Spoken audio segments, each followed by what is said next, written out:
It's still here from the other day. Oopsies. I forget it every time. Anyway, hi! What is this? Oh! Oh, right. My bonuses. Okay. Oh, excuse me.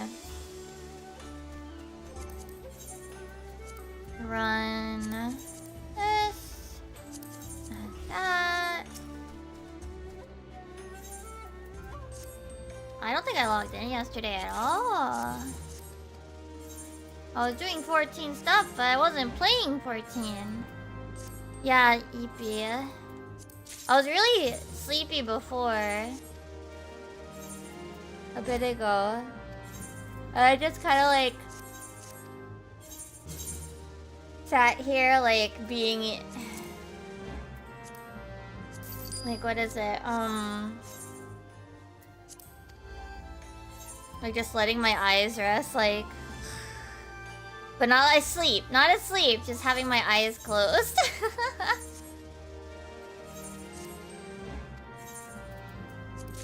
Different, I promise.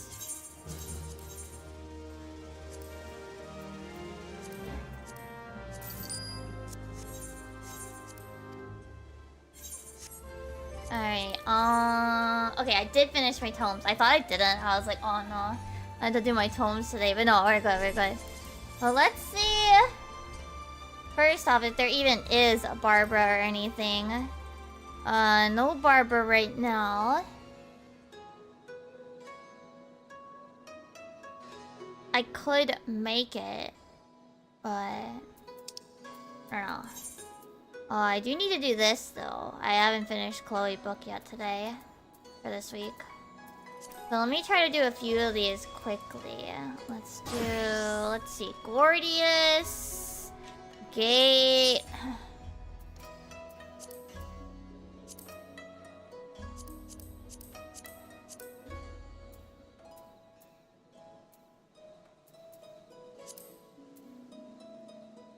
Yeah. Understandable. I gotta do the recording later today. I actually had to like maybe I'll scramble, but be like, oh shit, I gotta translate stuff now. Cause I didn't I didn't do it prior.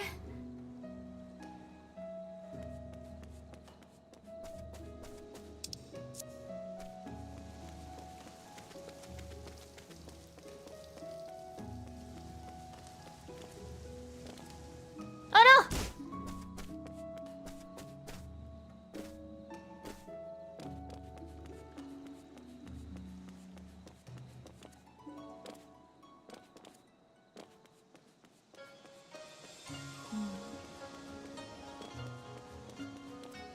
Now I'm gonna see how much of Chloe. I mean, obviously this is actually this week, so if I don't finish it this week, it's fine. So I see. What was I doing? Well, this weekend we played Monster Hunter. Stories, not regular Monster Hunter. Sorry to disappoint, but it will never be regular Monster. I did that.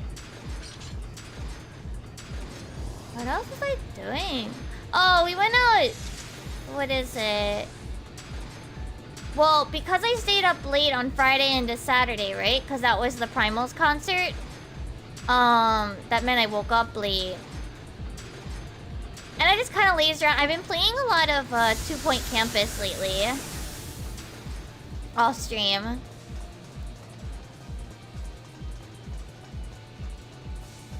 So I was playing that mostly off stream.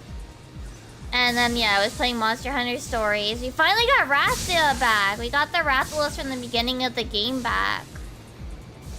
I didn't even know that was gonna happen, but I named the stream on YouTube side as, but where did Ratha go? And we actually got Ratha back that stream. I was like, damn.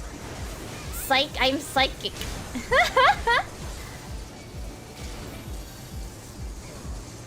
But yeah, that was... Yeah, pretty much if I wasn't doing that. If I wasn't streaming, I was actually playing 2 Point Campus or something. And then I know Friday I finished editing some video work.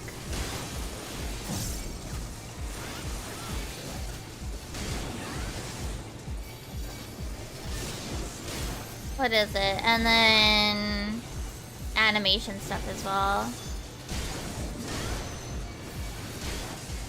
But yeah, Saturday was just me vibing and playing 2 Point Campus mostly.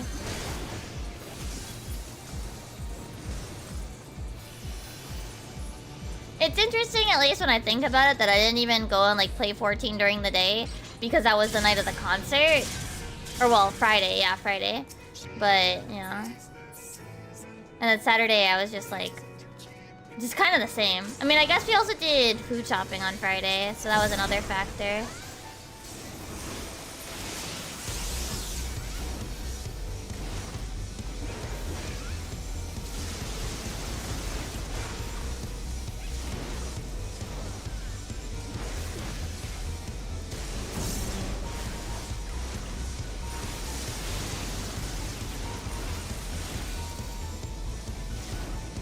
Let's see if I can rip aggro.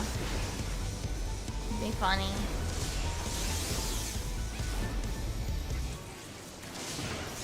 Nah, I'm not good enough at warrior. Probably won't. And then yeah, today I woke up a little late, but I had to go get my hair cut because it was getting kind of... Well, it's when I did Miku, it would like... I would want to pull the hair up. No. That's not how you face the boss. Stop using provoke in your rotation. That's not how it works. They're using provoke as part of their rotation for some reason.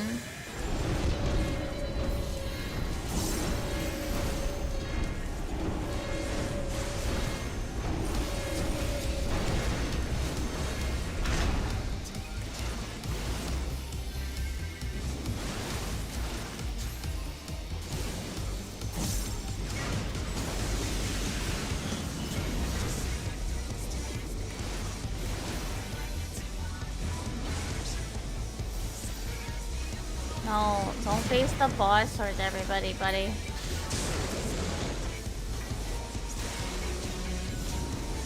Provoke is not part of your rotation.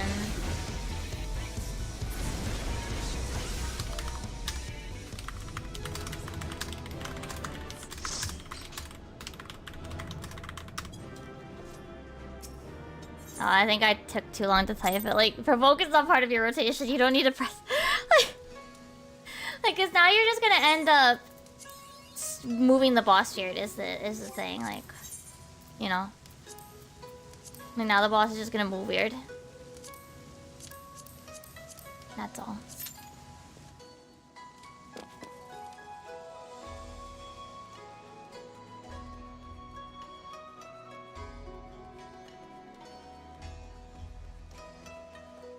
But yeah, I think this week, I think tomorrow I will actually go back to raid videos progress a little bit on this, maybe not on the side, maybe a little bit on the side still.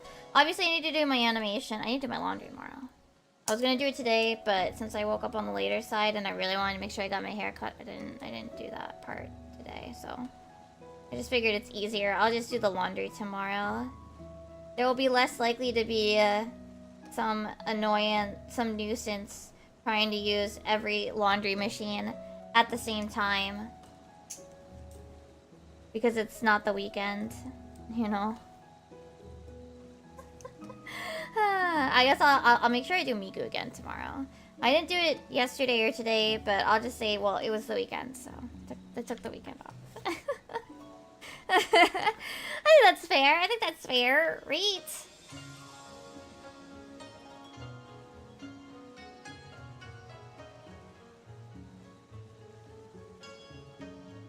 Oh, is that part of this one, or I thought it was? I wasn't sure if it was this one or last, or if it's the last one.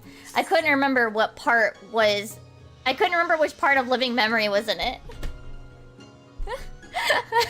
I gotta make sure I share it with Mayu, Sil, and I guess Emmy and Mako as well. I gotta share it in there and be like, you guys should check out this timestamp.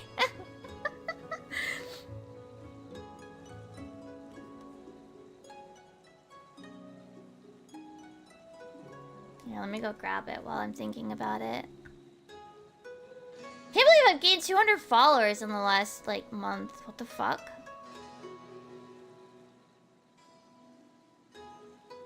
What's the timestamp on this again? What's the timestamp on the PTSD?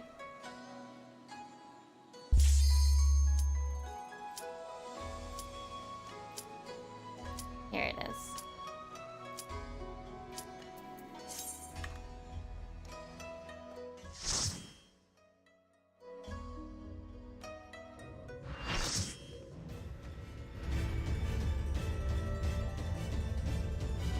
Share. Wait, how to turn on the... Yeah, start it. Yeah, okay, I got the timestamp. I'm gonna go send it to my static mates that are included in it.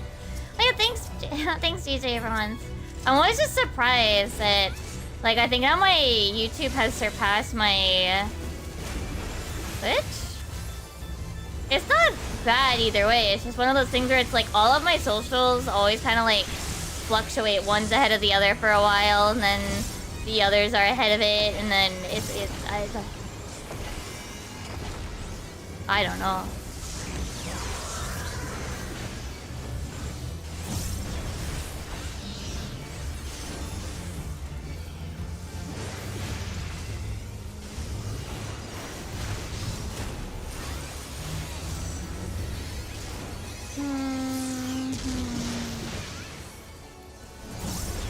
Yeah, well, the Dark Knight didn't put their stance on when I pulled, so at least that's good. I mean, I don't... You don't... Oh, absolutely. The hope is that... I want to do another project at some point of the Honeybee level, but I don't know when that'll be.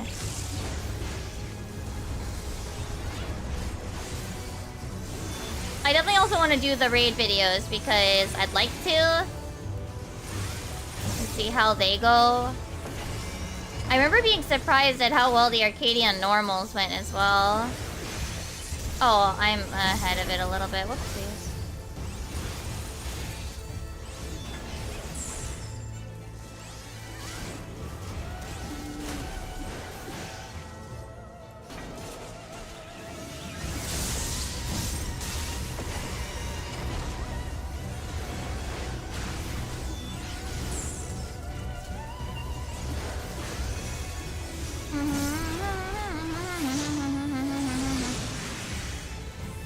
Wait, no, I have one for this week. It's next week that I gotta make an animation for it. So I actually have a bit of leeway right now, I think. I'm not mistaken? I might be mistaken. Damn it, I got 2 stacks! Damn it! Ah!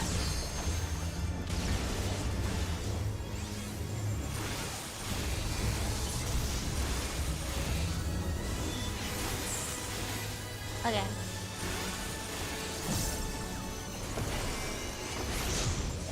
We're good. I'm not dead. Oops, wrong button. I want to hit the blue one, but... During the cutscene, I'm gonna go link it to my static.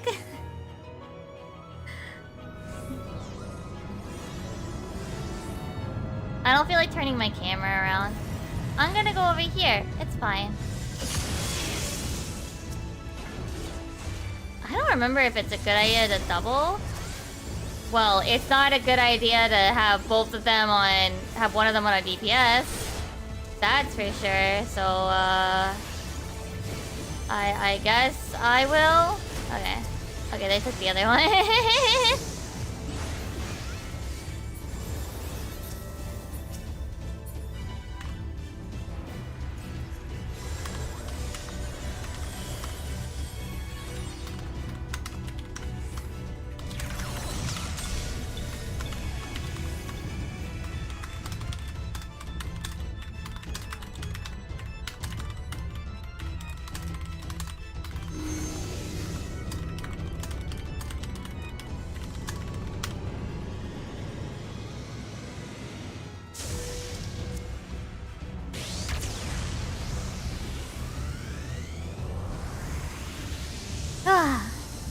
Okay, I'm a little more awake now.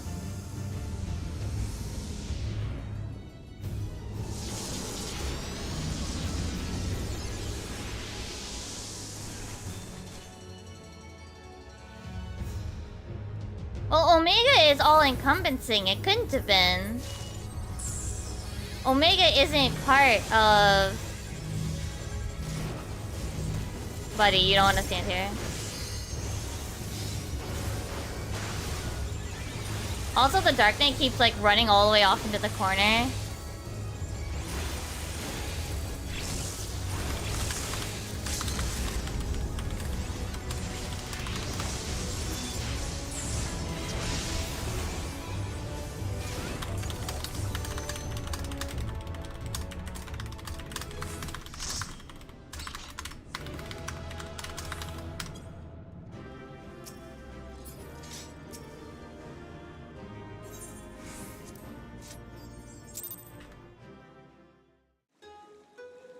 Okay. That's 2 Coolie Book stickies done.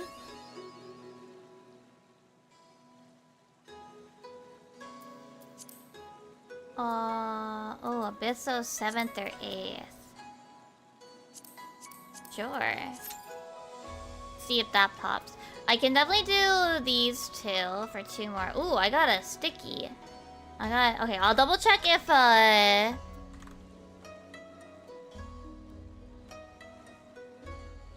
do first EX? Oh! It's not too bad. Wait, you mean Valley Garmonda, right? Would you want company? I wouldn't mind giving company. I mean, I already have the token. I'm already done, so... Only if you want company. I gotta do my Coolie Book stuff first, though. It's not too bad. Actually, Valley is pretty... I mean, I say pretty easy, but I also do... I mean, if this is your first time being, like, on content, you don't have... Obviously, you don't have... What would I call it? Like, the... the job experience. You don't have all, like, the base stuff that I obviously do. So... Oh, yeah. I have a short for this week. So I have to work on next week's short. Yeah, all my shorts... Holy shit. Yeah, all my shorts are hitting 4 digits now. That's really... I'm actually really happy about that. My shorts are hitting generally 4 digits.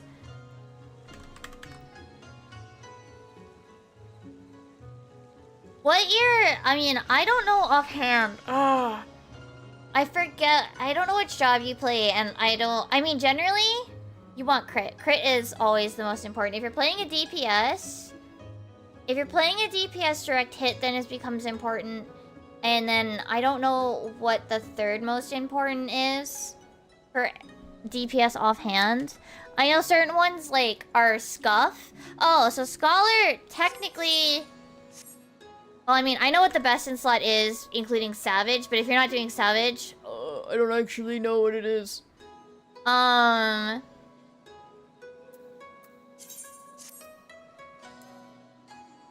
What am I running?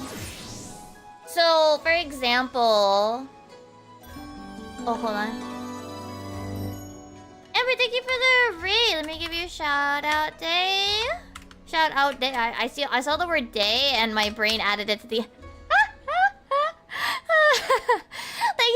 Thank you for the raid. Thanks for coming in, everybody. We actually are doing miscellaneous right now. Coolie Book stuff. I need to finish my Coolie Book, but I was just talking about general best in slot. But welcome in, everybody. I'm VMimi. I mostly play Final Fantasy XIV, but I also play other stuff sometimes. We're playing Monster Hunter Stories 1, the first one, right now. Usually on the weekends, but I also do Savage in 14 on Tuesdays and Wednesdays. I guess also Thursdays as well, because we're doing Alo Savage, and we're gonna move to Mount Dokon, well, Criterion, and then Criterion Savage when we get there. And then, yeah, I do animations, short animations every week over on the YouTube side. And, yeah, I'm usually pretty chill type of thing. And we're gonna later talk about JP Matome stuff. Hi, Gil, how are you doing? Yeah, Amber, if you gotta get any post-stream stuff done, feel free to. I hope that you're able to relax and take it easy. Yeah. And thank you for bringing your community here. And Pirate Jet, thank you for the follow. Welcome to the Comfy Cave. But when it comes to Bastion slot for Scholar, Nathan, okay, so pentas only work. You can only penta crafted, Nathan. So unless you're actually gonna make the crafted gear, you can't penta either. Generally, you should make sure you fill in your meld slots. I mean, you're more links aren't allowed, but if you're in the Discord, I can take a look at it at some point. I don't know. Is Ariella still updating? Does Ariella still update?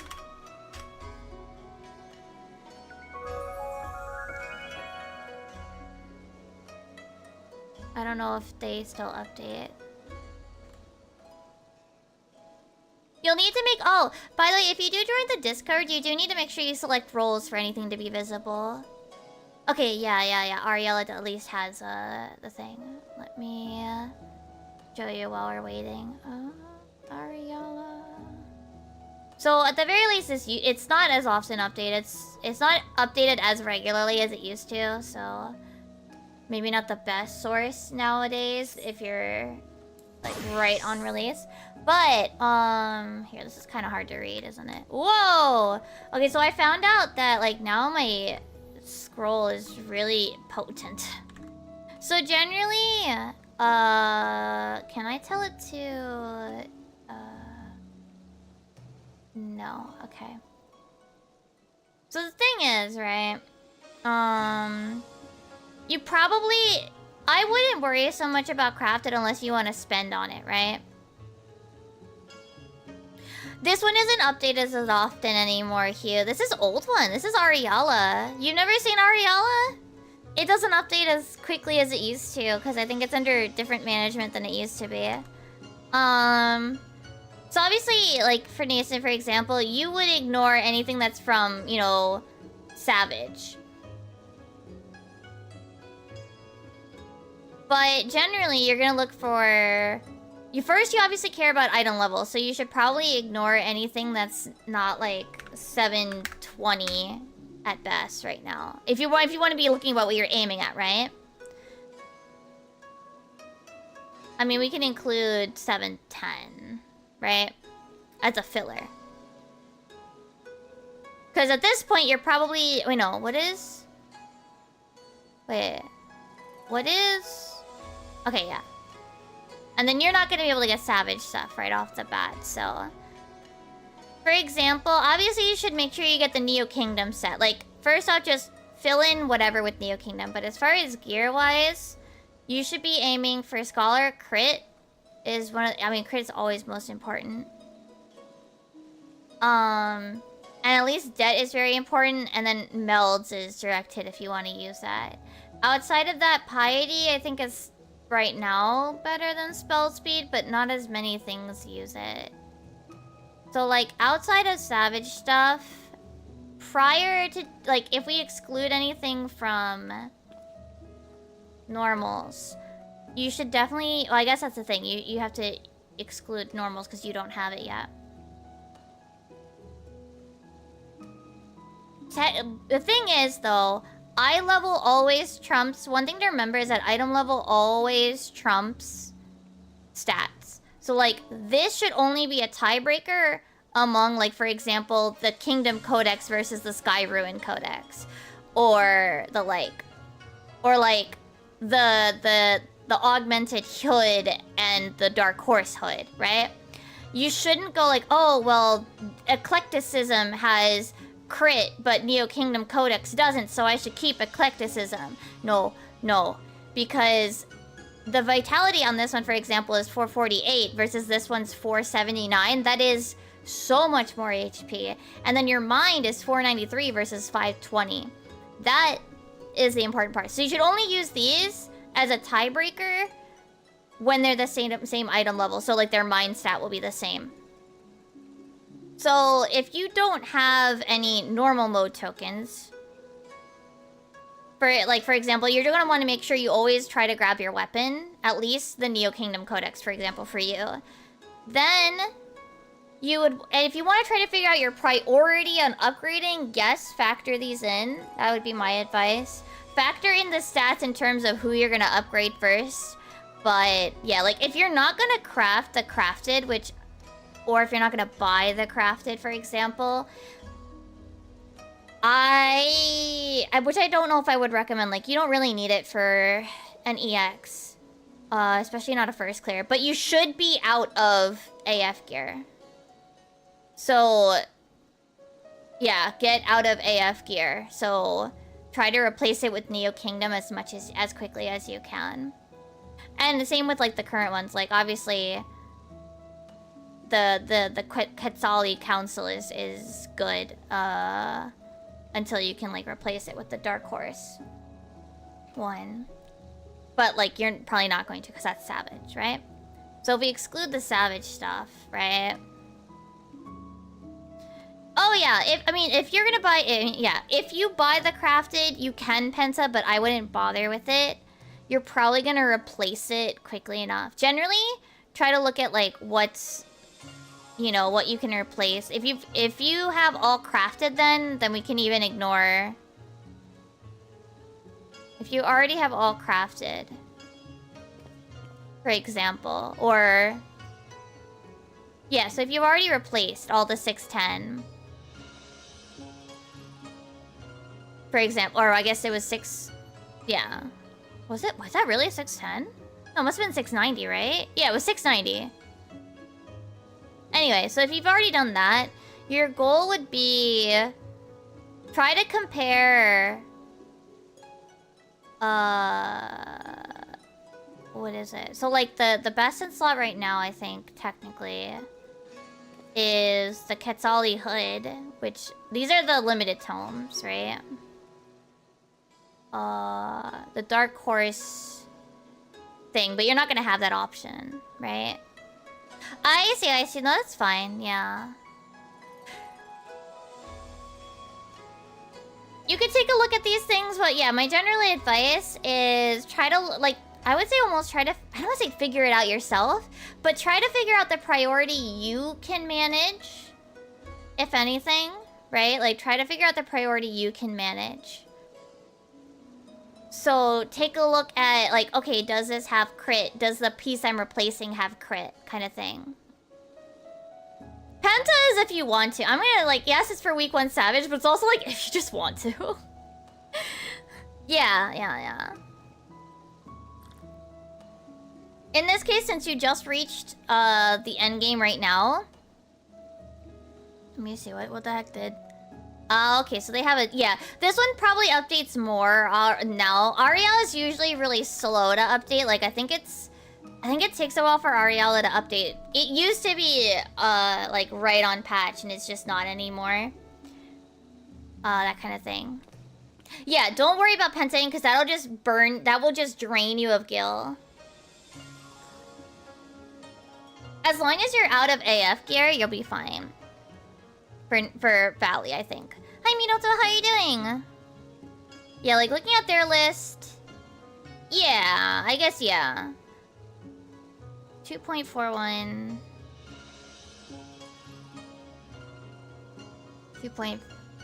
Oh, is this talking about the spell speed? Okay.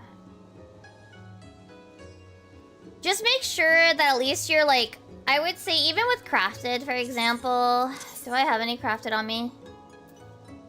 No, I got rid of it. Fuck. Even with... Oh, I guess this one. Even with, like, for example, like... I'm just gonna show you my crafted... This for a sec.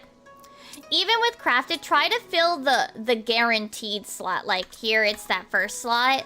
Like, fill that, but don't worry about overmelding. Right? Fill your guaranteed slot, because you don't have to, like... There's no RNG involved in it, right? There's no RNG involved.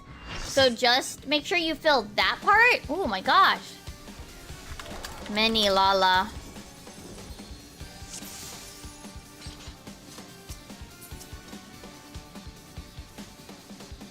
Many Lala. Anyway. But yeah, the big thing to consider, like, you kind of get a feel for what order you want to work in. When it comes to being late, you want to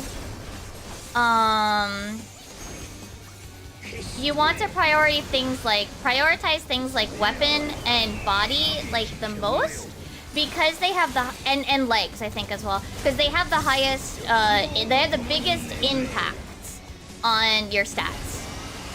Aw, fuck you. They have the biggest impact on your stats, right?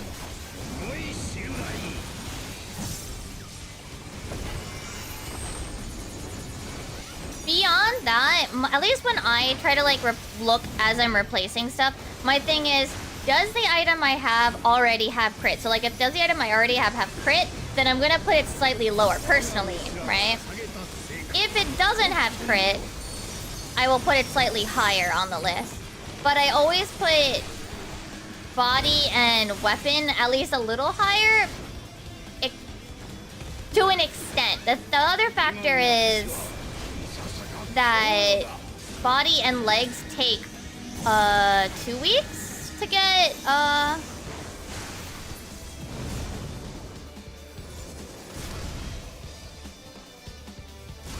they take 2 weeks worth of capped tomestones.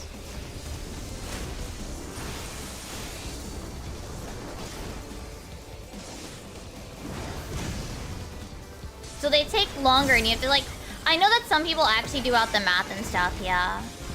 Oh yeah, that's another, you're right, Random. Thank you for pointing that out. Yes, ring is also a super important thing early on to grab. Like, you can grab a ring and then like the next week grab the body or the legs usually. But because you can't have duplicate rings, replacing one of your rings pretty much as quickly as you can is just super helpful. Yeah. But at this point, like, if you go and do Zeralja, for example, you'll be able to get 2 same item level ones without doing extra, without having to spend the tomes on it. So there's also that factor.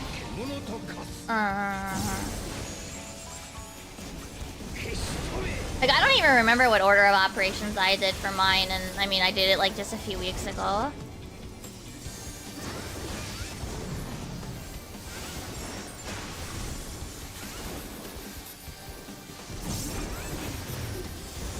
There's also the fact that if you're not gonna do Savage, you also have to keep in mind that you're probably gonna, I mean, you still just essentially want to make sure that you replace things by item level, even if substats aren't super good. To some extent, it's better to go for eye level than and deal with the substats.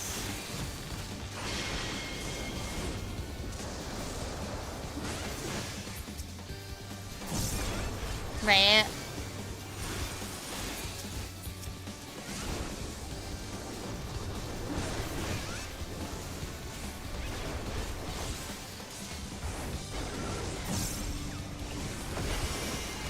At least for me on Scholar, my first order of business is, does it have crit? And if the answer is yes, then I try to get that item.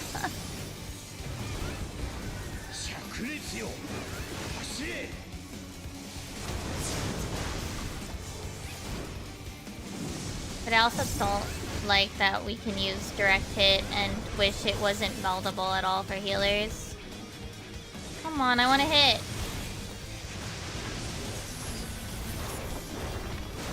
Yeah.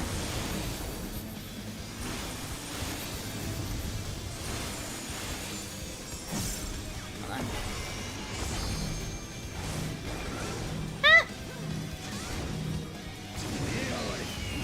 The funny thing is, I mean, yeah, you might, I mean, honestly, I would, if you want to do the EX, I almost would suggest, if you don't already have the tomes, but if you have the tomes, grab the weapon from tomes, the non-limited ones, If you have the tomes, grab it. If you don't, just try to clear, right?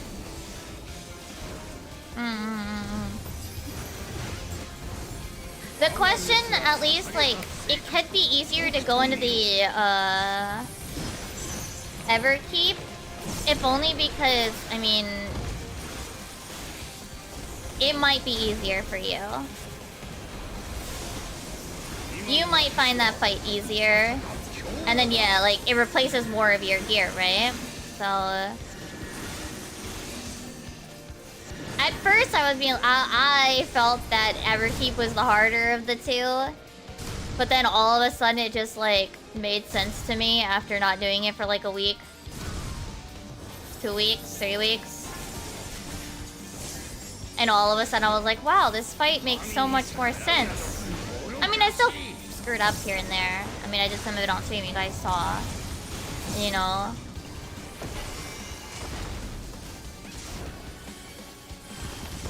But, oh my goodness. All of a sudden, it just made sense, and I was like, what the fuck? Why was I having trouble with this before?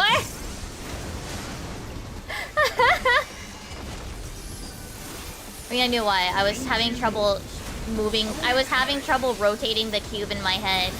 Unfolding the cube in my head. It just wasn't working. Cube machine broken. Have a nice day.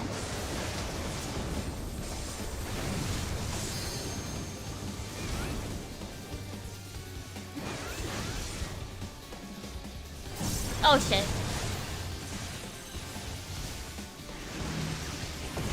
Being able to see things in your head and being able to manipulate them in your head are completely different things.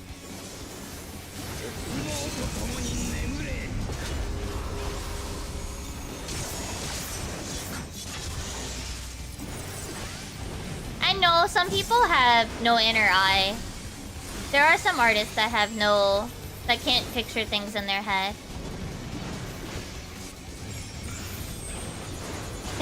White mage, I wouldn't recommend standing there.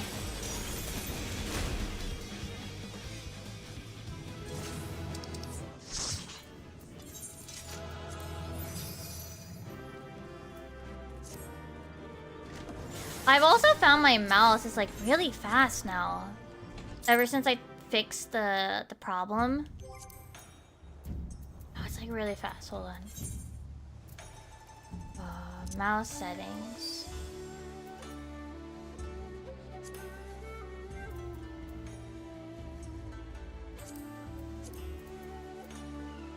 That's a little better.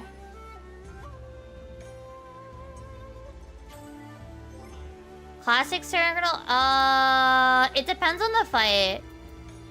Cause to me, it's whether or not I like the way they utilized the odd arena. Like, for example, the odd arena in Pandemonium Savage is a cool idea, but I hate the fight.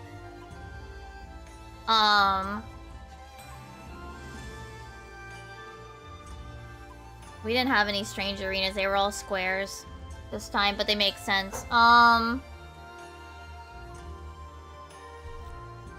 were some of the other?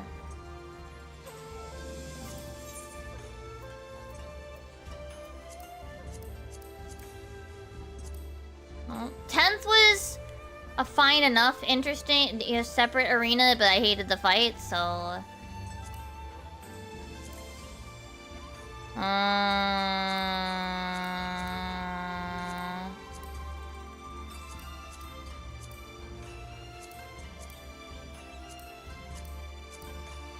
This one, well, this one's still square, so it doesn't really count.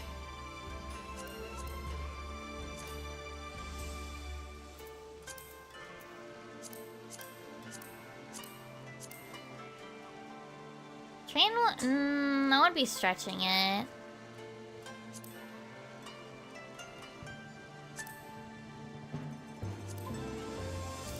Like, I don't really care either way if it has an interesting arena or not, as long as, like... I care more about the fight and its mechanics, you know what I mean? Like, If I hate the fight, I hate the fight. It doesn't matter if they gave me a cool looking arena or not. You know, if they gave me a cool arena and made use of it, great, awesome, cool. But if they gave me a weird arena, or a quote-unquote cool arena, but made a fight that I hate the mechanics, like, no, now it's a weird arena and I don't like it, thumbs down. Yeah.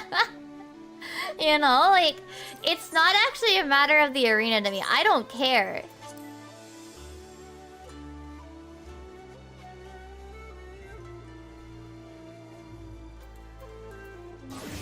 What matters to me is the fight fun? I have very simple requirements. Is the fight fun? If it's not fun, then like I don't care anything else. Like if I do not enjoy the fight, then nothing else about it matters. One criteria: did I like the fight? Did I think that the mechanics were good or like enjoyable? Like 12 or not 12. Sorry, we were on. My brain is still stuck in pandemonium. Like 4 is dancing on that edge because I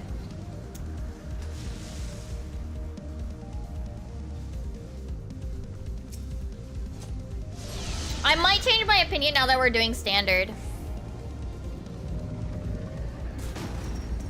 Or the follow-up X? Oh, so hold on. So the thing with inner outer stage is it's always how do I phrase this? So think of it as the middle attack is not related. It's 3 attacks, but the middle is always a plus sign from her. It's not an X. Don't think of it as part of inner or outer stage. Think of it as like inner stage part 1. Inner stage part 1 from her. Inner stage. If it's inner stage, for example, it'll be in with the X that you can see. And then it's the spear mechanic from her that's the giant plus. Then the second half of inner stage, so it would be the out, right? In the opposite direction. So try to detach that second attack from the inner outer stage combo. The second attack is always out numbers. And like out. Because there are 2 line AoEs from Honeybee. So that would be my advice. Like if you're try to think of it as not part of inner outer stage.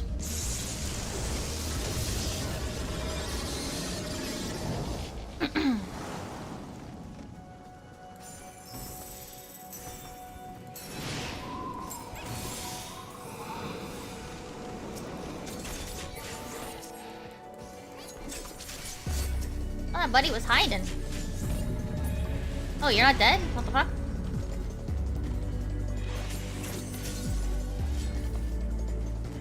Okay, so if it was like, for example, outer stage, it would be the out, whatever, if it's an X or a plus, and then it's out, for what we call out numbers. We call it out numbers, but that's just because where we have our markers placed. It's out inner cards second, always.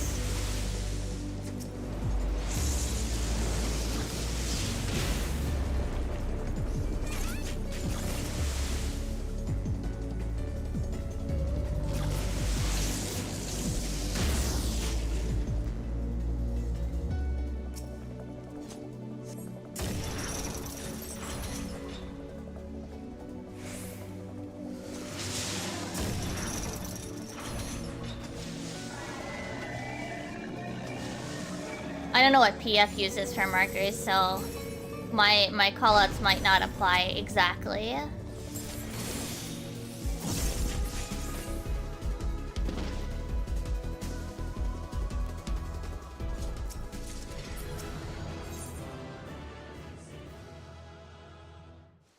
Oh, I'm sorry, Hugh. That sucks. quick do Sophia.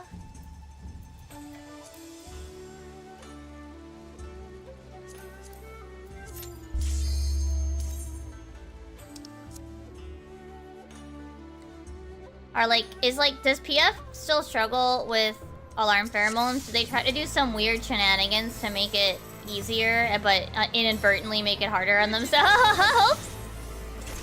That seems like par for the course for PF. They try to make it easier, but it in fact makes it harder.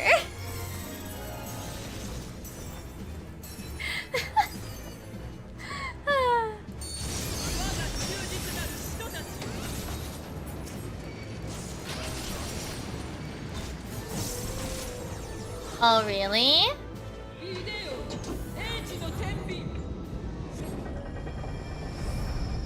Well, you should. Oh, shit. Oh, her getting hearts. Sorry. Her heart. Oh, okay. I see. And then, yeah, PF's not gonna have the... PF's going to be more on and off about whether or not they can manage that kill with that. Okay. Well, like... Where are people getting the hearts? Like, are they getting it from the...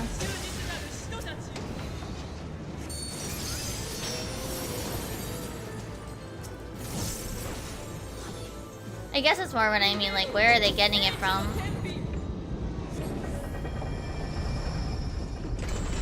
One person slipping up and getting close. I see. They gotta be more careful. Ah, see, they're not random though. I know some people are like, oh, you're being actually about it being written. Like, no, it's not fully written. I know that the stack. Do they do the same way we do the stack? Where? See, the thing is, you only have to worry about the outer parts once the stack goes off. As an actual fact, yeah. Like, I realized it after the fact.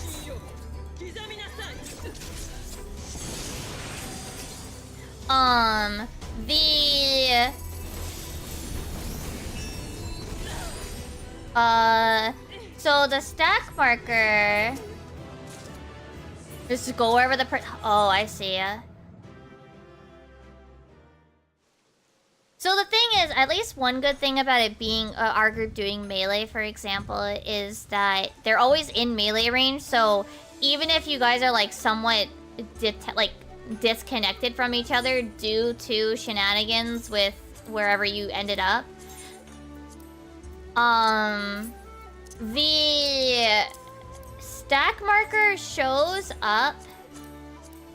The stack marker actually goes out after the center hearts are done, because there's two sets of hearts coming out. There's the pinwheel from her, and that stops once the stack marker appears, and then there's the ones coming from out of the arena that are baited, not baited, but they're targeted on players. So you can actually stand like kind of close and then, you know, wiggle yourselves around, and the area in the middle should actually open up more, generally, as the mechanic continues, kind of thing.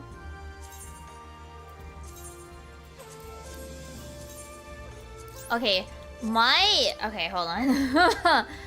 My mouse is now too fast for me. But if I turn it down to 1, then it's way too slow, but 2 is like too fast.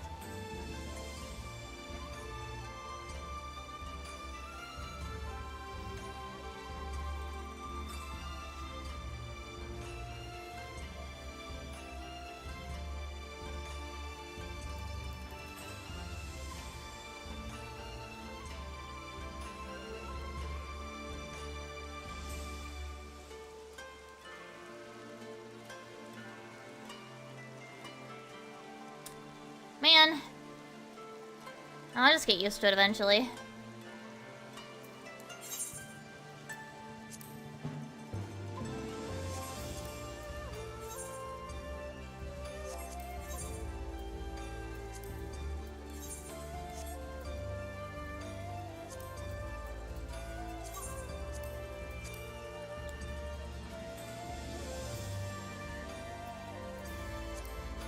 I mean, I wouldn't worry about that too much if you're gonna be PFing though. And I don't mean that as like a mean thing, but like, I would not expect PF to be able to handle Eden.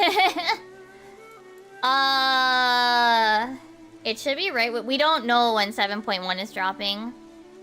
So we don't know yet. And we're probably gonna, at best, know a general 2-week window, either beginning of a month or end of a month. They're probably gonna give either a Joljun or what's the other half? I mean, they're essentially gonna say, so they use, there's these 2 words in Japanese, right? Just to explain why, like, my brain.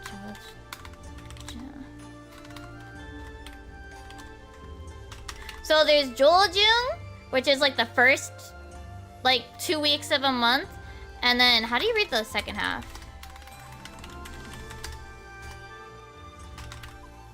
Gijun, which is like the last, like, chunk of the month, right? Joljun and Gijun, they're probably gonna give you those, they're probably gonna give that general amount. So it's either gonna be they're gonna give either, like, beginning of this month or the end of this month. So we're gonna know, like, a general 2-week period, but nothing more. See, I mean, the thing is, though, I mean, I don't even think PF will be able to do Fru on release. Like, unless you have a static already set up, like, I wouldn't be so worried about that, because I think PF will have other issues than being able to do Fru, than you not having best in slot. I think if you're PFing it, you might have other issues than just not having gear. And that issue will be the PF shenanigans. Yeah, that's what I mean. Like, they're gonna give us Joljun or Gijun, period, most likely. This weekend, but that's it.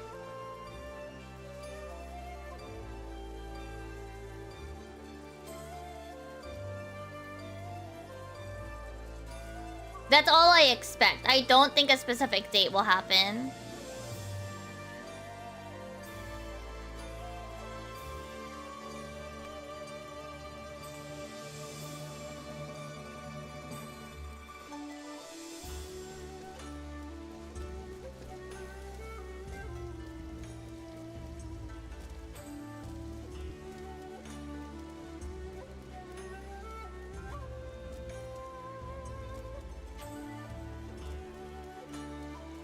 Oh, hi, Senpai.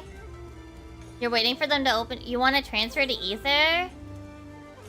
For what exactly?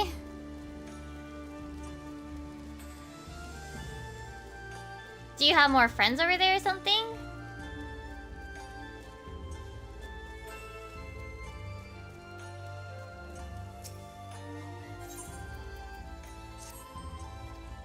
I mean, Ether isn't that much better at raiding than anything else.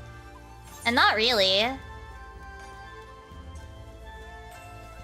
If anything, the problem is self-inflicted because people go and transfer over to Ether.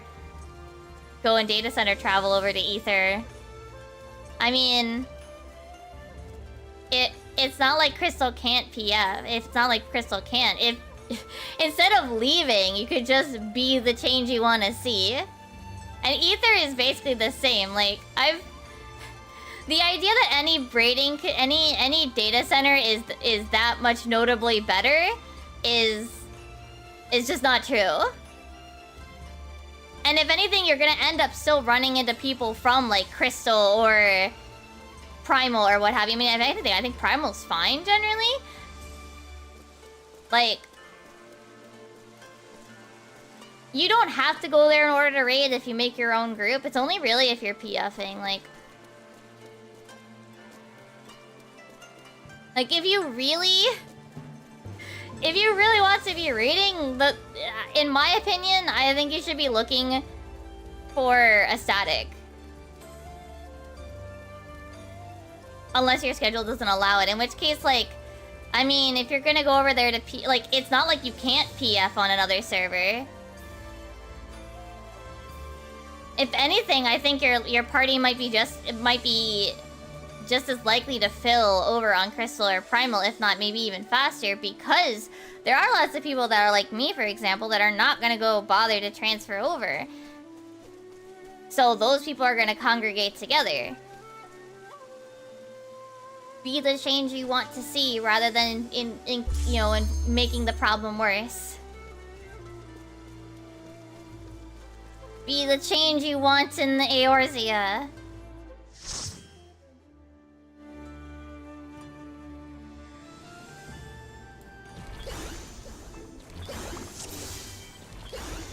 Like, I've not done I have not traveled once for EXs, for example.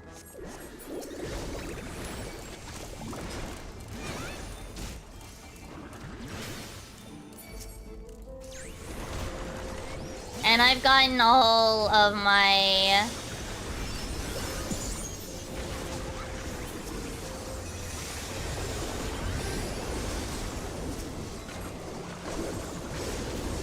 what is it? And I've gotten all of my 99 tokens on Valley on Crystal.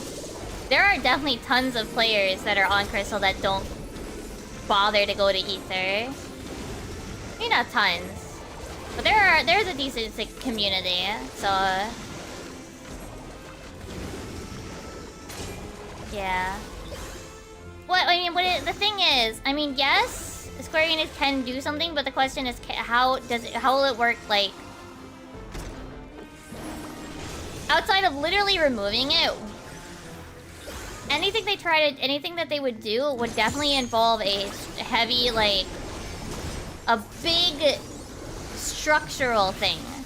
And it's not like it's not a problem on JP either. The problem, it just essentially evolves into Mana now being the congregation instead of... obviously, they have their own server that they congregate to. See, to me, I just don't really... And the other problem is also, NA refuses to use Raid Finder. There's also that factor too in there.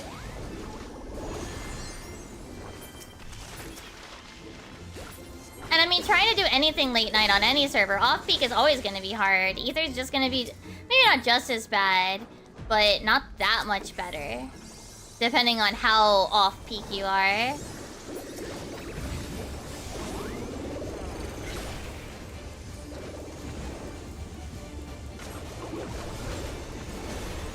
Like, when I lived in Japan, it was more annoying to get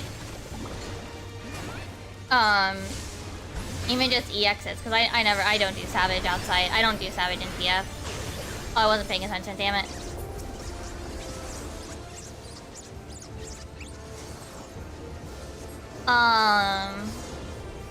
Like, so I know that it's not necessarily, like...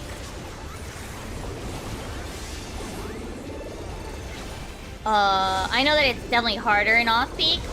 But, I mean, that's kind of what happens with off-peak. Like, it's not going to be that much better over on, like, Ether.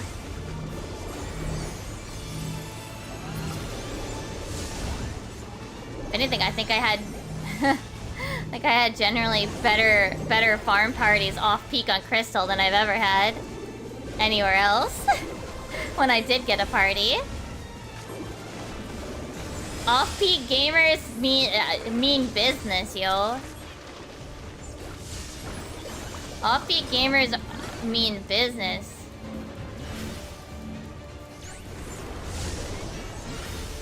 Yeah, they might have to wait longer for their party to fill, but once it fills, ain't nobody wasting time. Not always, but... but often.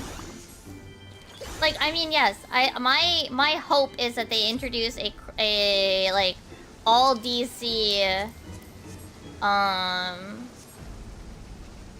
party finder. But I don't know how, like, that is a huge structural undertaking that I know for a fact that it's like, if they do it, I mean, having more doesn't mean they're better though.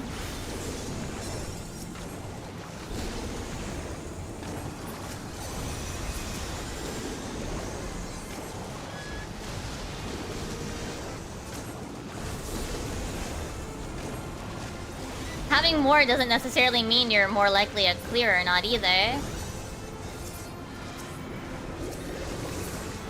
I mean, don't get me wrong, like, I think they need to do something about it, but to me, that's more of a reason not to leave.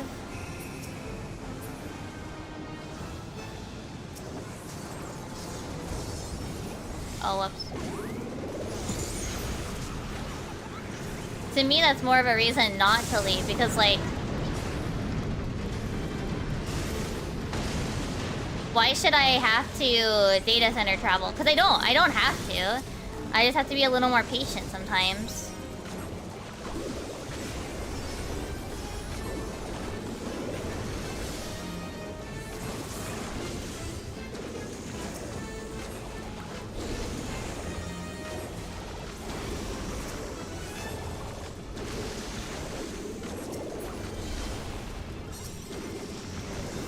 But no matter what we want, like, no matter what we want Square Enix to do, I mean, like I said, it's a big structural undertaking. It's only gonna happen so quickly, you know? Like, they have to do a lot of testing for that type of, for what would probably be the best solution is gonna be a massive, massive structural undertaking that is just, I don't know about faster. I'd be, personally, the more parties I have to join, the less I want to keep doing. Unless I want to keep going, I will stop if I have to keep joining more parties. But also, I can't read that entire message at the particular moment.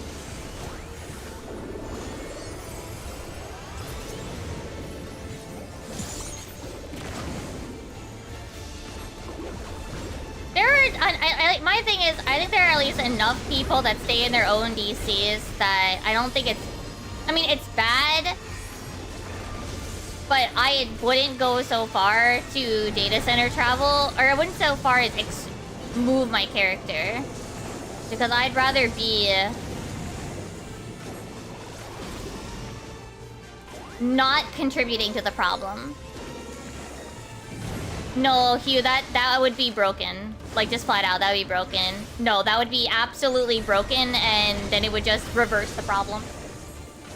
If you get an extra coffer for a clear on Crystal, then all that means is people will data center travel to Crystal to get their clears. That's just gonna make the problem in reverse. It's not... That is a poor... I'm sorry, but that's a really poorly thought out idea. That is a really, really poorly thought out idea. No. That would also completely throw any amount of gearing scaling out of whack. Like, that would... No. That makes no sense. Just flat out, that would completely throw any sort of regular scaling out of any level of control. Because then now you have to consider two types of gearing two sets of gearing groups. Ones that bothered to go to the trouble of data center traveling, and then ones that didn't.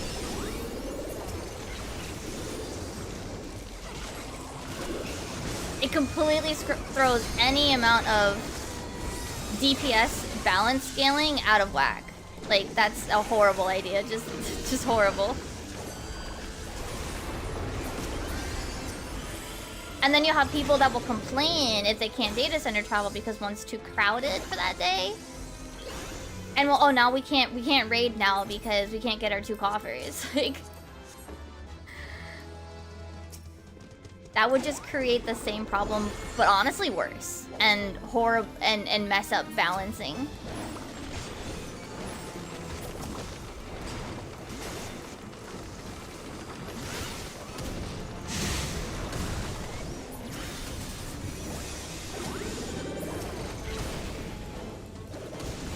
I mean, essentially it is that some people decided that, well, I can't get, essentially early on, people, at some point early on in this entire problem was that some people were like, oh, well, I can't get clears on Crystal / Primal, so if I go to where Greg is, then I can get clears, because Greg is good at raiding, blah, blah, blah, blah, blah, even though it's...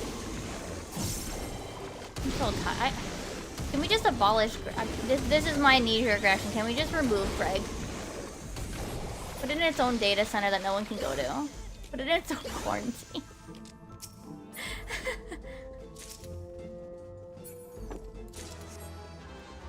There's my knee-jerk reaction. Remove Craig from everything. Put it in its own data center that can't be played with.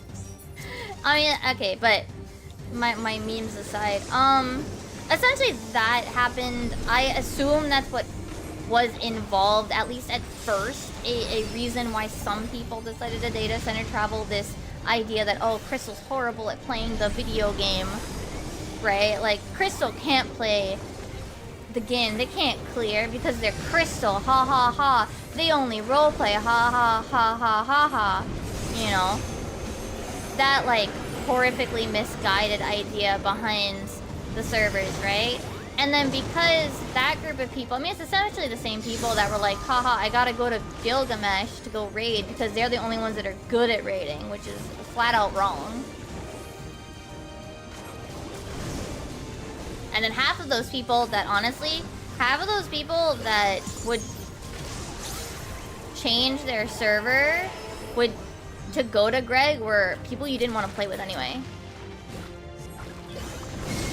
Crystal is not only role players. Like, that's just wrong. Crystal is full of people who actually do play the game. The idea that role players don't play the rest of the game is just horrifically misguided. And complete, like, just, it is very misinformed.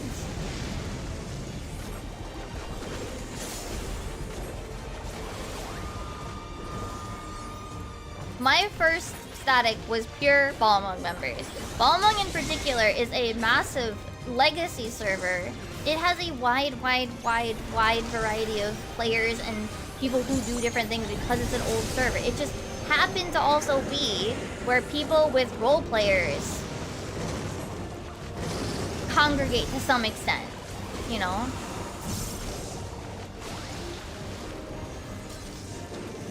But the thing is, like, a lot of stuff are, like, role players, if anything, would care a lot about the story. And it's not like you can just completely wing it.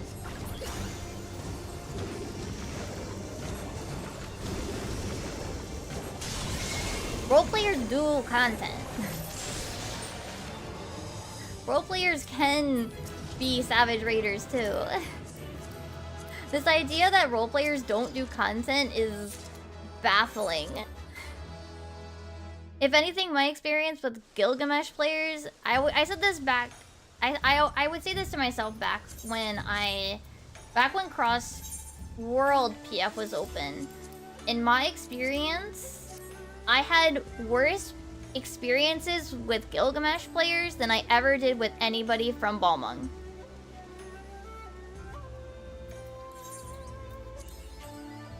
The skill level was just as all over the place. The skill level was just as all over the place as it was from Balmung. But they typically, generally, seem to have worse personalities about it.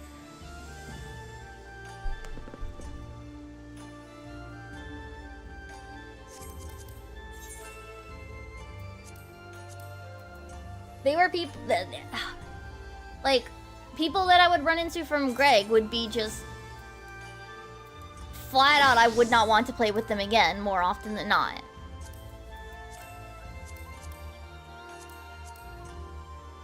Let's see if we can get this.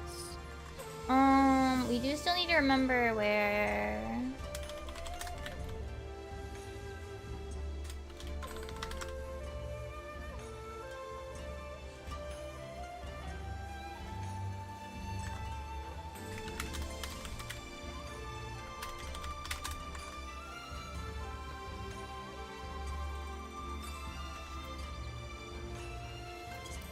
Well, let's see if this spills. But yeah, like, whatever server you're from doesn't really on its own impact, like, a good player can be from any server.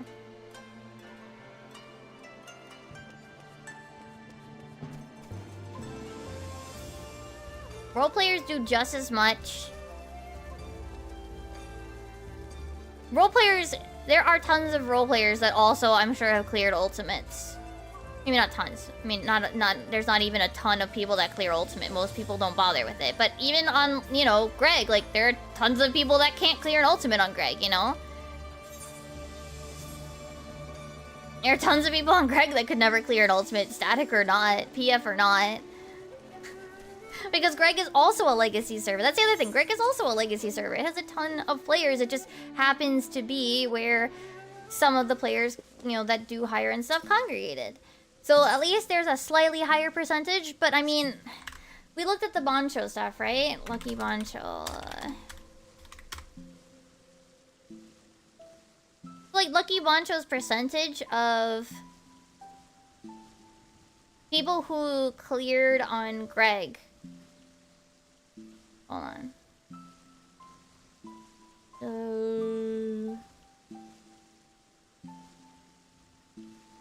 Where is it? It's loading, sorry. Which is just judging by who has the mount, right, on his server, which was last month now, but I have to find it on this page. Give me a sec. It'll take me a sec.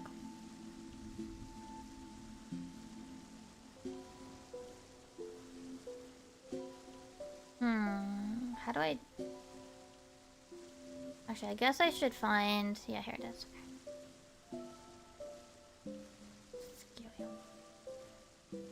So... The Gilgamesh percent clear out of active players is only 1.6% that have cleared.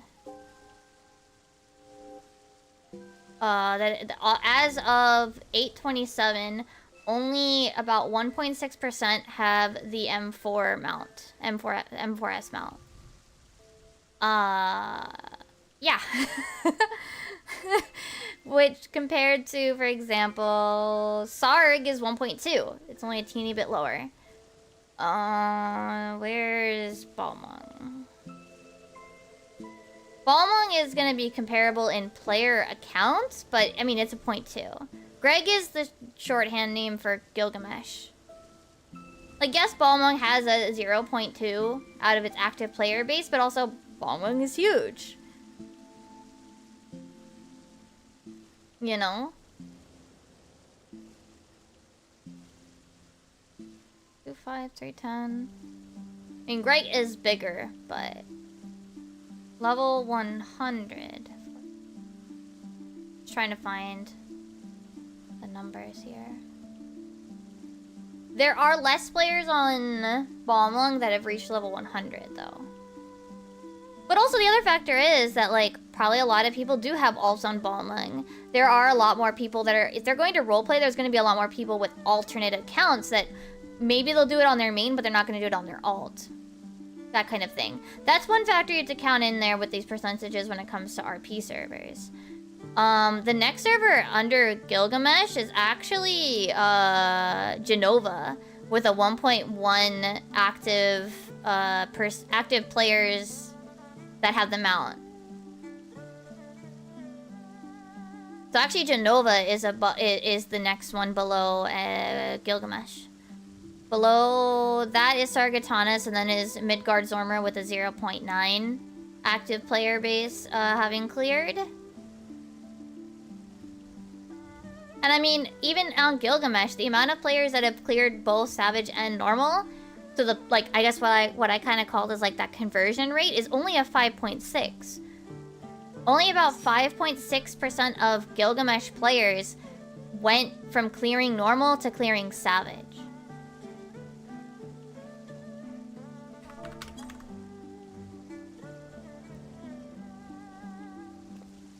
I mean, it's one of the higher percentages out of NA, but it's still pretty low.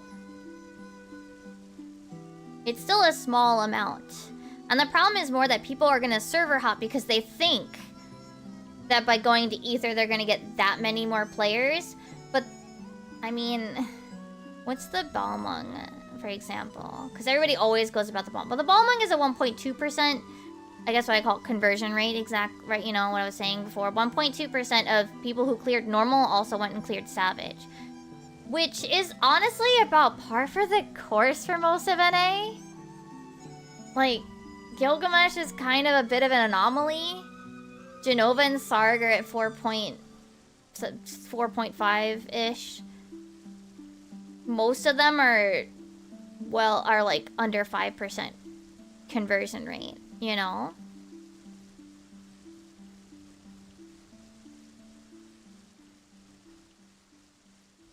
I don't think people will move though. I don't think as many people as you might think will move there. It's gonna be the people that don't already have homes and don't actually want to home either. Because one of the factors why people spread out is also people want housing to decorate, you know? People want to have a house. A lot of people that are on some of these other servers are never gonna move because they have a house. You know? I don't think it'll be that big of a floodgates because also, like, for example, even housing wasn't enough for people in the in the Japanese servers that are playing from Oceania to go to Oceania because they couldn't play with their friends anymore. There's a lot more factors than just, oh, well, I have to go to Ether to raid. You know, like, there's a lot more factors than I have to go to Ether to raid as to why people will data center travel. There's a way more factors than just that.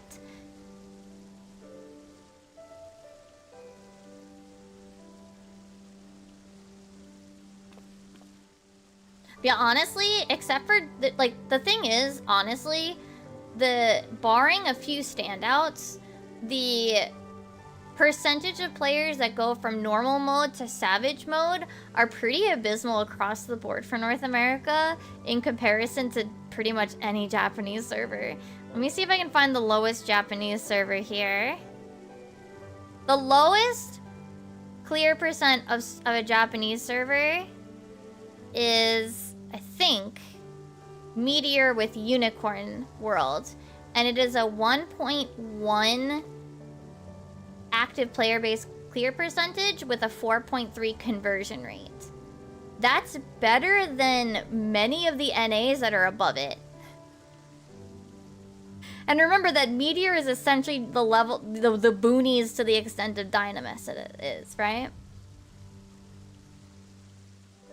Like, the lowest Japanese out of the people that clear Savage that go on to clear, those that clear normal that go on to then clear Savage is the same level as the second highest North American server. So Genova has the same conversion rate, as I'm calling it, as the lowest Japanese server, Unicorn. Pretty much below that, it's all like EU and NA, and then there's Oceania.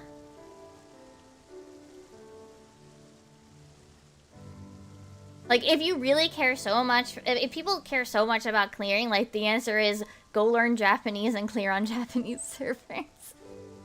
In actuality, if you care so much about PFing to get, or, well, doing with random people, if you really want to clear that bad, it's really just go learn Japanese and play on the Japanese servers. Like, NA is just all bad. I mean, you can, yes. You can transfer to any of those servers. But I honestly, I'm gonna be honest, like, I don't actually recommend it. I'm just memeing. I'm literally just memeing.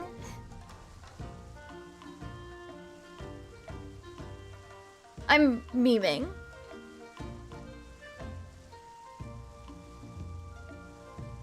It's always funny to me about how much, you know, Gilgamesh in particular, like, it's like, oh yeah, we're amazing, we're so good at raiding, but like, they're horrific. They're not even, they're barely top 10. 2, 3, 4, 5, 6, 7, 8. They are 9th. They barely make the top 10 out of Lucky Boncho's ratings. Lucky Boncho's numbers, like, like, they're not even the funny meme 3rd place. Like, they're not even like, they're barely in the top 10. They don't even get to be like the winning the bronze medal here. The thing with NA anyway is that not a lot of people actually just want to do it, and there's nothing wrong with that. The reason why JP has more is that just a lot of people just want it. They're just like, well, it's there, so I'm gonna do it anyway, you know? They're like, well, it's there, so I guess I will do it. And that's just not a mentality that you see here on NA. If anything, you start to see the, oh, I'm too scared to do it, you know? Like, oh, you know, that'll be too hard for me. I don't want to do with that. It sounds too try hard. You have these people that are like, oh, it's too try hard. I don't want to do that. We have people that are, I don't want to say making excuses, because that's not quite it, right? People that have, I mean, I'm sure obviously for some people, there are understandable reasons, like timing and whatever, that they don't want to do it. Like, they can't fit it into their schedule. That's perfectly fine, completely understandable. But there's almost, I mean, also the fact is that some of these people have had bad experiences with people, like, from these quote-unquote raiding servers that will push them away. You know? I mean, to be honest, I can completely understand not wanting to deal with people in PF. And honestly, I mean, as I said, because of the way PF works, I would, the reason I have a static is because I did 1 week. I did a few weeks in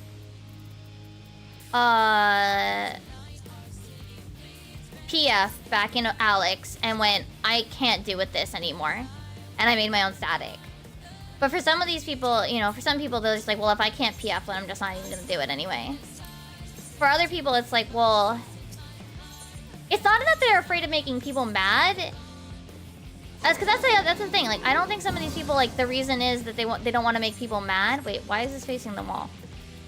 I think it's that they don't want to. It's not that they don't want to make people mad. It's that they think, like, I mean, I think it's a problem we have. I think it's a problem that we have with, even in PvP, for example.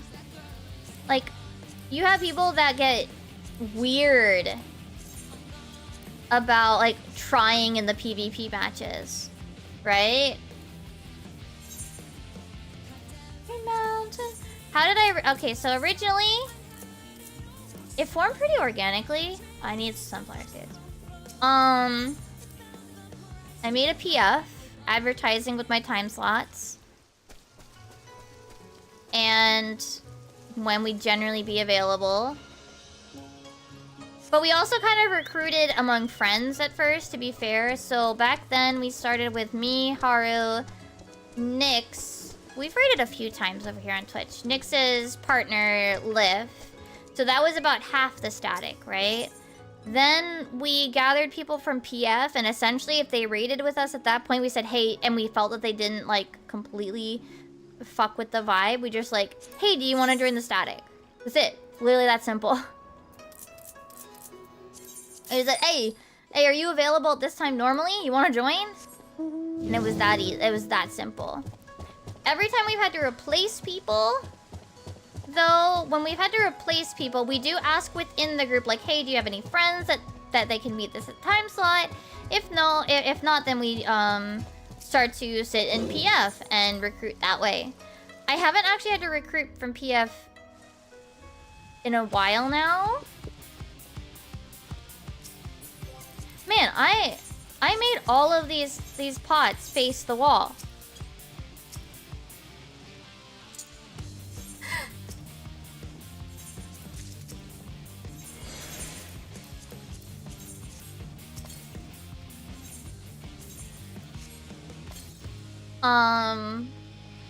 But there are recruiter discords out there. And that's one other place I've looked through. I usually make a posting there, and when I needed to anyway, I would make a posting there. And the thing is, at least I think if you're intending to join, you might need to be a little flexible. especially if the group is only looking for like one member. I don't know what the experience is now when it comes to forming from scratch, though. I do have to say that, like, I don't know what the experience is now is forming from scratch, because obviously I haven't had to do that. The worst I had to do was replace about... Worst I had to do was replacing about... what, 4 or 5 people?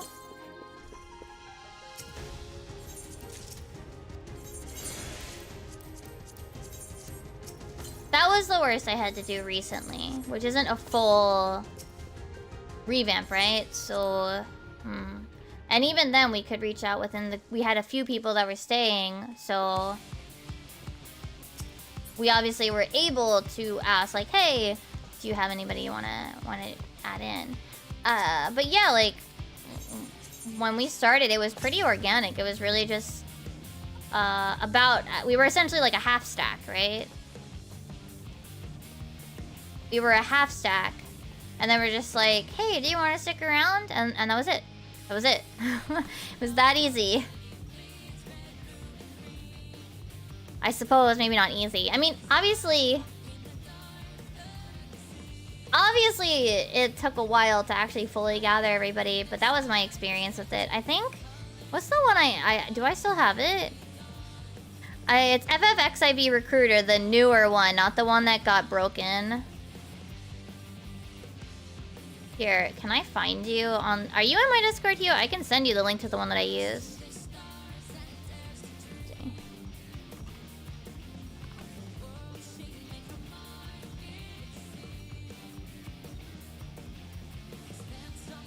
But, 2 people trying to scam you. See, I mean, the other thing is, I've been on the other side, right? I'm the one recruiting, whereas you're the one trying to join.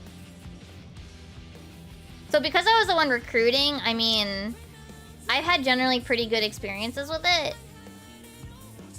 Barring people, I mean, obviously there would be people. I don't think I ever had to reach out to people. Or maybe only like once or twice. Okay, so Hugh, that might have been the old one. See, the thing was, the old one did get hacked. The XIV Recruit has been reformed at some point. The old one did get hacked. Yes, the owner did get hacked. That's what it takes. Oh, empty aside. Your back's and leave me to die. You can try, I'm trying, but I will survive. But yeah, like,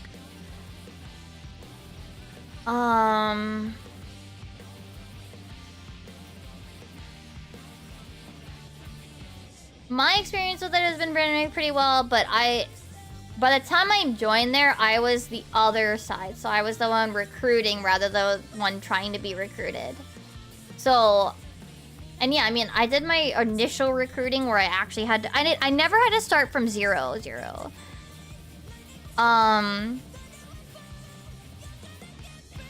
Yeah, like, we had 4 people that fit the time slot originally, and we only had to fill about half. I think if you're trying to join as a single, it might be hard. If you're trying to look for some group as like a single, it's definitely going to be harder. I definitely can understand that. But,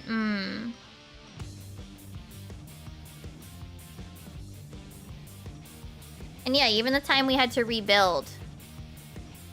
I mean, that's essentially what I did. I would sit working on other stuff.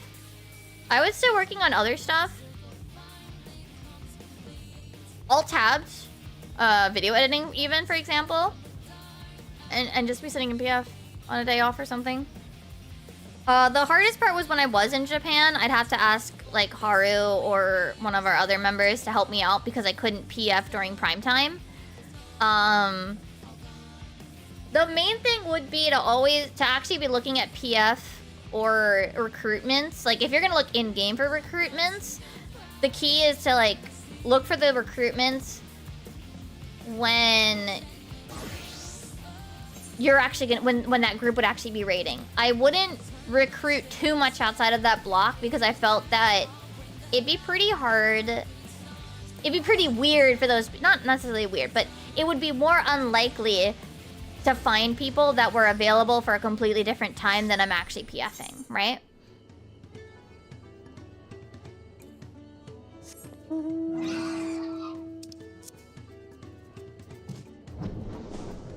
I mean, Emmy was a PF recruit, I think. I mean, it's not like you can't find winners in PF. And Emmy's... is Emmy Balmung? God, is Emmy Balmung? Yeah, Emmy's Balmung. Emmy's Balmung. I mean, obviously everybody... barring, like, I think 1 or 2 of us in here. Yeah. Emmy cannot join your stack! No poaching my static members! Ew!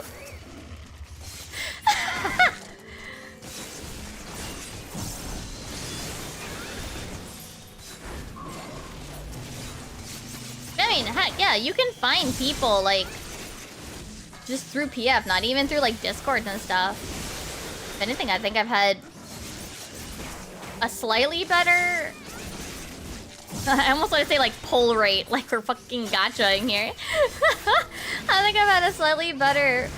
I think I've had slightly better results out of PF polls than Discord. Not entirely, but slightly. Maybe it's about the same. I don't know. It's not like I have scientific numbers for that one. Sorry. I do not have scientific numbers to prove on that one. But,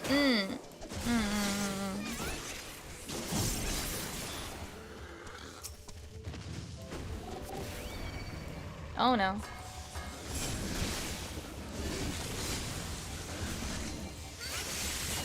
Oh no. Oh no.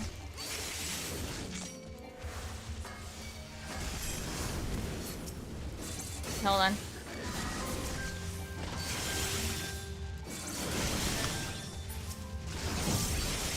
But yeah, I can speak vaguely to my experience back in the day, but like, yeah, I'm sorry, I can't speak too much for like the current recruiting situation. Eventually, like, if you have at least a few people, I think it does go a little smoother. And you know, once you get a few people, I think it does get easier. Because then first you have a base, right? Like, for example, my original static setup was we were only looking for 4 members. So we had less to recruit, and most importantly, you know, we kind of already had... We had less to recruit. I mean, really, that's it. We had less to recruit for, right? Once you get over that initial hurdle of getting about half of your static, it might... I think it tends to fill a little faster. And then even then, like, now you have a few people that can ask around among their friends. And well, if they're friends, then... Or at least if they know them, then they're more likely to vibe with the group, which becomes pretty important, at least in my opinion.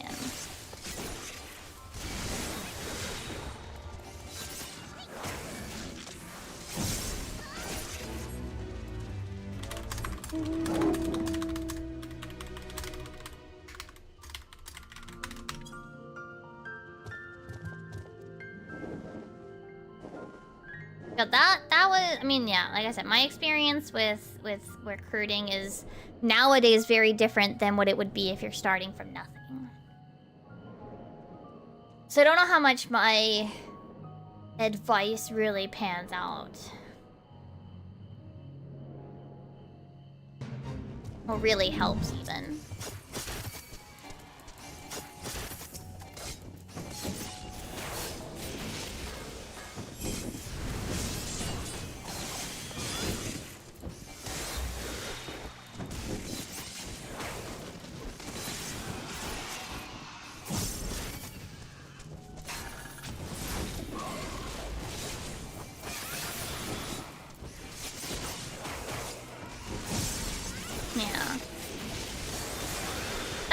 Reason, I mean, that's one reason I wish NA would fucking use Raid Finder. But NA is not consistent enough to use Raid Finder, honestly. JP is consistent, generally. It's not great. It's not, like, perfect. Oh, Raid Finder is, like, it's just Duty Finder, but for raids. It's the window that you open to go into the raids. It is actually built to work like Duty Finder, but no one in NA uses it that way.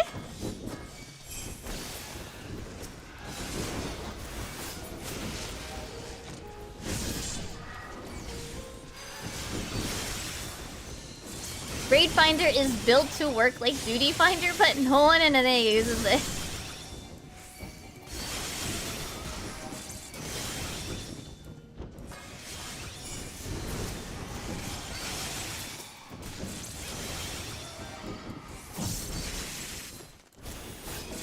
Well, okay, we briefly tried I briefly saw it being used during Sophia for the EX. Never for Savage. I've never seen it used for Savage, but briefly during Sophia, people did actually use it. But yeah, like, this. This is actually not just a window to queue in with full parties.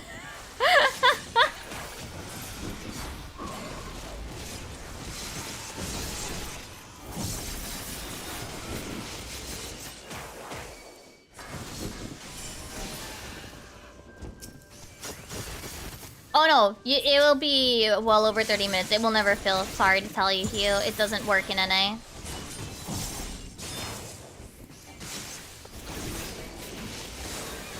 The saddest thing was, people used, for a brief period of time, people did actually use it for Sophia. But then Zervin happened, like, afterwards, and I think that was the nail in the coffin for it, though, because people wanted to run a non-standard comp. Because people wanted to run the non-standard comp, right?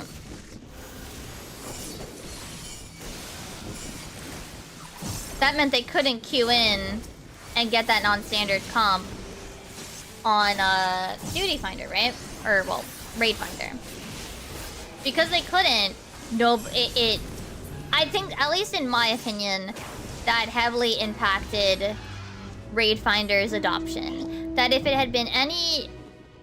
Maybe not any other, but like if it hadn't been Zervin nearly like right after Sophia, we might have seen at least a slightly bigger adoption for it for EXs. Not not for Savage, but EXs at least, which would be nice, honestly. Would be nice, actually.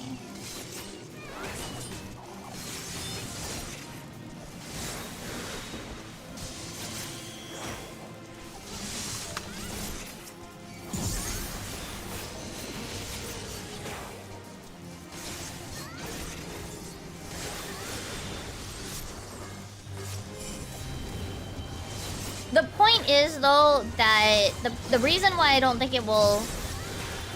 I don't think it will ever... change anymore is that also... NA's not consistent enough. Even in farm parties, they're just not consistent enough. Overall. Like, because if those people that are in PF were generally to just go to our Raid Finder, for example, if they were to do RF, I think you'd still run into the same troubles. And it might be even more annoying to an extent. I mean, at least then you wouldn't have to be waiting forever for a PF to fill, I guess? That's the one nice thing about Raid Finder, is that, like, you won't have to wait forever for it to fill, right? If people are using it, then...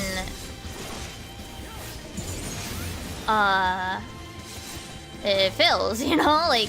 It fills it for you. And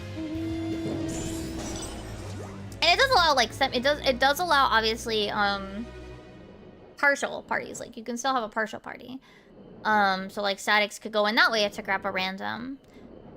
Obviously that means you're beholden to standard Raid Finder strats, but I mean that's essentially what PF is anyway. The reason why people run PF in JP is mostly to do special loot rules. And if they're practicing, actually.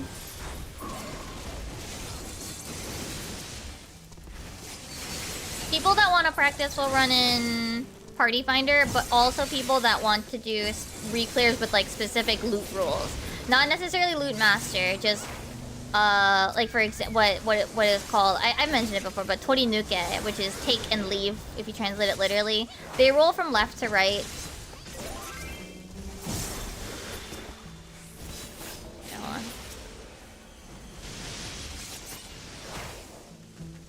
Oh,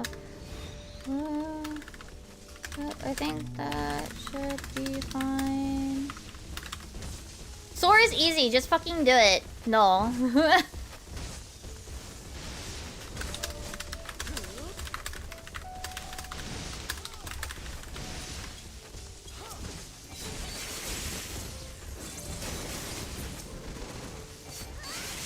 Soar is not that hard.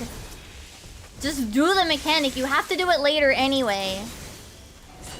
If you can't do Soar, you shouldn't clear Zervin anyway. Hot take. If you can't clear Soar, you shouldn't clear Zervin anyway.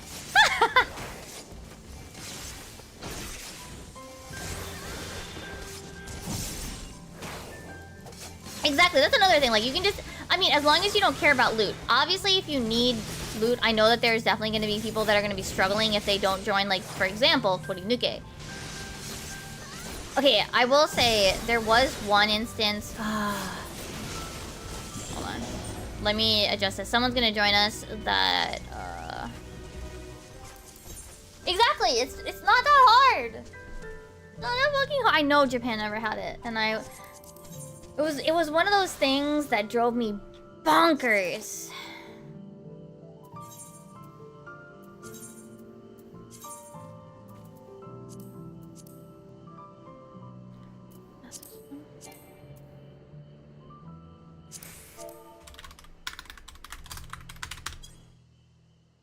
See, I mean, yeah, unsynced is fine. Okay.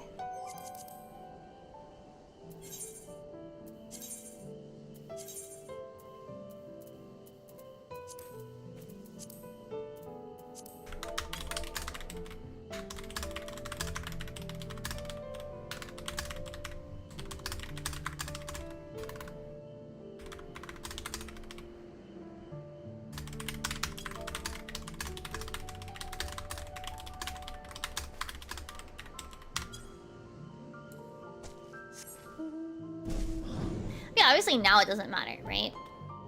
But yeah, like, Soar's not that hard. I don't know why NA hated it so much. I don't know why NA hated Soar that much. It wasn't even that hard. Okay, so here's the thing. Back when Zervin was new, a member of our static wanted to do the skip Soar mechanic. Skip Soar variant. They wanted to run an extra DPS. They wanted to swap themselves from tank to DPS to try to skip Soar. They swapped to Dragoon and didn't have Gearskogel. They didn't have Gearskogel, guys. They didn't have the level capability.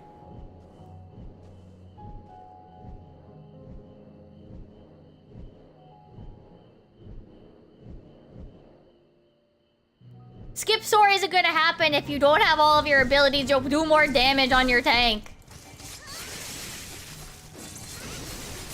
Literally at that point, they'd probably be doing more damage on their tank.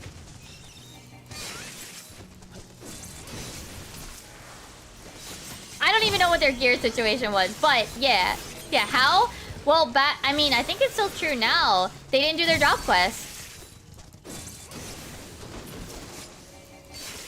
That's it. People would just not... I mean, it's fine for machinist, lol, or whatever. I mean, that's not why they didn't do it. They just didn't do it. But yeah. And in my opinion, the parties that didn't bother trying to skip Soar were usually better anyway. And the funniest thing is, you could still skip Soar, I think, with regular 224 comp. If people knew what they were doing. No, they just didn't do the Heavensward final job role quest. they just never unlocked Gear Skogul. Because Gear Skogul is your level 60. Well, at the time, it was... I don't know if it's still the case. But you had to do your job quest to get Gear Skogul unlocked. They did not do their level 60 job quest. That's why they didn't have it. They physically couldn't push the button because it didn't exist for them. It was an action not yet learned for them.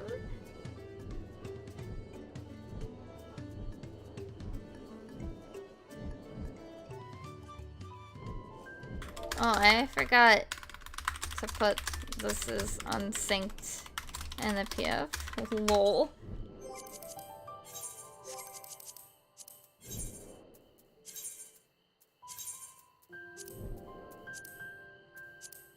I always figure it's what's the word?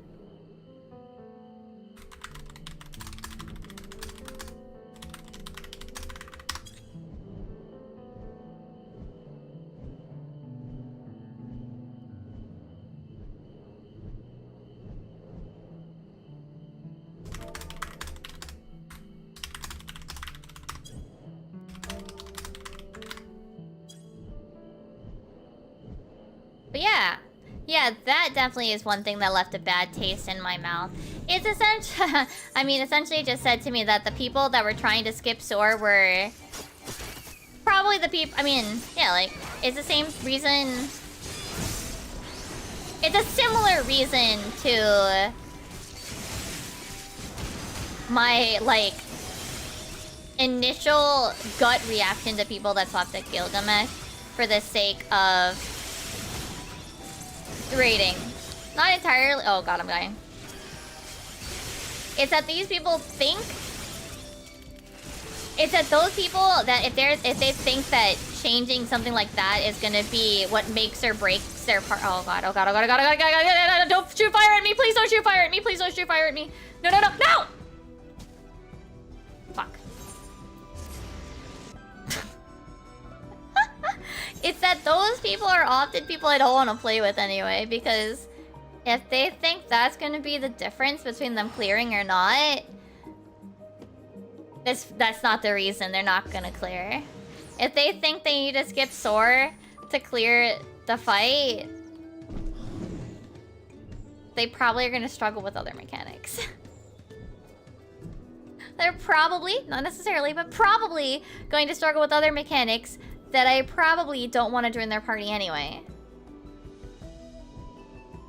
It's the same thing I feel about when I see certain jobs being locked out of a party, with the exception, I don't count the ones where it's like, oh, one per job kind of thing, right? That's completely different, right?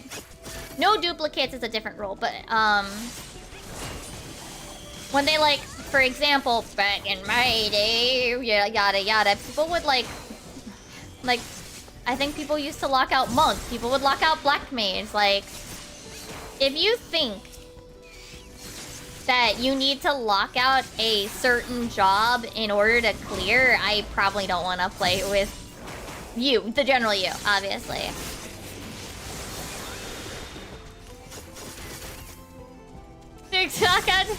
People lock. I mean, like, yeah, like people lock out like some of the weirdest shit, and like they'll like be beholden to some imaginary meta that's just not even true. Like they'll lock out certain jobs because, well, they're not top of the charts or whatever. It's like, buddy, that's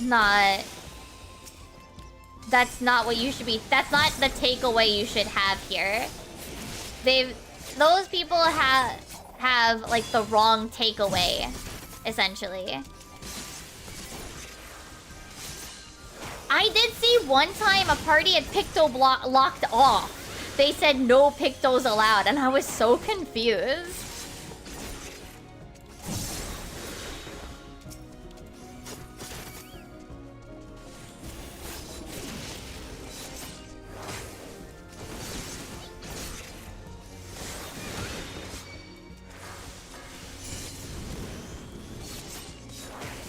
I don't know what they were doing. I don't remember. I know I took the picture of the PF, but I don't remember what it was offhand.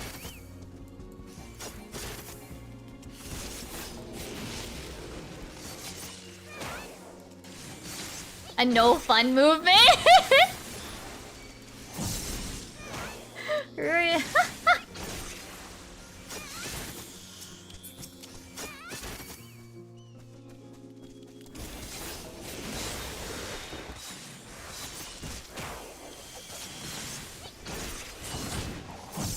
But yeah, like, if you think you have to lock out jobs because of meta, then I probably don't. Then you're probably... There's probably other reasons you ain't clearing. I have not, but... I mean... It's probably doable, and that's fine. Like, I mean, it's still gonna require a certain level of coordination, organization, and all of that sort of stuff. I mean, I've done solo healing on... Not all, but... Oh god, I need to run! I used to... Especially if I was running with static, they'd be like, hey, do you want to run as one less healer? And I'd be like, yeah, sure, whatever. Does Picto make with other people rotations? I don't know offhand about that. Yeah, I don't know about that, Nason.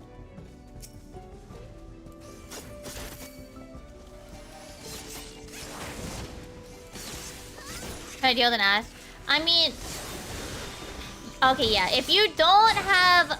Okay, so I mean, the game is still built around the idea of having a shield healer and a regen healer. Right? Like, you do have to have mitigation. But like a scholar... Or probably even a... sage... They can brute... I don't say brute force it, but it's doable. I mean, I think there was an all-warrior clear of M4 already.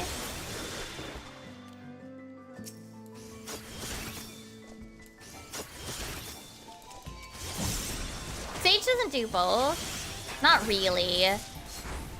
You're gimping yourself if,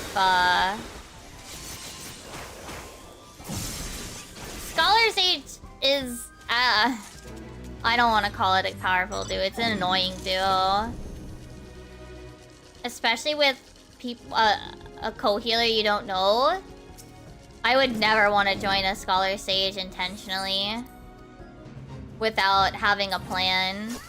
At least not for Savage. I think that's just a recipe for tired.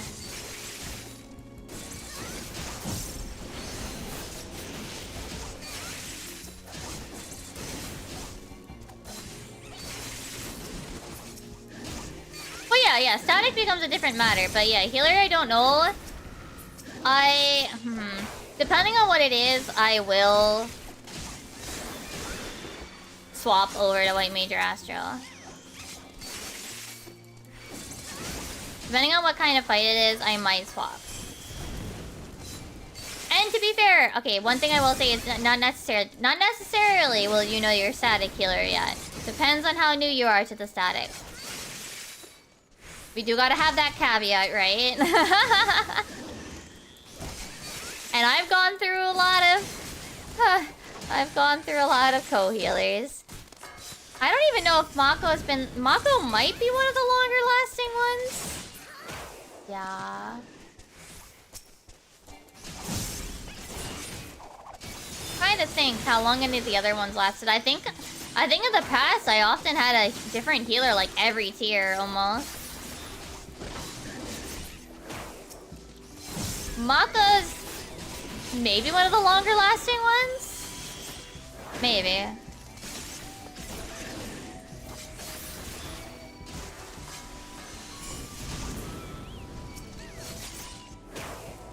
See, I'm glad that... I think that for the health of the game, the changes to the OG Astro cards was kind of necessary, unfortunately. Like, I know in some aspects it's a little sad, but it's probably better for the balance of the game long term.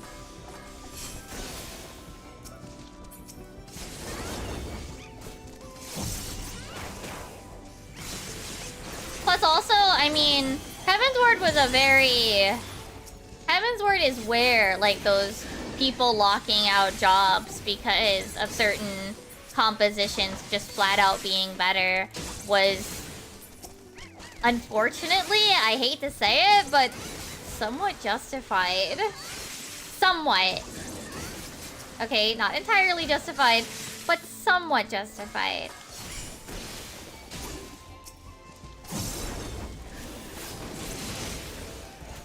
The...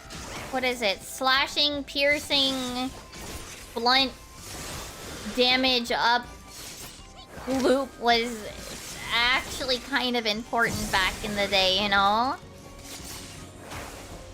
See, I don't want to... I wouldn't agree on it being good, bad, good jank. Absolutely not.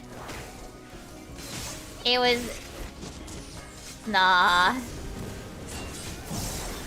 Like, did I enjoy Heavensward? Absolutely.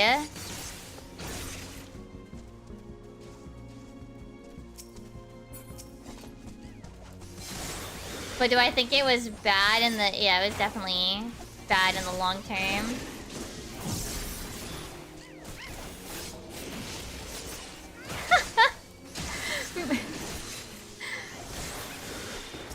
They have to use the special, Bards have to use the special, performance mode.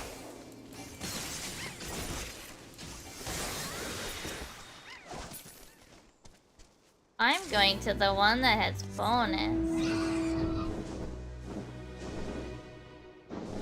I mean, A2S was not fun.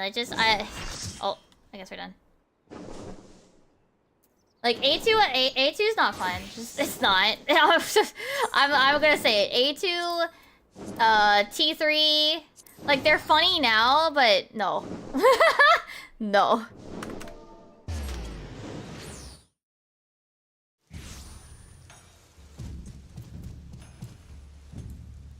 Here, I'll swap to this one.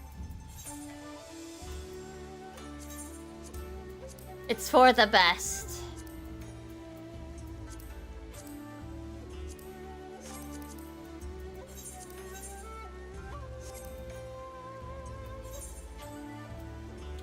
I kinda liked Caster Bard, but I'm glad that they removed it too, okay?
Right, they're viewing cutscene.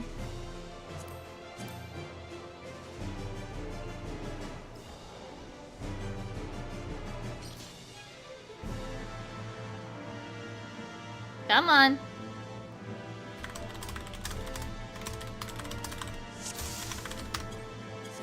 Oh, okay. I always feel like the one is a little bit cleaner, you know what I mean? Like, it's got nice corners, so it's easier to tell who's in the intercards, you know?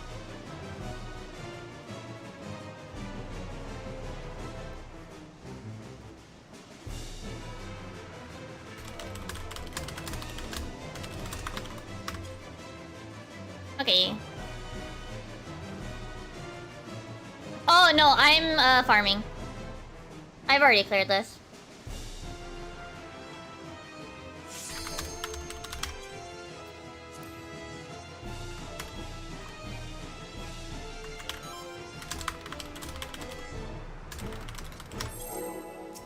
I cleared this, like, forever ago, so... I've cleared everything on content, but not... Oh, the oh, okay. Sorry, I must have, I missed. Okay. Apologies.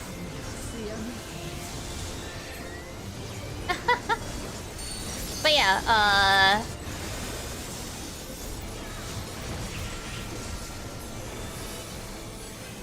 I just want to get more clears under my belt for this one, because this is the last Endwalker mount that I need.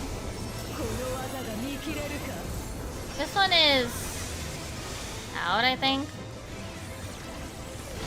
No, oh damn it. I'll remember what they mean again exactly in a bit.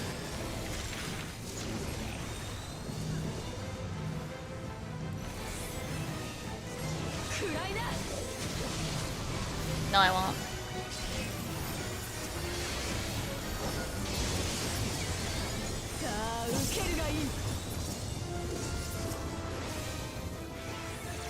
Wait, isn't this one where she does? Oh, she does. Okay.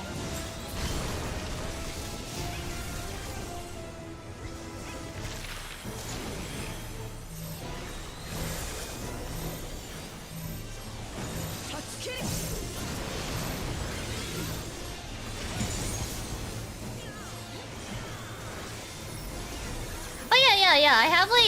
I have this hairstyle, and I have like what? Gosh, like 3. I have one more hairstyle on this one that I used briefly as a little teaser. Maybe I'll do it later too.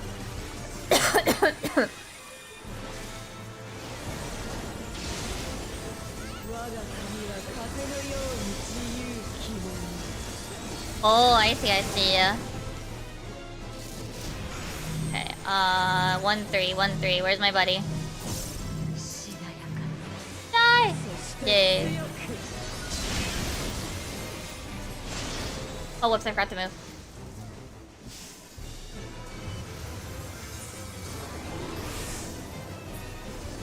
Any bonus lines in No Meg? You just gotta have a...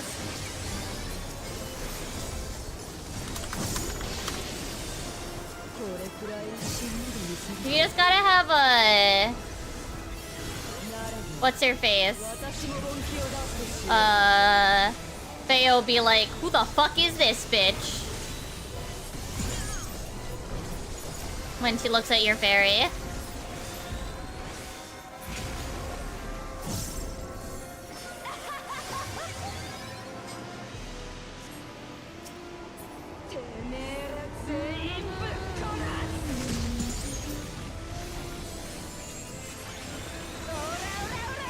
Ora! It's... Okay.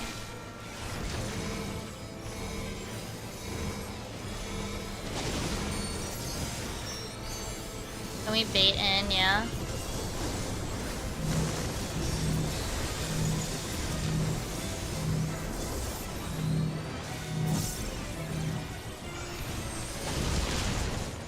Oh, I might die. Whee!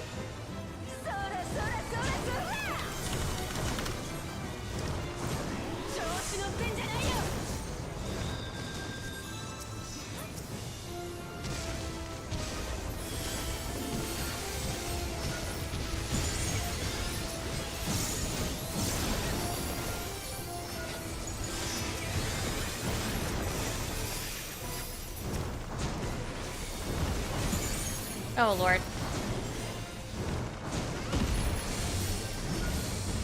Was this one you get anti-knockback? Yeah, it was.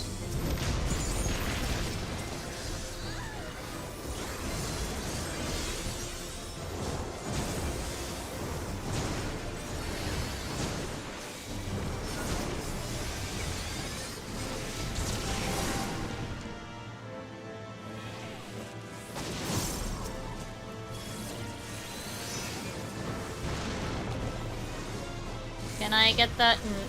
No. Well, this is bad.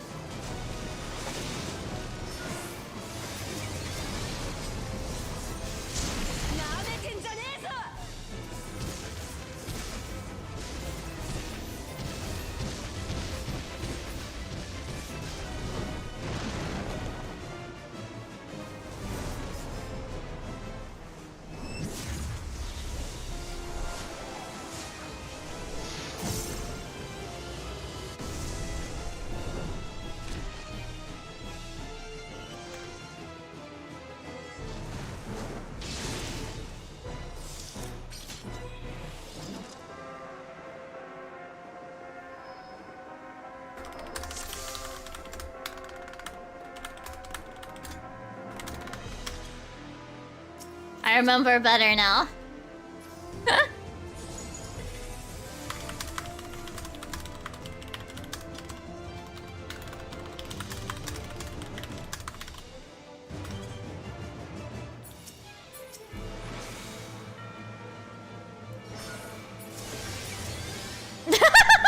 Someone said any questions in another word. Why are we here? I mean, metaphorically.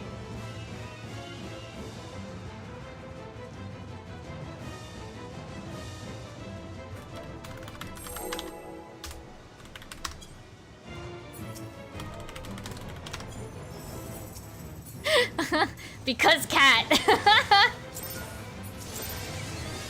That's why.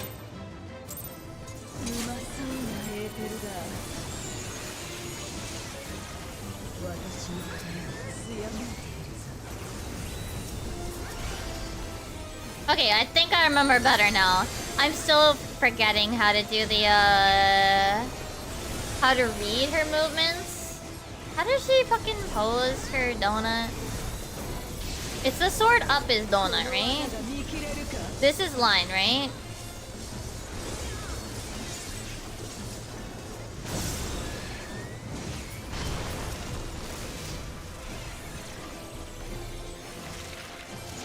This is donut. No, this is that. Okay, so when she does a little oh ow. When she does a little fucking goblino pose. Okay. Okay. Then she's jumping.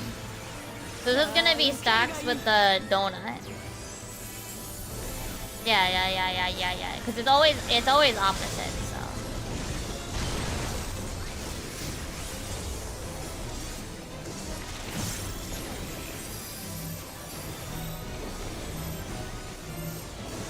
No, not here, not here.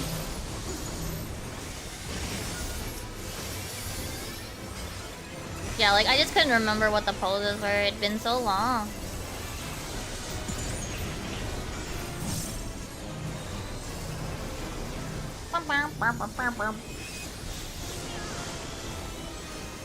And yeah, honestly, I didn't remember that I couldn't oh, are we having... We're having some funny stance times.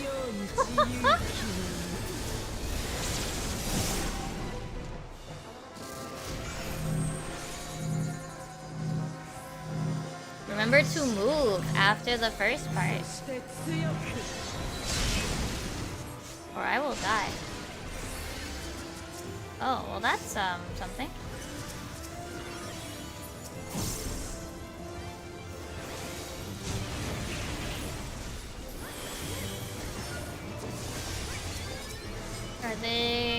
They're hard resing 4, so I should hard res 3. Oh.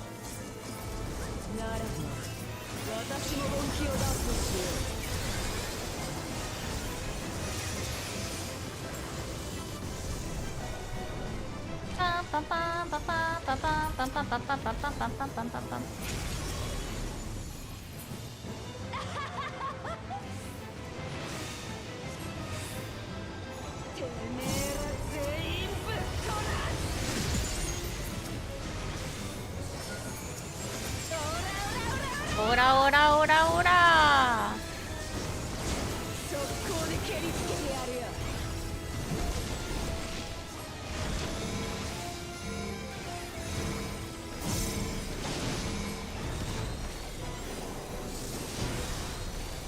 Oh, I gotta get in mid. I'll move in a sec. It's fine. I'm good.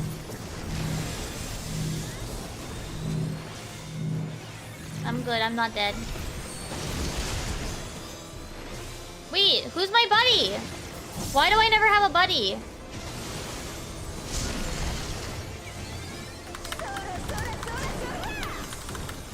Like, I think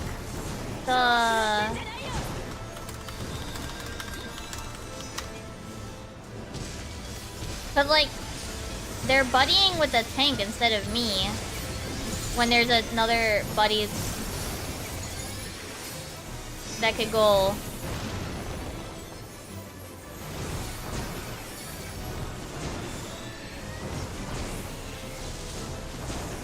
We didn't say which direction.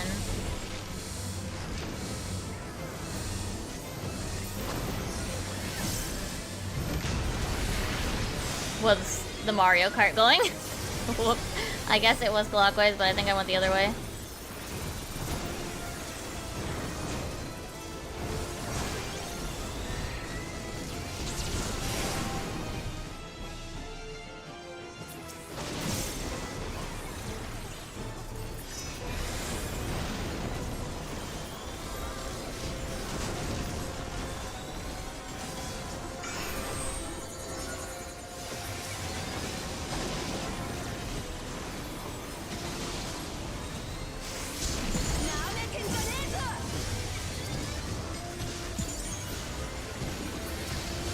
I'm gonna assume they didn't get an enumeration partner.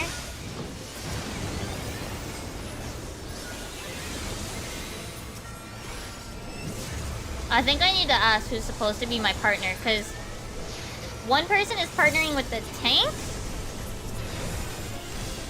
and the other person is partnering with the other tank, so I'm getting left alone.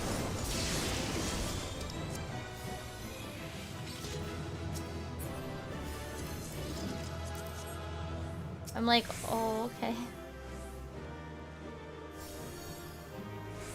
I think it shouldn't it be rotate clockwise to meet your partner for the DPS, or unless it's the other way around. Oh, that's when we get in the next one.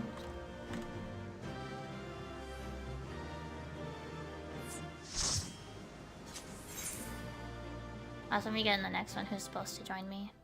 Cause yeah. One DPS wasn't even meeting a partner, and then I was left by myself, so... Little awkward.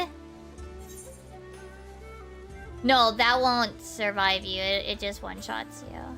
Also, I'm on stage right now. Actually, I'm gonna go on White Mage.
Yeah.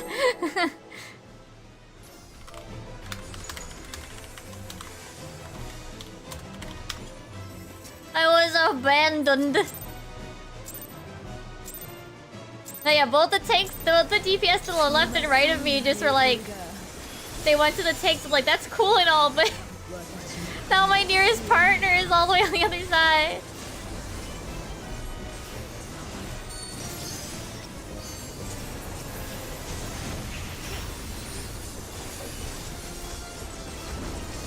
I'm all alone, and then dead, you know. This is in... And then if she goes goblin pose.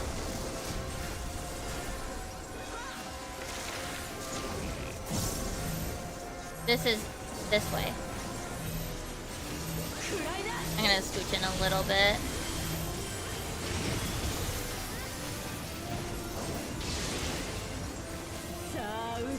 Now this is line. Yeah, I'm gonna be dumb. I'm stupid. Fucking stupid, Chad.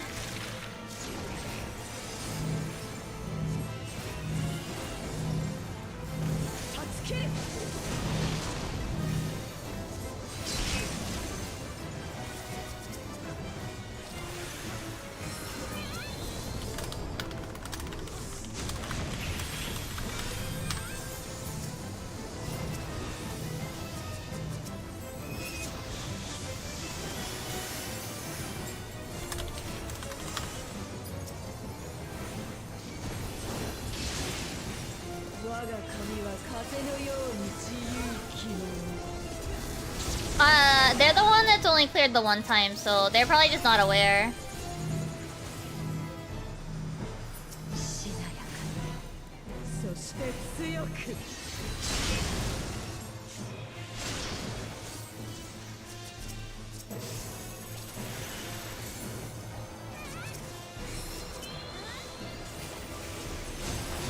Damn it.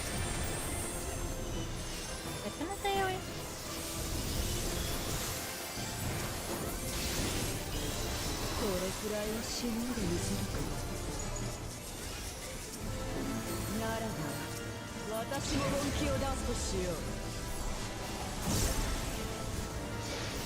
Oops, I was too close.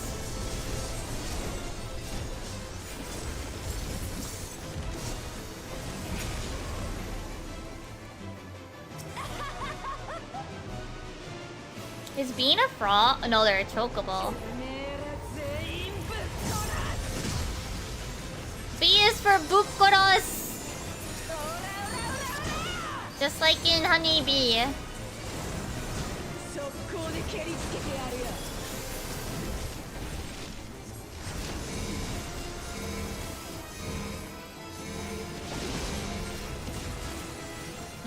I think I'm gonna ask the tank if they want to swap there. I don't mind.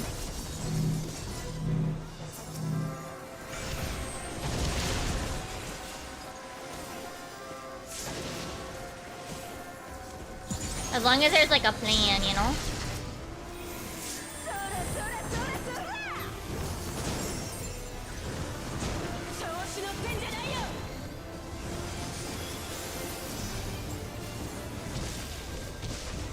Oh, I was just making a joke because she says Bukarosu, which is the same thing Honeybee says. She says B Bukarosu. They're like, I'm gonna beat the shit out of you. B is for beat you to a pulp in Japanese. It's Bukarosu.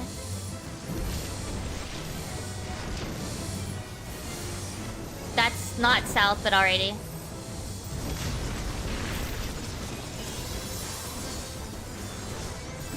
Buffy, hello! Hold on.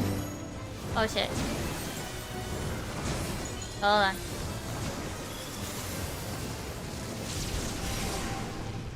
Hope your stream went well, Buffy.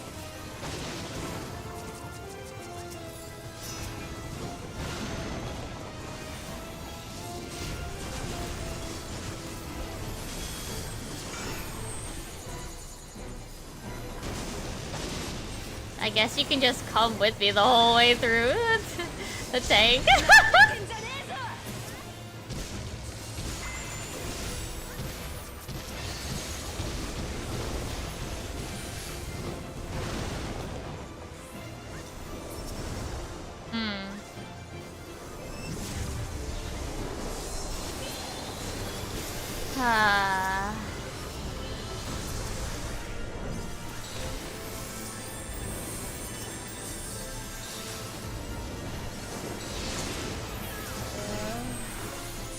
Color. We might be missing one though.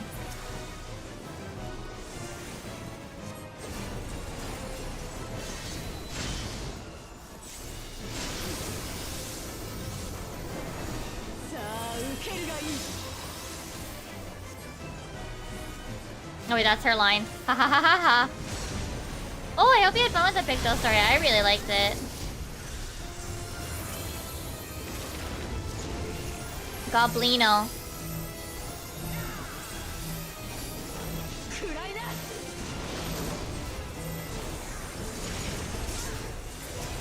Yeah. Yeah, same actually. I love the Picto story so much. It was good.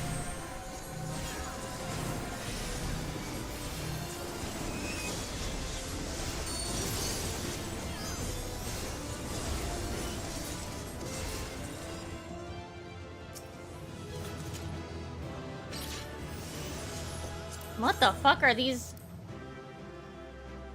Yeah, alright.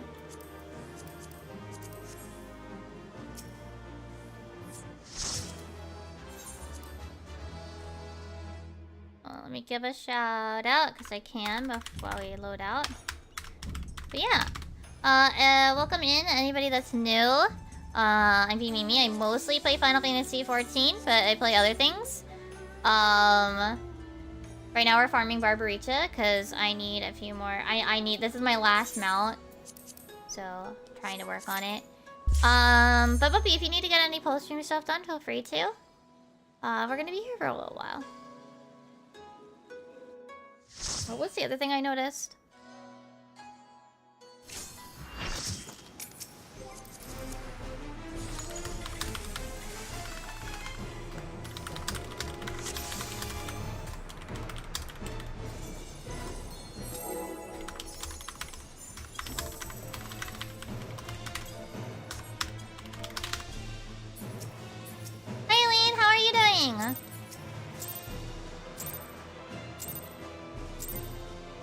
Oh, yeah, no. I mean, isn't she... When you think about it, in 14, she is basically just... Void Garuda, ain't she? Right? Yeah, I'm trying to get... This is my last Endwalker mount.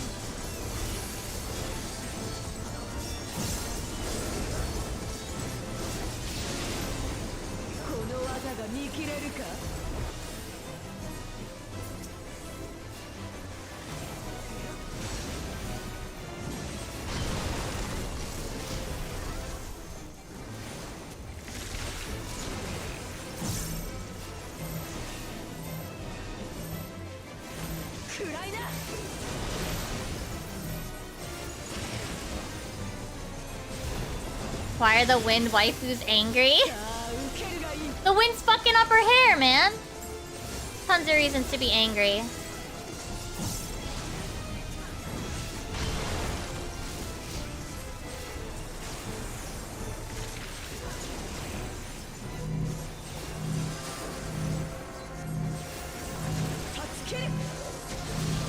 Oh, I hit the wrong way!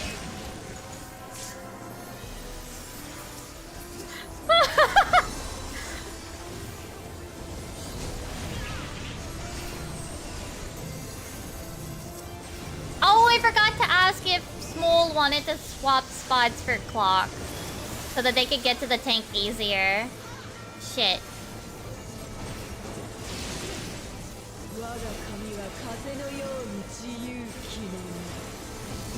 I'll ask them next pull.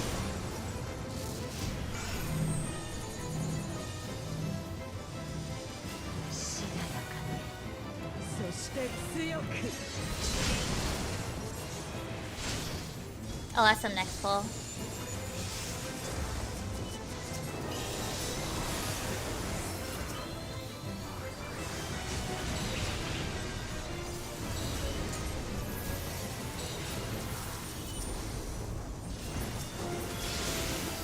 Tentacle if you ain't needed much this condition, maybe.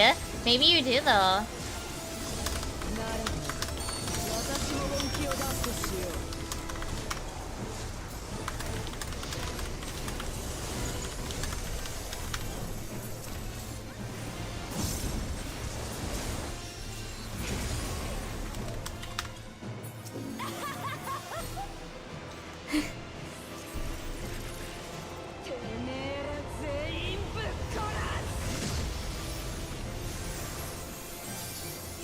I swapped with Small, like last second. It's like, yep, I typed it out and then I stood in my spot like, yep, yeah, exactly what I was asking you. Communication successful.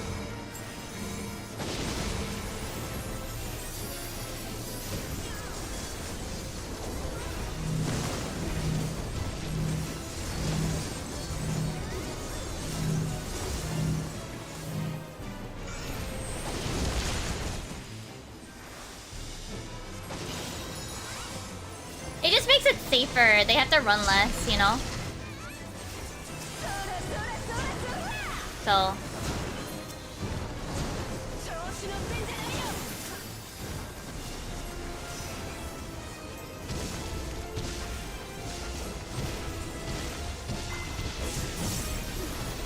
Oh, I should put Lily Bell down for that. Ha ha ha ha ha ha ha.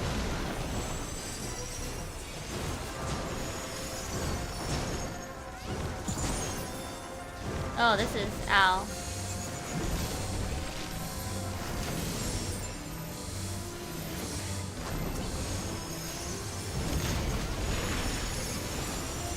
Woohoo! No one died!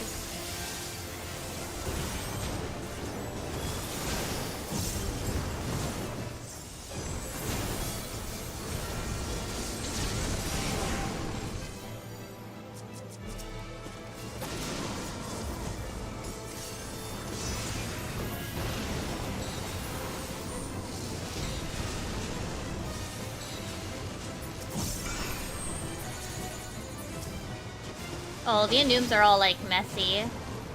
Oh, whoops. My own dummy. My own dumbass mistake.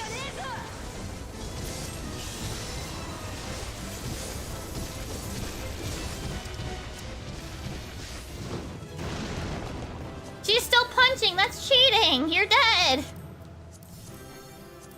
Ma'am, you are dead. You are not allowed to punch no more.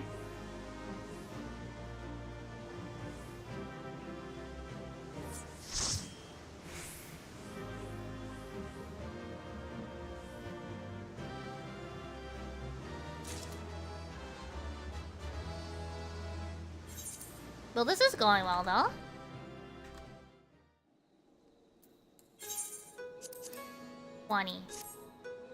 $20.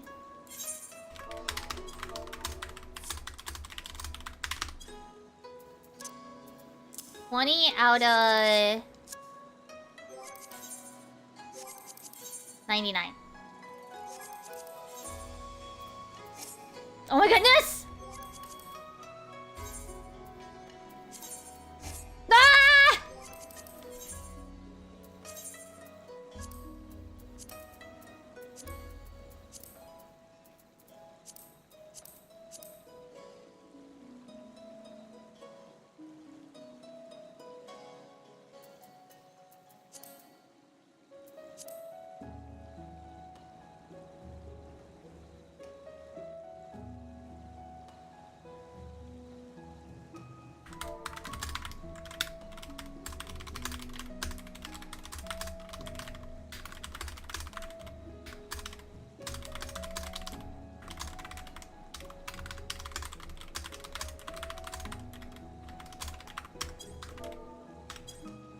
Tier 3, yes, but it's very tiny. And it's also higher potency. So it's 600 versus 250.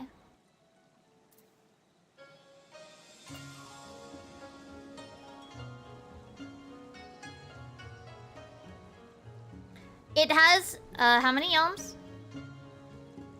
Nearby target, yalm 10 yards. No, sorry. Radius 10 yalms. This one has a 20 yalm radius. You can, however, cast it at a target, though, of 30 yalms away at least. So yes, there are specific cases where Cure 3 is the way you should be doing. The skill you should be using over the other.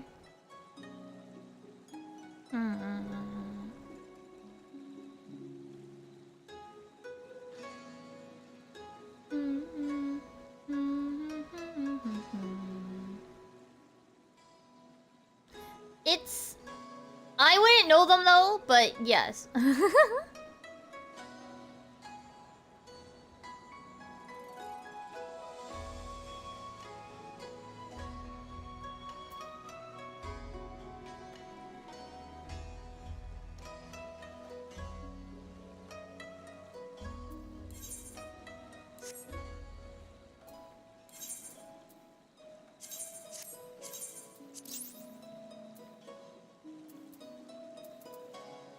Okay. I'll clear this up this week, though. Okay, while we wait... I might make some more Tito.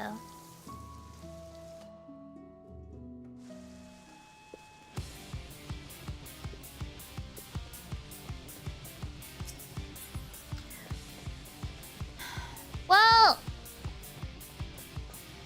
There are, I think, specific instances where you want it With white mage, I mean, there is the Lamau about Cure 1. With the free Cure proc, which is bad.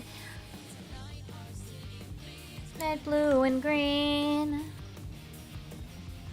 Light out in the dark, unseen.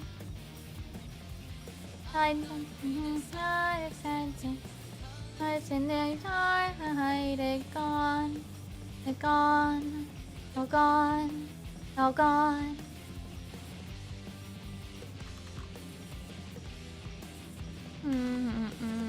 A girl looks to the stars and dares to dream. Yeah, I'm on Zolaire right now. On the world, she'd make a mark, it seemed. This phantom in my mirror staring back. I realized that girl is gone. She's gone. She's gone. I'm gone.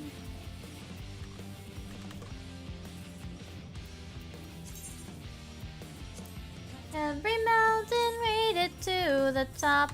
I had it all, but don't. I thought traded tomorrow for a lie and found. No, free cure is worse. No, no. Isn't there free cure? Like, isn't there like a meme freecure.com or something? Stop using freecure.com or something. Stop. Left here inside, let's suffocate, if that's what it takes. Oh, and those who look to cast me aside will turn their backs and leave me to die. You can try, come try, but I will survive. No going back, no going, don't ever fit, no way. No going back, no going back, no coming back from the edge. Look in my eyes, yeah, I know you understand. I've made up my mind, now there ain't no going back. I've made up my mind, now my heart's demanding. I'm ready to fight till there's one left standing tonight. Lightning will strike, thunder will fall. You're gonna give it all to me, to me, to me, to me. I gotta believe you set me free.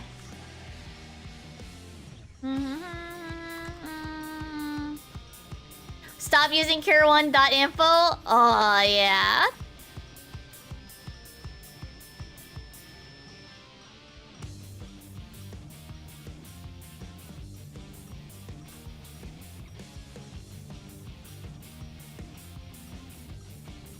My voice isn't suited. My voice can't do that. Tonight my circle finally comes complete. One last step from the dark, I breathe. The music swelling crowd is chanting. For this moment, fears an afterthought. It's gone, it's gone, all gone. I mean, essentially, I was saying this before, like, free cure is the same type of trap as energy drain is for a different type of player. Like, free cure's trap is for people, it like traps like one end of the player base that plays white mage, and then energy drain traps people that are on the other end of the spectrum but as scholar. These people that are like super focused on the DPS, it traps them. And then the white mage side is like, it traps people that don't know any better. King down and down tonight. I'm out of time, but it won't stop. I'll bet my life before it's lost. That final line I'll cross. There ain't going back, no going back, no going back. No one life's left here inside. I'll suffocate if that's what it takes. So, and those who look to cast me aside or turn their backs and leave me to die. You can try, come try, but I will survive. I don't know, I end up in this really weird higher range That doesn't quite sound right. No proc eventually if you keep using it. No! My leaves are retaking me. Ain't no going back. It's not like I can't hit. Those notes aren't. Like, I can't. They just sound. They don't sound quite right. Give it all to me. To me. To me. To me. I gotta believe. Is that me free? It's like this almost like a weird octave up almost that I don't want to be almost. I don't know.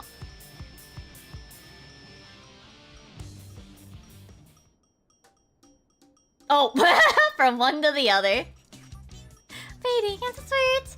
Before the thing up my pitiful defeat. Before it's ever and always play your part. Before it's over, I'll capture your heart. Now this one I know I'm trying to force a bit. I'm trying to force it a bit. No nectar sweeter, sweetie. I'll drive you wild. I'm the artist destroyer's lace and lace with purest pride. I'm up there wildflowers begging for your eyes. I'm not the poison and waiting to collide. Come play with me, darling, you'll be surprised. It's world is a weary place, humdrum, dreary-eyed. In all its monotony, I'm barely alive. That's why I want to outshine the stars in the sky. I want to see my name painted in lights. To win your love, I will do just anything. If there's always something more, yes, there's always something more. On magazines, I'm at my concerts and crawling the streets. I'll be your idol, your only one. And it's somehow not enough, it can never be enough. Look at me, look, I'll take your breath away. I'll pay the price if you deny me your song is here at the Arcadian. Press me and that's your head. Oh gods, again, I really should have said heed me well. However, just because I'll be your queen bee, honey, be lovely, be adored by champion. I'll be the full-time royal, worship me, love me again, until the end. Oh, I'll be your queen bee, honey, be lovely, and be adored by workers near and far. I'll let you be my little drone, honey, so long as you never cross me. Oh gods, again, I really should have said, heed me well, or ever as good as dead. Alright! They had Gun sing the vocals for this. Esaru! Esaru-san, wait, no. こんにちはね。この曲すごいね。They had Gun sing it. They had fucking Gun sing it. Old man. Old man honeybee. Oyaji honeybee. Here's pride. There are flowers begging for your eyes. It's are poison and waiting to collide. Come play with me, darling. You'll be surprised. The weary place, humdrum, dreary-eyed. In all its monotony, I'm barely alive. In the sky, I want to see my name painted in lights. And in your love, I will do just anything. But there's always something more. Yes, there's always something more and more and more. On magazines, at my concerts and crawling the streets. Be your idol, your only one. But it's somehow not enough. It can never be enough. Look at me, look, I'll take your breath away. You'll pay the price if you deny me. Our throne is here at the Arcadian. Cross me and that's your head. Oh gods, again, I really should have said heed me luck forever just because I'll be your queen bee, honey, be lovely. I'll be adored and only champion. I'll let you full-time royal worship me, love me again, until the end. I'll be your queen bee, honey, be lovely. Be adored by workers near and far. I'll let you be my little drone, honey, so long as you never cross me. Oh God, again, I really should have said, alright, keep me low, or you're as good as dead.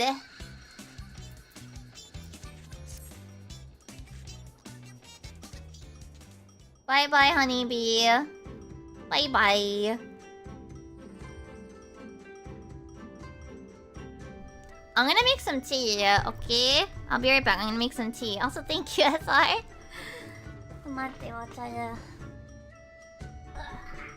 need boiled water. Let me at least half prep it.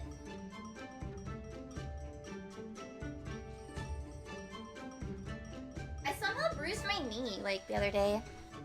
Like, really bad. My knee all fucked up. Nah, it's just a bruise. But the concert was really good, by the way. The Primals concert was really good. I'm kind of mad. I found out the set list for day 2 was slightly different. Which song did they play differently? They did fucking To the Edge with Jason's vocals instead of Close in the Distance. Don't get me wrong, I like Close in the Distance, but To the Edge is like one of my favorite songs. They also did Metal instead of Through the Maelstrom as well. The encore is just pure fucking Alex energy. It's just Alex. It's just all the Alex songs because they can't do a concert. Primals can't do a concert without performing Rise, ever. Oh, yeah, they announced it. Here, I can share. I can post links. Sorry, you guys can't post links. But here's the, you can pay for the archive now. The archive is available now. If you would like to. I stayed up until 3 a.m. I think I went to bed at 5 that day. To watch. This is only the day 1 one, so it's the... Yeah, there's 2 different songs. The 12th song is Close in the Distance, and the 14th is Through the Maelstrom. They had new dancers again for Long Fall. They had another set of dancers for Long Fall this time. I still remember the one time I went to see... Oh gosh, I forget which It was Primals live in Japan. It was in Makuhari, right? I remember the one time when I was there and the girls in front of me. So, you know the dance with Long Fall, right? They were doing the dance with just their hands, but like in the air. It was really cute. I was kind of jealous. I kind of wanna, maybe one day I'll like actually put a little more effort into remembering the order of operations with that dance, the choreography. Oh, my tea's ready to start boiling. So come on. Yeah. Steeping rather, not boiling. Steeping.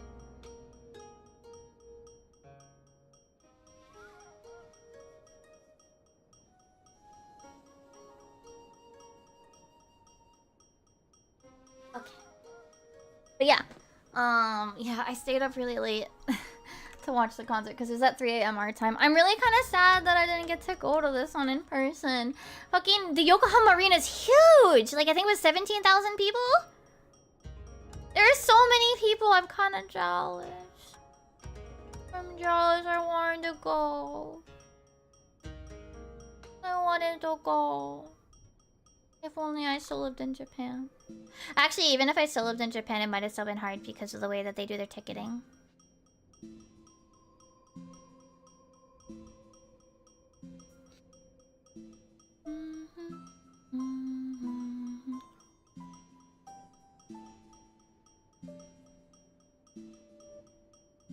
I have a bunch of silly things I can... I mean, I posted most of my stuff. But,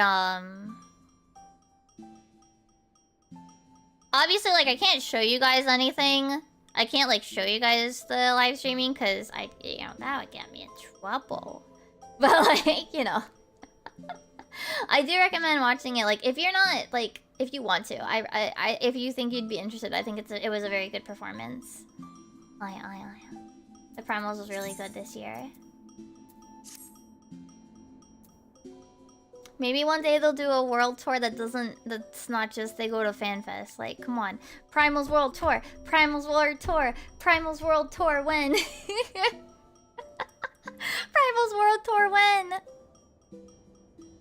Yeah, no, I'm making the honey chamomile and then I'm putting honey in it. But I'm waiting for it to steep it. I steep it for 3 minutes. But yeah, I really love I don't know. I just really like the performance. I really like Primals. I'm just having seen them. I saw them twice in person. I want to be able to see them in person where I can shout and scream because the last time we weren't allowed to because COVID rules were still in place. So sad.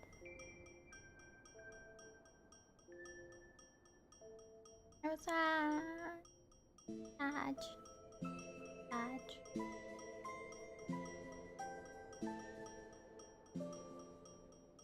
Primals is just like, I don't know, I live for like band mixes of songs. I live for like those slight variations to a normally like slightly pop song, but like the variation where they try to interpret it into a live band. That's why I love the Hatsune Miku performances, because there's something just really cool about like those points where they're like, they have like a fun guitar riff or something in the middle of it. It's just like, this is so fun. This is so good. Oh, tea's ready. What's up? Come on.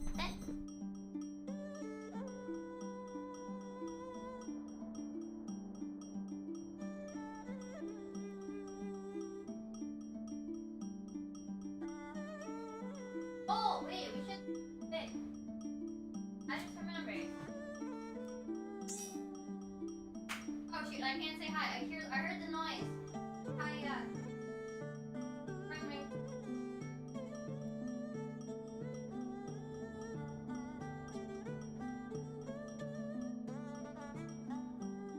I heard the PF noise and I was like... Yeah. Junie? Is that how I should pronounce that? Hello! Okay, I'm back. Alright, sure. So... Oh, let me see how this filled in. Okay. So... Wait, what was I gonna say before? Shit, I forgot.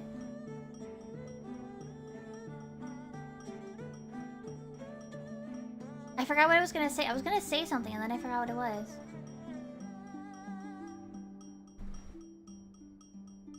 Oh no, my brain emptied.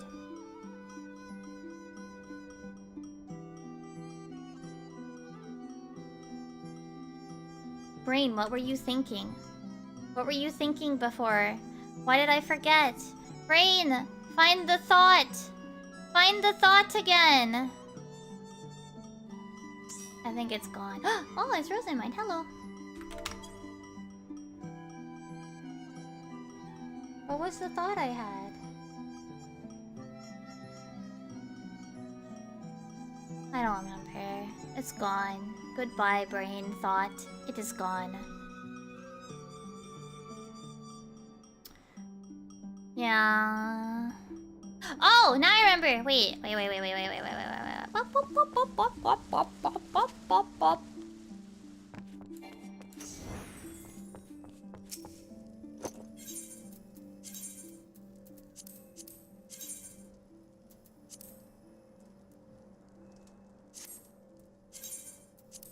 Let's get muted on Twitch.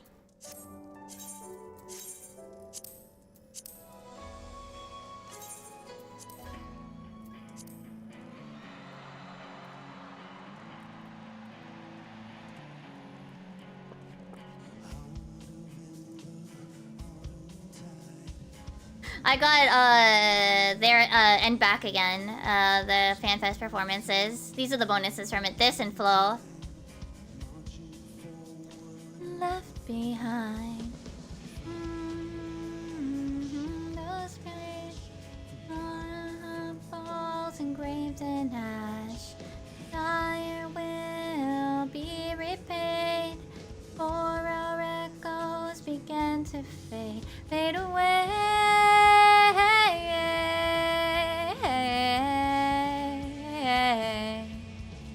Fade away.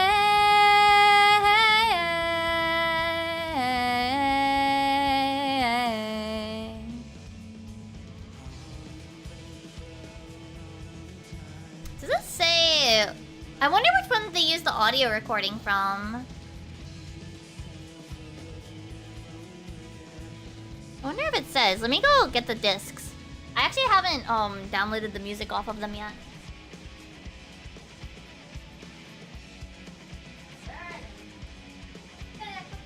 Oh, it's still on the stack. So for the Primals one, I have to just get my disc drive out. I have just a standard like CD disc drive. That a USB one that I can plug in, because I bought it when I was living in Japan because I had a couple of CDs I wanted to actually put on my phone for when I was traveling to work. So the Primals one is just a regular CD. It's actually 2 CDs. But and Back Again is a Blu-ray because it has the video performances. So that one I have to load in our PS5. Does it say which live fan fest? Like, I think these are all... I mean, I see Japanese ones. So maybe it was a Japanese one they used the recording for. This stupid fucking EA joke.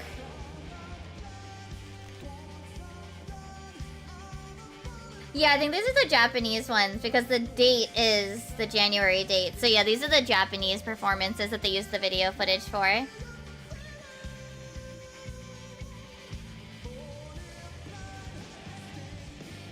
God, Keiko is so pretty and Keiko's dresses are super pretty. Absolute cutie.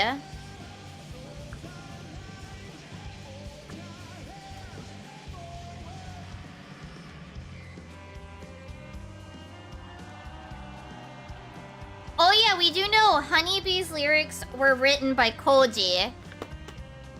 Purely Koji. He's the only one listed on the Primal CD as the lyricist. Let me see. But we don't know who the... I think it's on the Primals. Is it? Oh no, it's Give It All is Koji, sorry. Honeybee isn't on here yet. So we don't know who was involved, but concept for Give It All was by Yuki Kimura. But lyrics were by Koji for Give It All.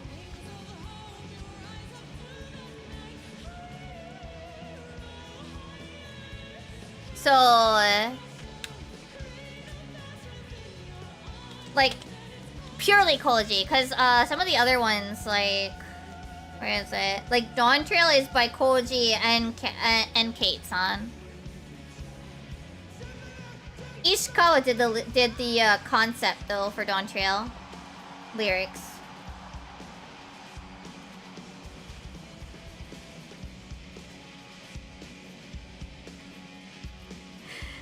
Isn't Chrissy Costanza? I think that's her name. The one that they got for Give It All is also a pretty big deal. I remember our well, he's now a Viper. Sil was like, wait, no way, because like they're a very big fan. Like they're a fan. Like holy heck. The Primals Riding Home CD, it's still Chrissy Costanza doing the vocals for Give It All, but in the performance they had Amanda Aiken do the vocals for the... If you get the Primals streaming pass that happened this past weekend, it's Amanda Aiken vocals. She performed Give It All and...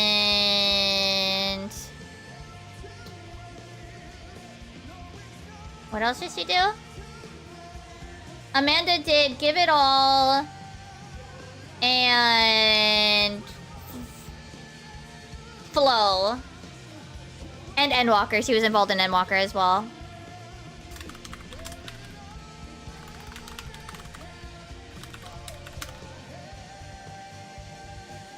Be My Honey and Oblivion were Goon though.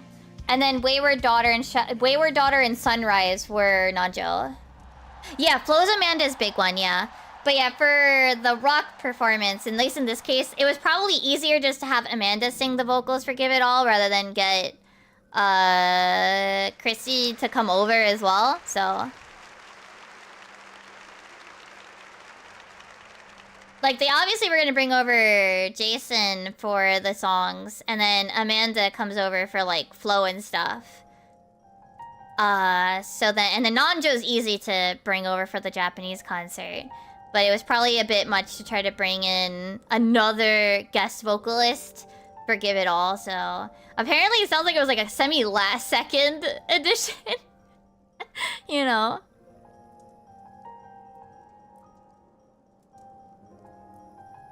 It was semi like towards like it was kind of a surprise like song for Amanda.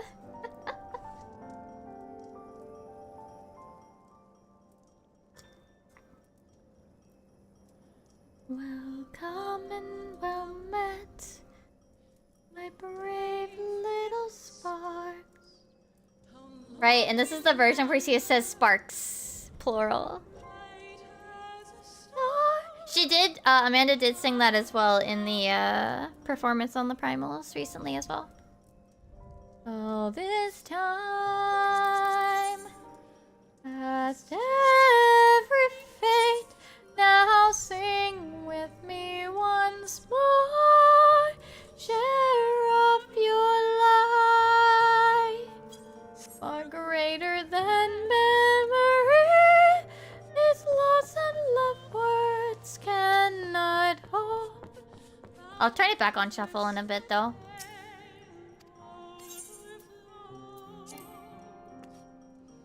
And carries your life out to sea. Let's see if this... Oh, it does. Whoa! That piano, Keiko-san, pop off.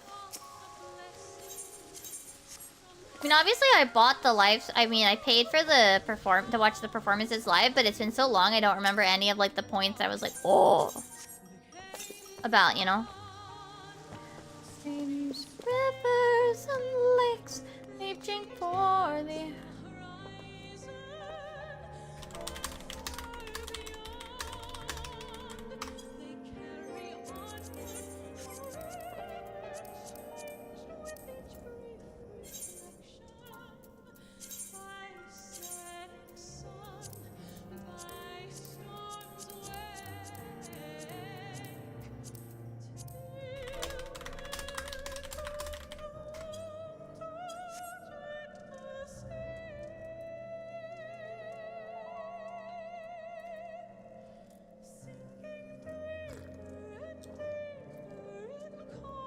Embrace heading time.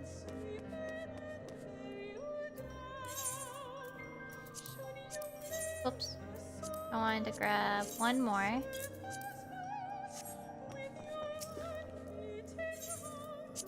gonna shuffle this.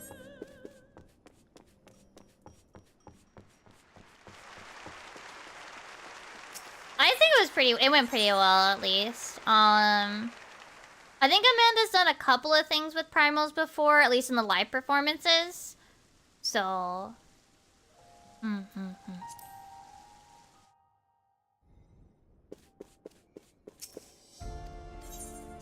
Though I do think, yeah, I mean, technically Give It All, like, Primal's version is, like, pretty much just the standard thing. Just live performance versus... Well, the live performance version, like, yeah.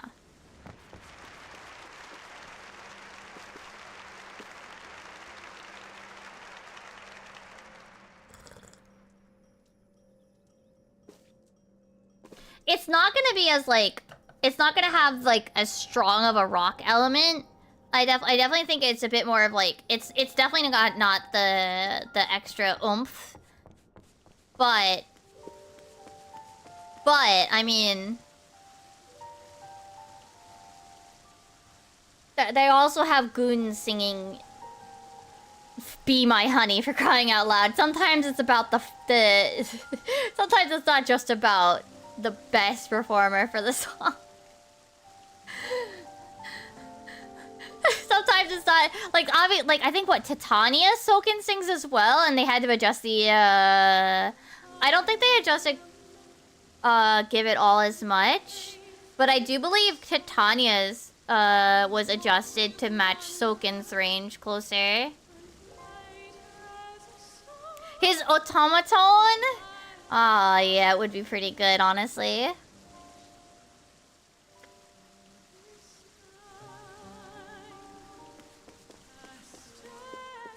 He didn't perform with any automaton during the primals. I think he only does it. I think he only breaks it out for the piano concerts.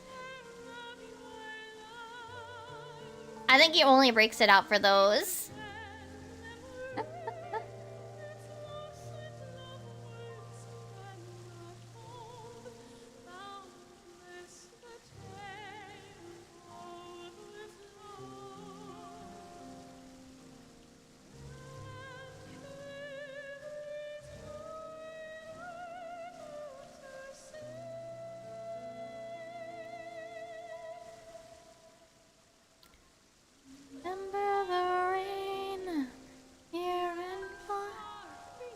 あ、どうしたまあ、勉強しました。なんかね、中学時代から、中学時代よね。日本のアニメとか漫画とかゲームとか、そんなことが大好きになって、まあ、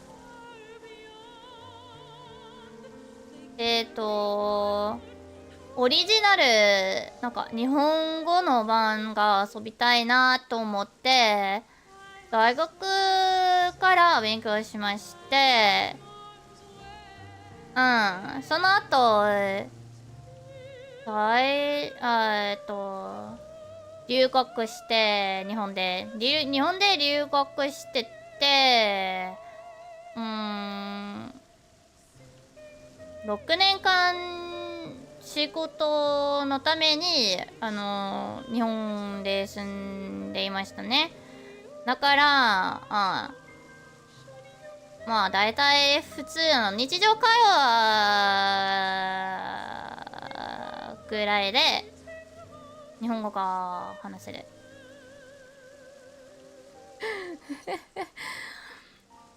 それに、なんか、中学時代はね、そんな時はね、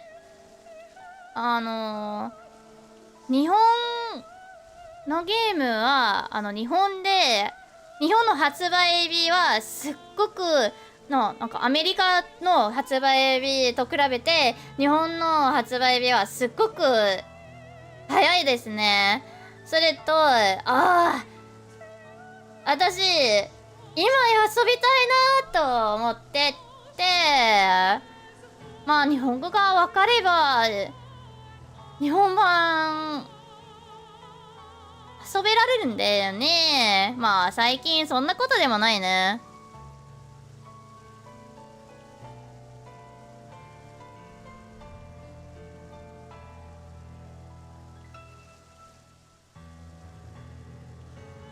そう、正直ね、なんか、ローカライズ、まあもちろんローカライズが好きだけどね、なんか、違うポイントとか、興味あります。So, sorry, I should be translating myself as well. So, they asked why I know Japanese, and I mean, essentially, it's just that when I was in middle school, obviously, like, I started to like anime, manga, and games and stuff. So, I was like, man, I want to play the Japanese version. I want to see the Japanese version. And, you know, especially back when I was in middle school, you know, that's like 20 years ago? 中学時代は20年前だからね。So, like, the 発売日ギャップが多い。So, the release date gap would be like super huge, right? It'd be like months, years. So, depending on the game, right? And I'm like, man, I want to play it now. So So I wanted to study Japanese. So I studied Japanese in college. I did a half year study abroad in Japan. I worked in Japan for 6 years. Yeah. So, and now when it comes to playing games, like why I set my game to Japanese audio is literally just because I kind of like to see the differences. I like to see the difference between. I love localization. Like, I'm not saying it's bad, but I like to see like the the tiny bits that are kind of different just because they have to be. なんか、英語と日本語は、まあもちろん、違うポイントがいっぱいあるんで、英語版と日本語版は、違うポイントが面白いと思います。だから、なんか、できれば、ボイス日本語の方がいい。それにね、私の日本語、読むスピードがすっごく遅い。日本語読めるんだけど、時間がすっごくかかるから、英語の方が早い。So like, I'm really slow at reading in Japanese. That's why I don't set English text if I can.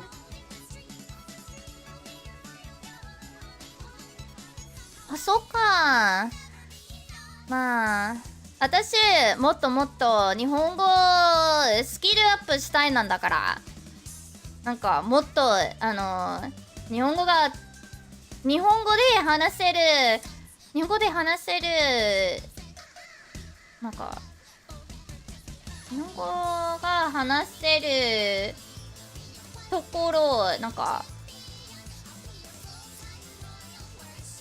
what do they call immersion, like, I don't know that word.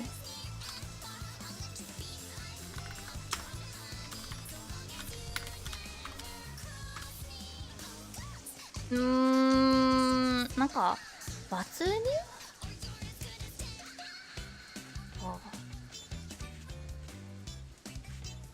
なんかできれば日本語でやると思った。日本で住んでいた時。まあでも配信中は最初は Twitch で配信しましたね。So I started streaming on Twitch.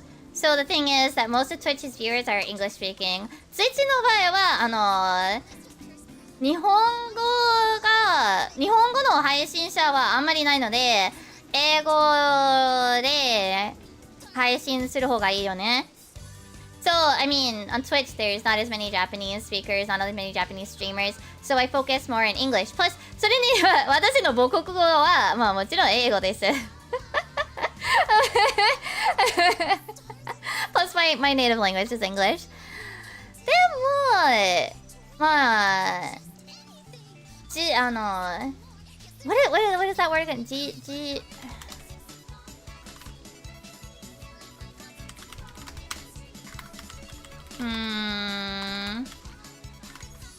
人で、まあ、配信で遊んでないゲームは時々日本語字幕、日本語ボイス両方すべて日本語で遊ぶことがありますが、まあ配信中はすべてを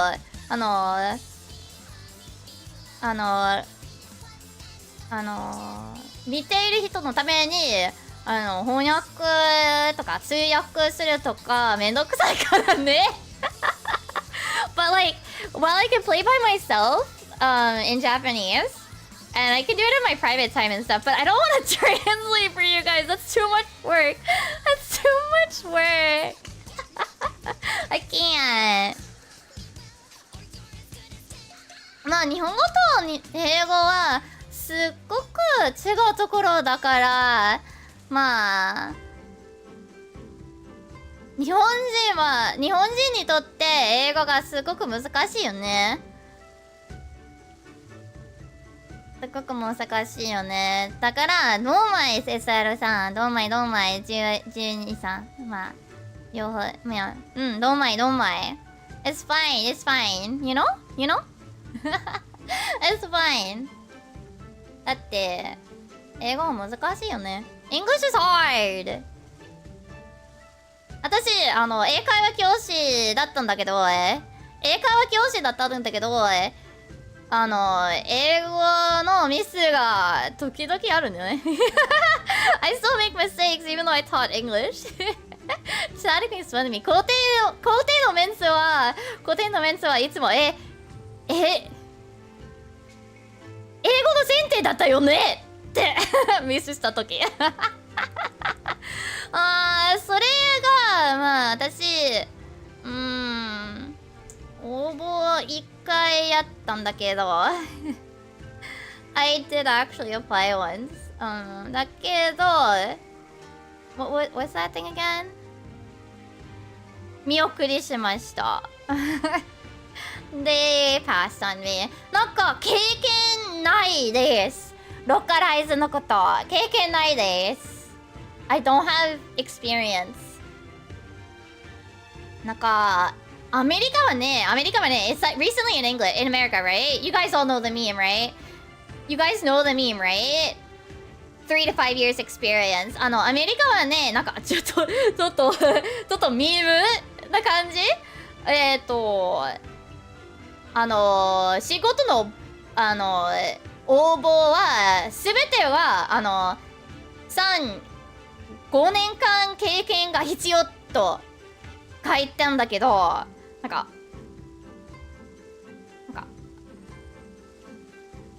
だから、仕事探しがすっごく難しいよね。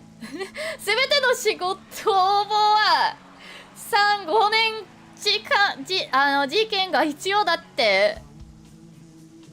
まあ、and they find people. So yeah, like there's the meme about 3 to 5 years experience, right? だから、まあ、ローカライズの仕事、公式でないなので、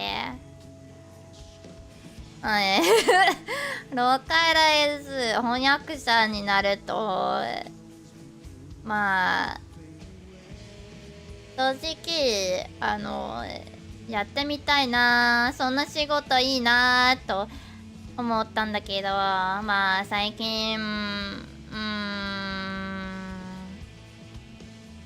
諦めたね。I kinda gave up on it recently.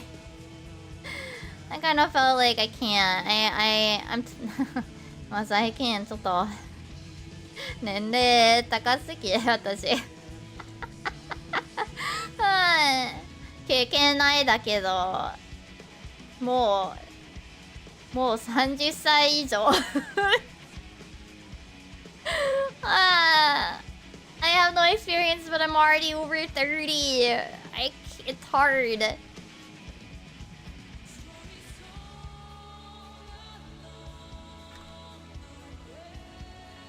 Exactly! Exactly, Assassin. Required 10 years experience. And the worst thing is, people will apply for that because, like, people are being fired a lot in America, right? People will leave or get fired or let go a lot. And then they have to find a new position. And it's just like, well, shit, I guess I'll take that one. You know, and they find these people with 10 years experience for an entry-level position because somebody got laid off somewhere else.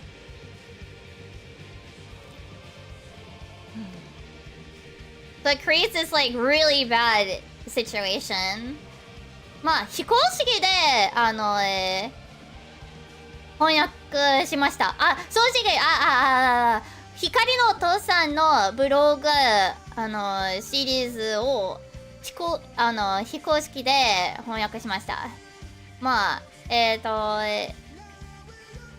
マイデさん、まあ、ツイッターで、メッセージして、マイデさんが知ってた。完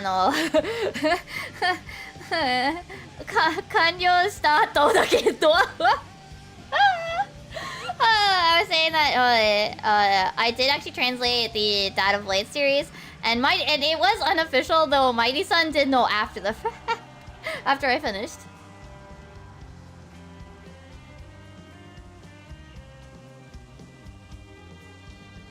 After I finished.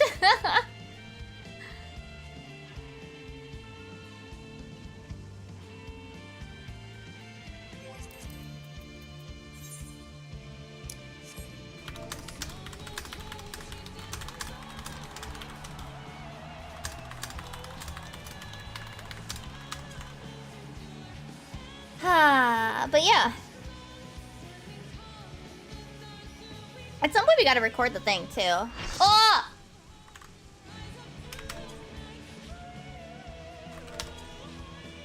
Back to Barbarita! Barbarita! 戻ります。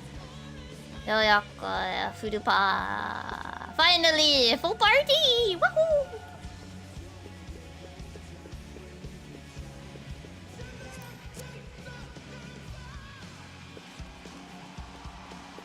Alright, they're white mage, so I'm going back to Scholar.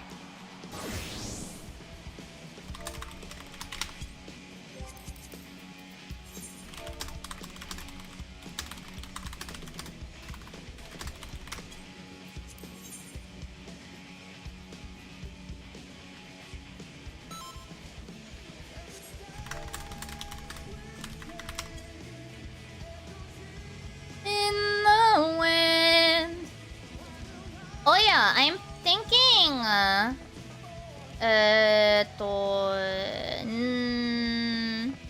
Tell me when.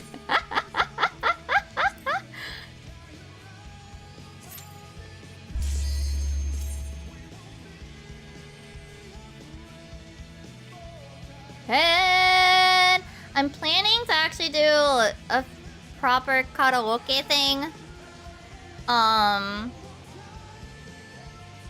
For my affiliate anniversary / VTuber anniversary in November, so please look forward to it.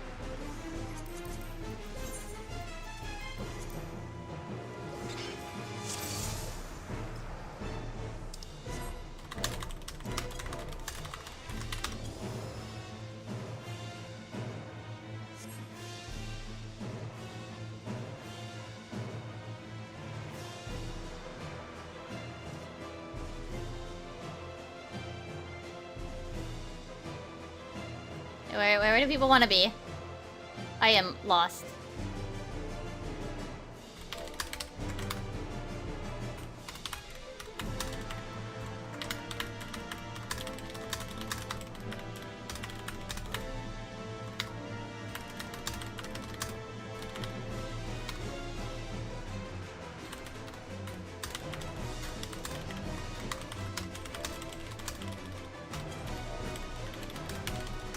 Boys.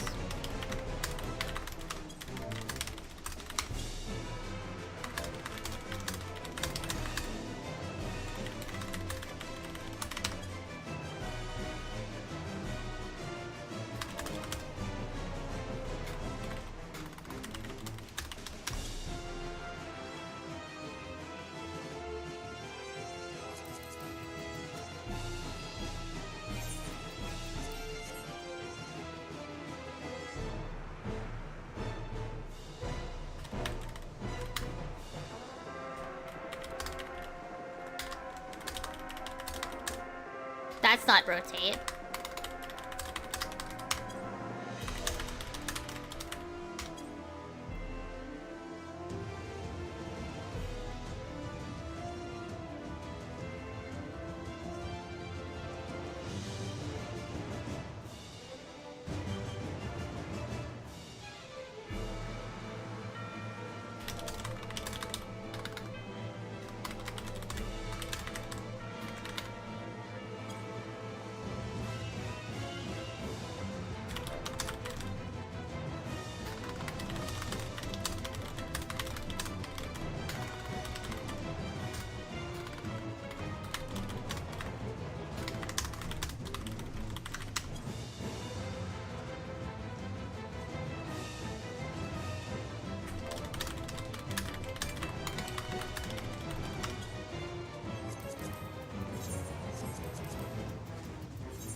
Oh, I don't have my fairy. Hey, Olsen, I know.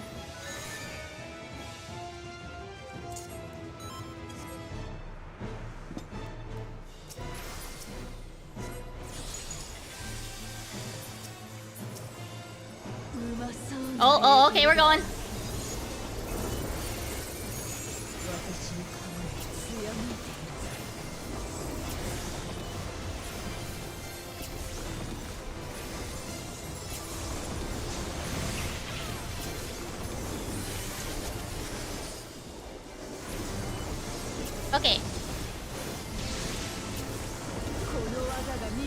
This is line area.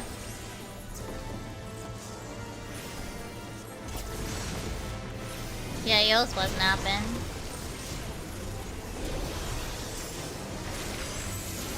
Goblino mode.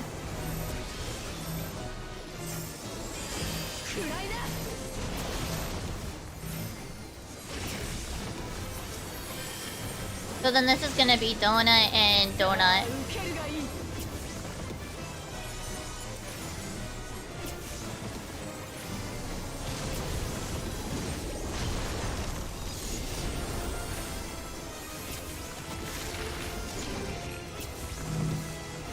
Oh wait, yeah, donut and donut, yeah.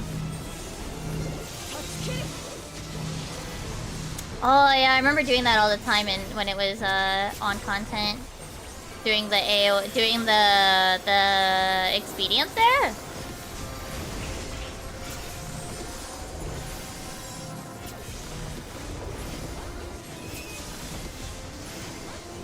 They just always made things like smoother.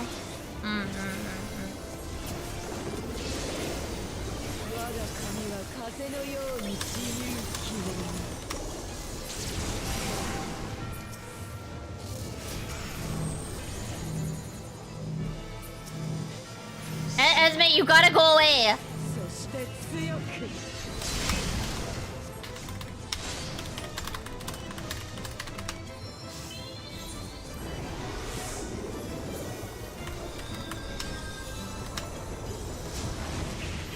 That's not where that goal is.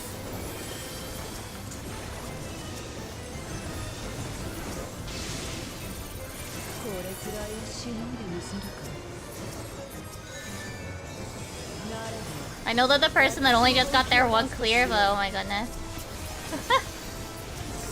I don't know what they thought was gonna happen.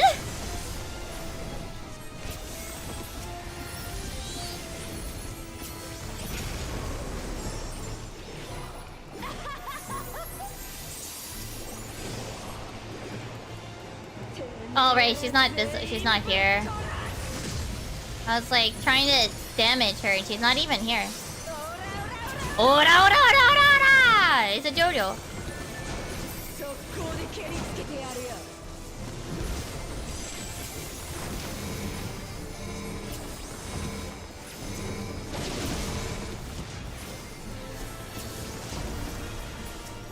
She's a JoJo.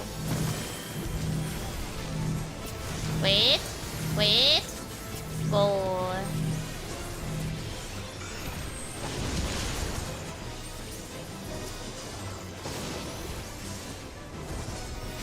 Oh, their DPS buddy is dead. Tank privilege!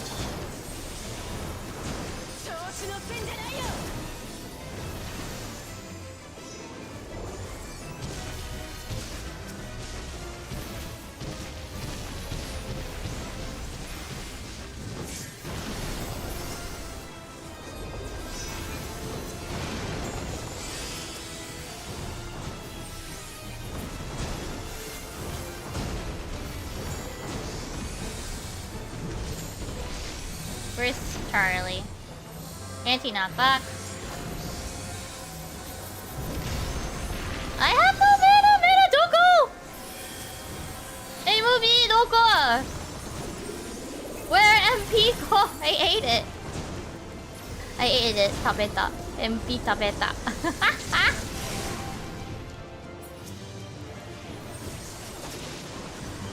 Nom nom nom nom nom nom. Yummy MP. What do you think MP tastes like? If it had a taste.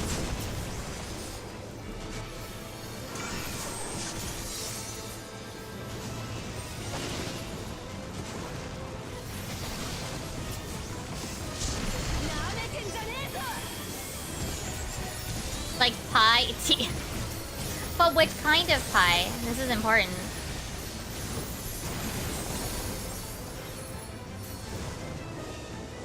Ask Zero? Oh, that is true. It sounds like it tasted pretty bland though. Because she was like, holy shit, flavor.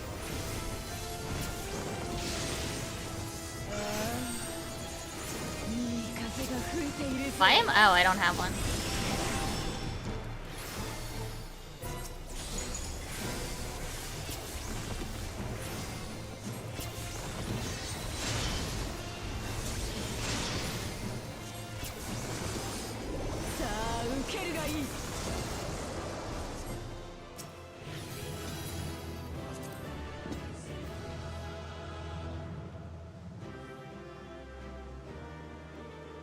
Man.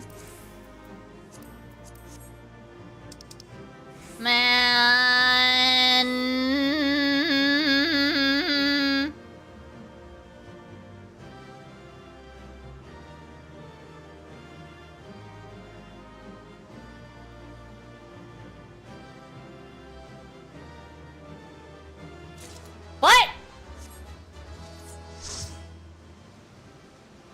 What? I rolled a 67. What?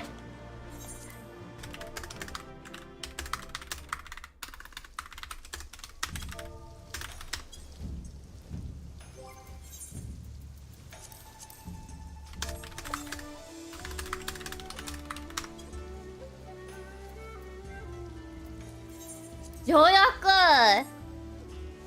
すべてもらった。Done! Yes! Yes! But I'm gonna keep going because I'm not gonna loot and scoot. That's awful.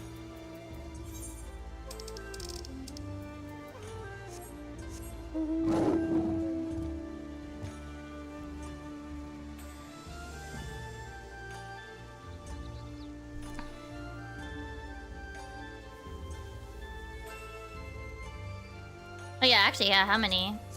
How many people rolled? I don't know.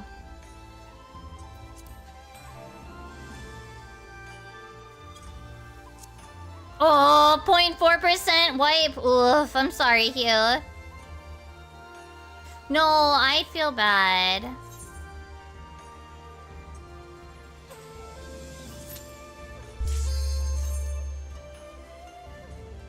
How many more do I get to 8? A variable. What's a variable of 8 after 22? He's on M2.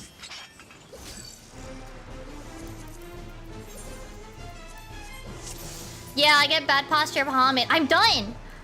I have every mount. Or the tokens. Up to current. What the hell? I did it! 24? Okay.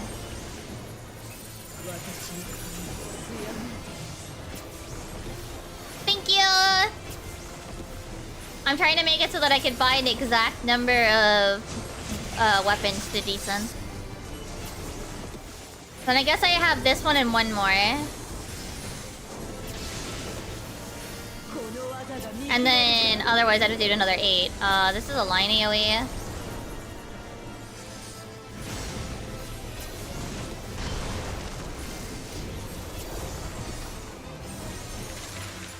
Goblin? No. Oh! 私、バリガルマンダの場合はそれ。はあ、まだ。いや、こう。それと、つくよみもそうだった。なんか。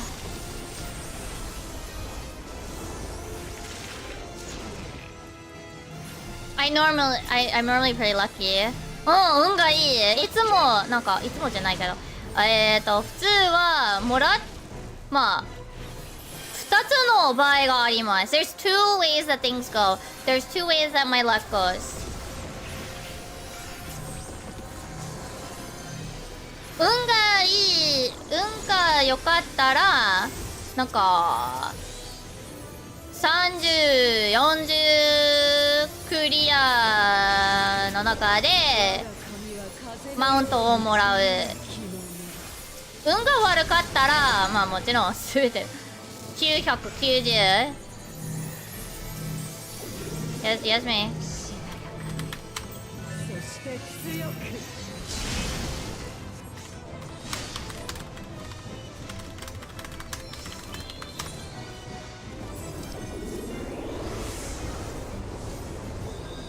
まあ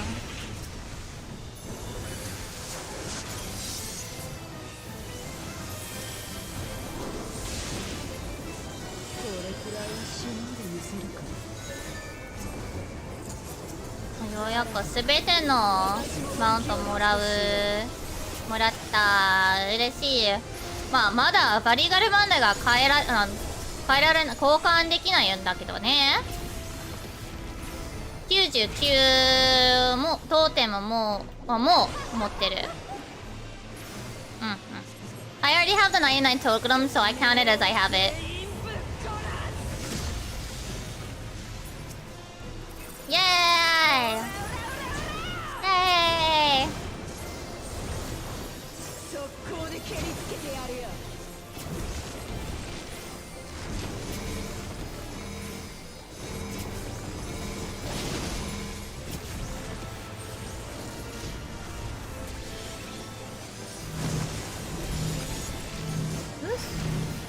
Oh.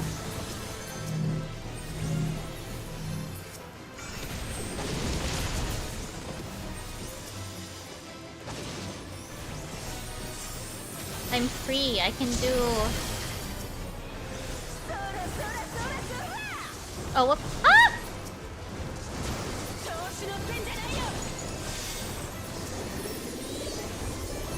Oh.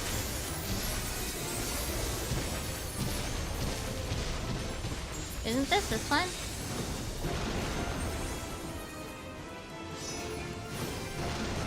Yeah, it is. But no one was here, so I'm a little screwed. Yuppie.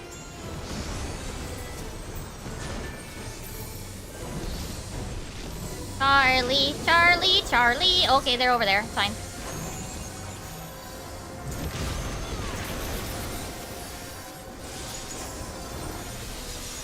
Oh. My MP's gone again. MP! Mana Jokoi! Okay.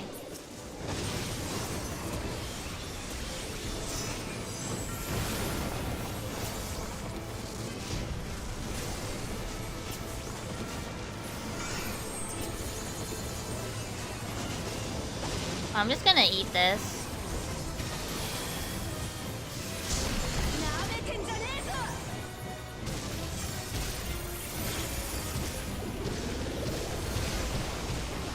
Yay! Okay.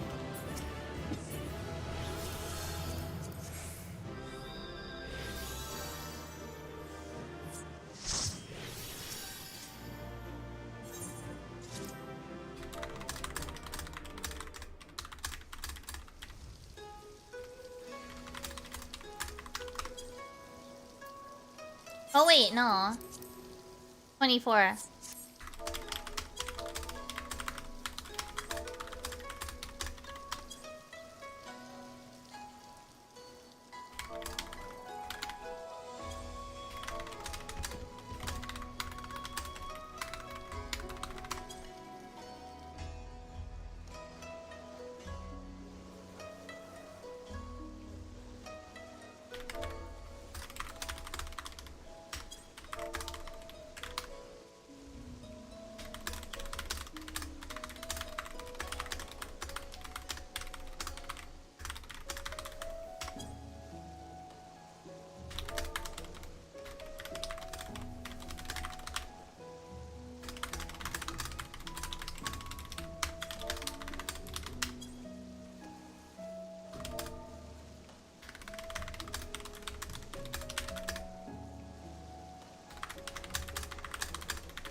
Okay. But we have to refill anyway, so I guess.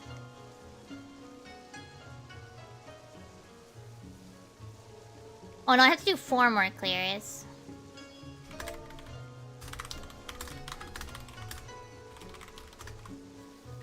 I guess I can.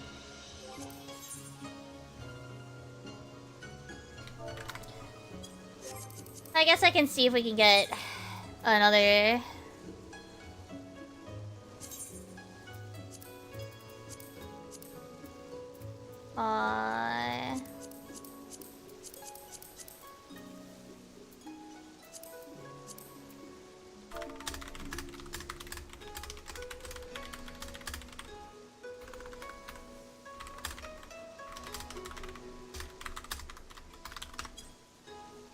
Oh yeah, where's the NPC? Darlan?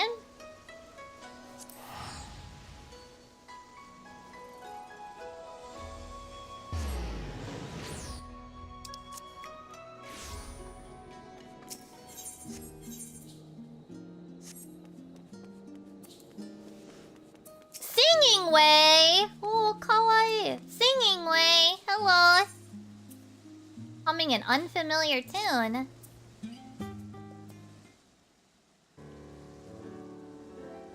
Ah, Mimirai, I've been looking all over for you. As you may recall, I oversee the atmospheric circulation system on the moon. For the past several days, its internal gauges have picked up on the most unusual ethereal emanations, and I need your help deciphering them. Oh.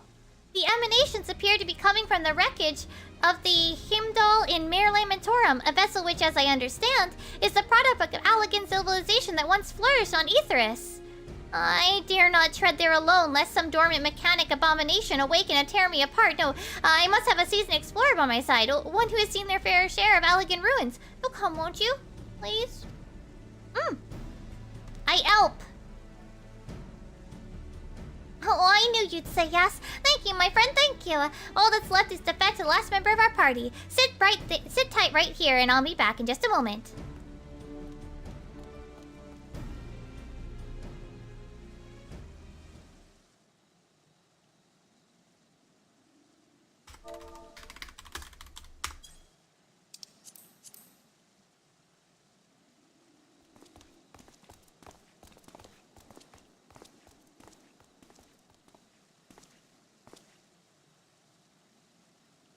This guy has never...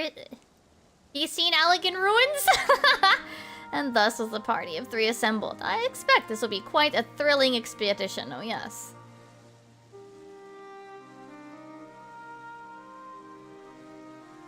I will forgo introductions, seeing as the two of you are already acquainted. As for how I came to know the minstrel, we met during my studies here at Charlayan. I thought his insight would prove integral to our investigation. Singing Way tells me he detected the most distinctive rhythm in the ethereal signatures received by his atmospheric device. A rhythm which harkens to mind the mellifluousness of a what? What the fuck does that word mean? Which is why I petitioned his expertise. There are none better versed in the melodies of Aetheris. Himdall's last sight. 'Tis the ruins of the vessel which once monitored the dread Wyrm Bahamut inside his sanguine prison, Dalamud. That music, of all things, appears to emanate from this wreckage is altogether intriguing. Long has it been a dream of mine to visit the ashen satellite which rests in the heavens. When Singing Way relayed to me his intention to petition your aid, I was all the more eager to make this first foray. And I'm glad to have you aboard. Once you've both seen to your preparations, let's have our emergent survey crew rendezvous at the moon in Sinus Lacrimarum. I can read, I promise. Okay, later.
Yeah, we'll do 4 more because it's... Wait, no. Yeah, 4 more. 4 times 2 is 8. Yep. I'm done. I did it. I got all the mounts up to now. This is so exciting. I'm happy.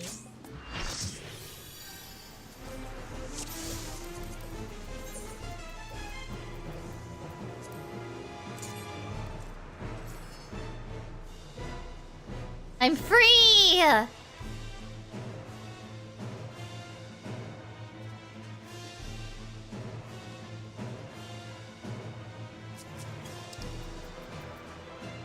Heck, I can get rid of this one, and I can get rid of this one soon. I can get rid of that one and that one.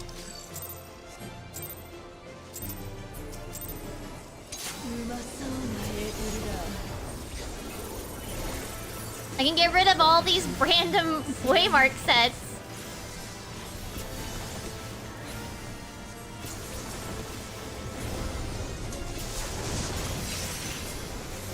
Oh my god. Oh, congrats on your clear heal. After we do these clears is when I will also do the recording for the Japanese stuff.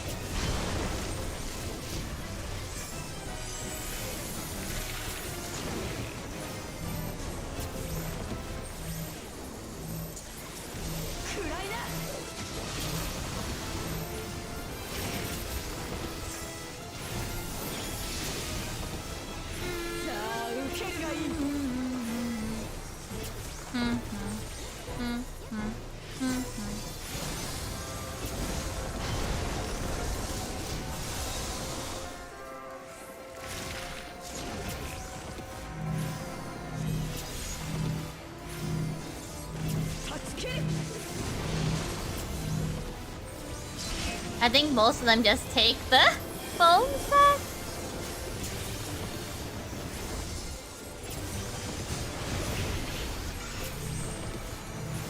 Oh man, I can't believe it. I'm finished. That was one of the things I really wanted to do. I wanted to have all the current mounts. I'm so happy. Ah.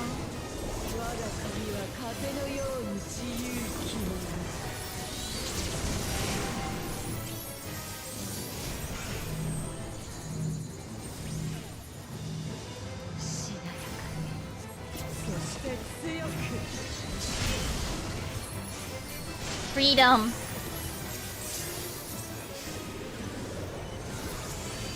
Now I can fate grind.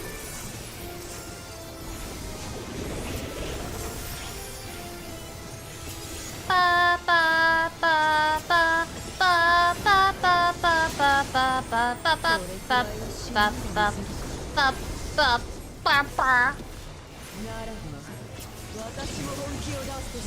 Bayonetta? What? Wait, I don't think I follow the logic here, Christian. What?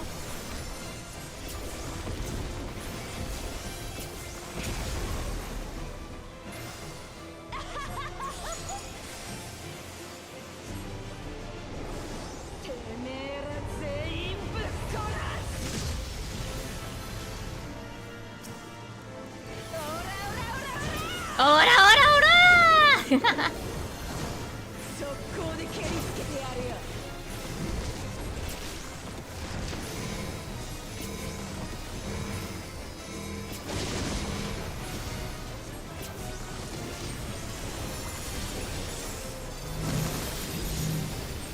Oh, does she?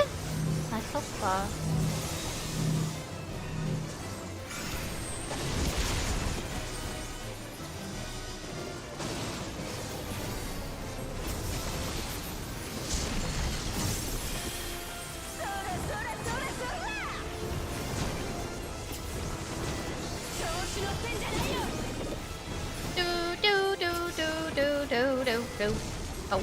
Burp, burp, burp, burp, burp, burp.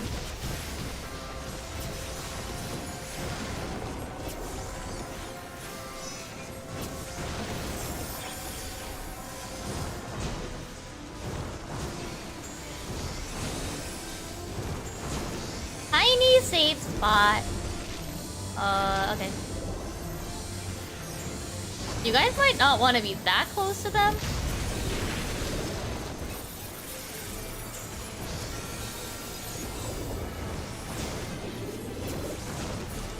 Lamau! Where'd she go? Jesus Christ.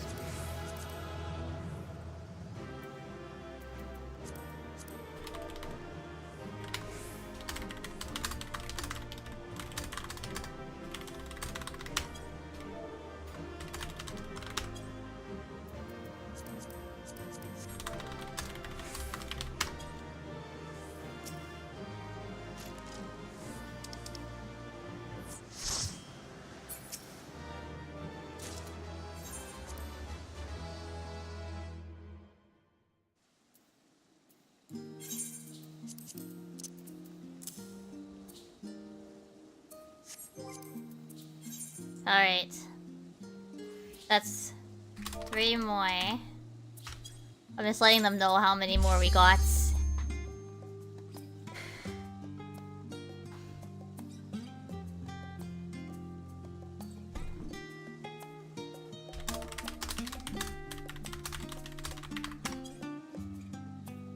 Yeah, it does. Yeah, it does. I grabbed the quest.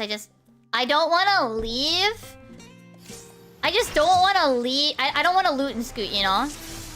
So, it's easier if I do that after this.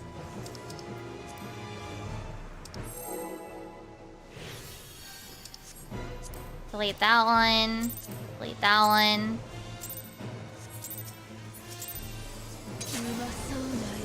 Yeah, it's a bad posture Bahamut.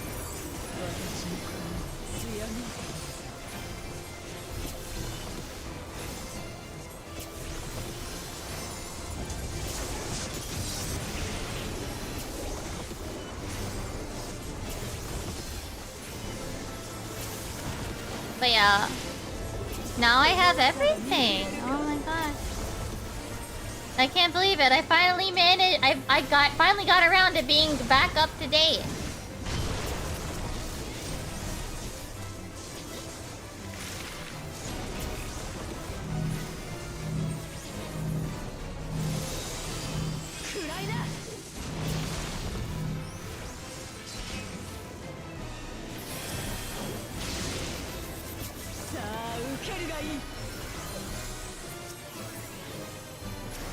I'm in the wrong spot. Lamau.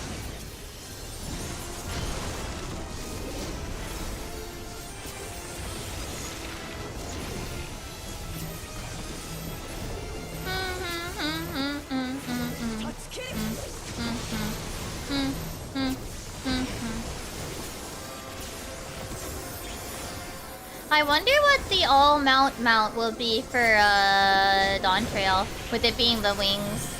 Biblically accurate Warrior of Light, a bajillion angel wings.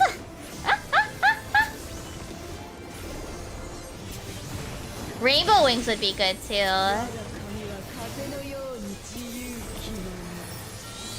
Maybe biblically accurate rainbow wings. That'd be pretty fun.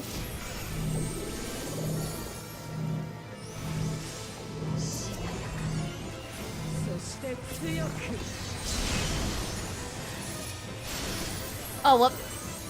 Shit.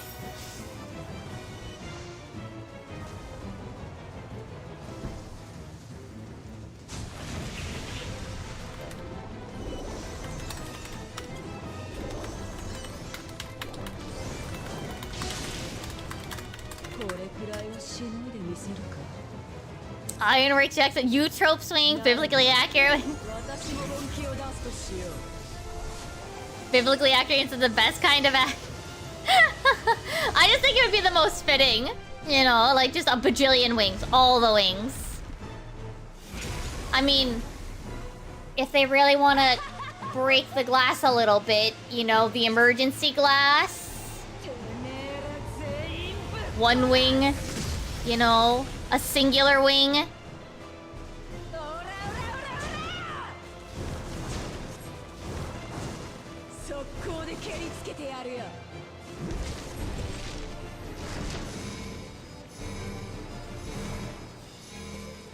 And I say by like the emergency glasses, it's essentially like, you know, I think it was Spofy's, but there was like I think she shared an image where it was like break in case of subscription numbers going down.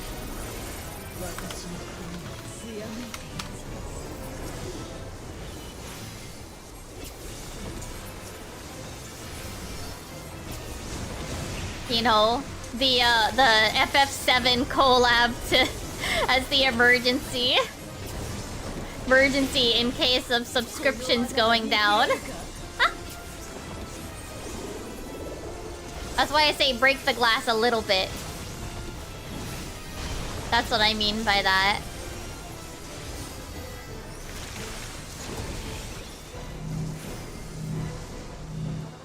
No, this is Donut.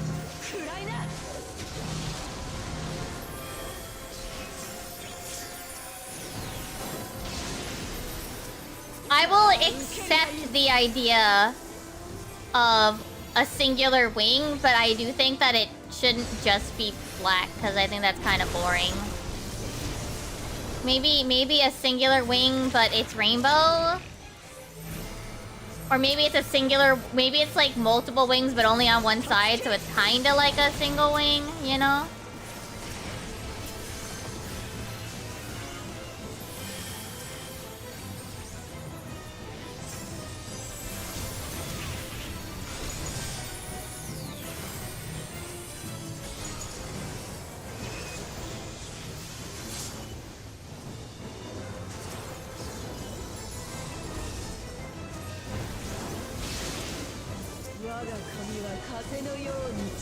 Wait, did I? No, I didn't. Okay.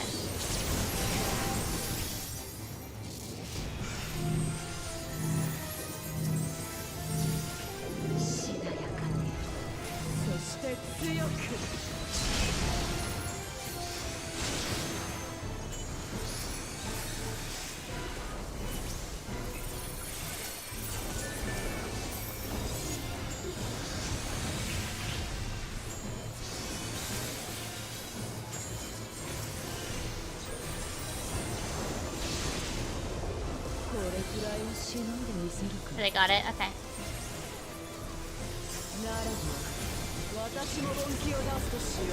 Rainbow gay Sephiroth, yeah.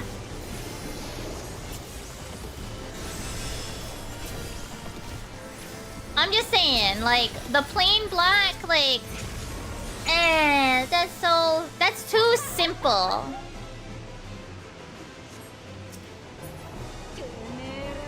Too simple.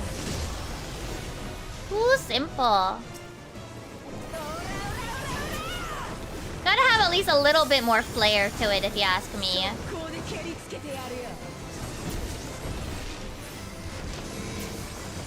Not with me, not with me, not with me!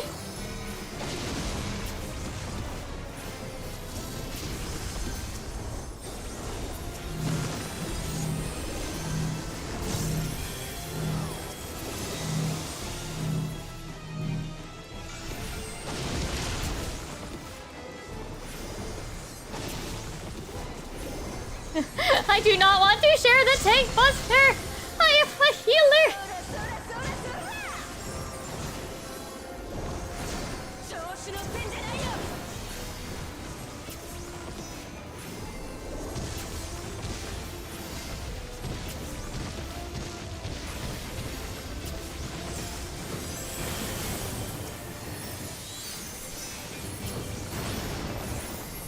All right.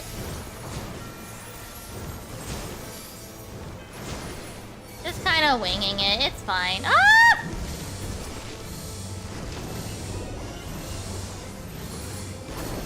Fuck.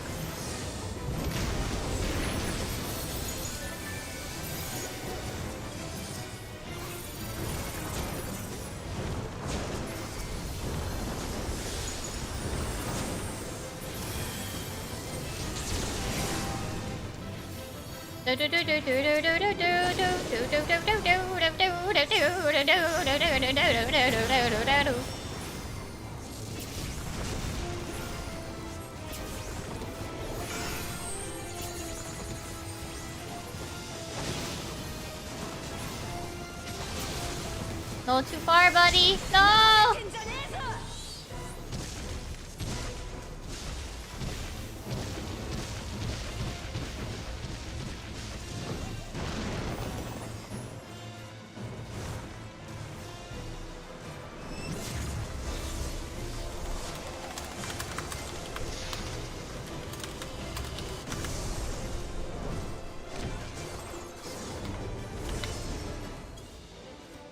It's point 2, it's fine.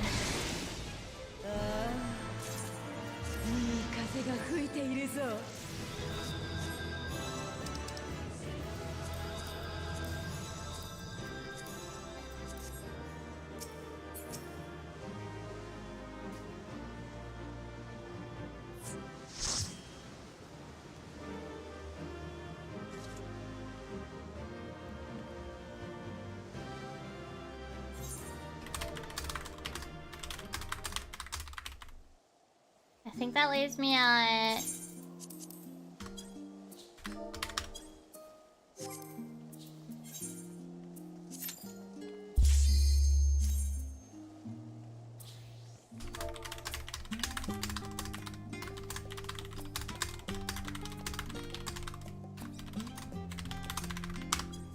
Clearly thought that it was a heal buster. No!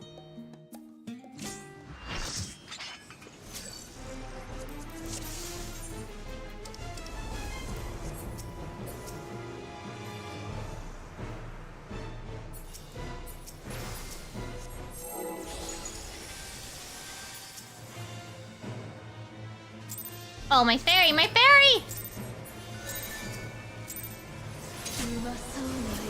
Before we heal something? Did I like the Shinryu heads? They were kind of annoying, if I remember right. The Shinryu heads are kind of like... No, I'd rather not. I mean, it's not as hard, in my opinion, for... I mean, some people were like, oh, it's impossible on, like, controller. It's not. It's not. It's just annoying. That's all. It's just a nuisance. Targeting them is a nuisance. It's not hard. It's just annoying. And then there's often, like, dumb server shenanigans. Oh, wait, no. Goblin mode.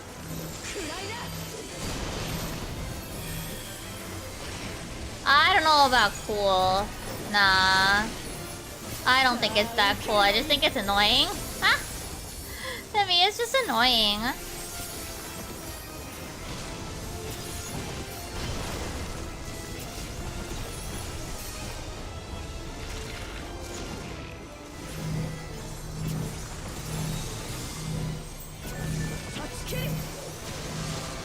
No!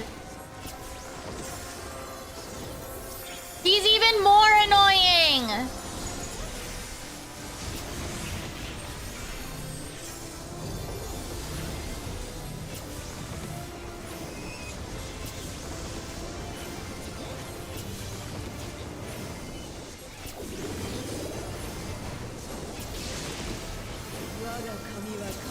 Like, there's just weird awkwardness about targeting something that's not part of your party list.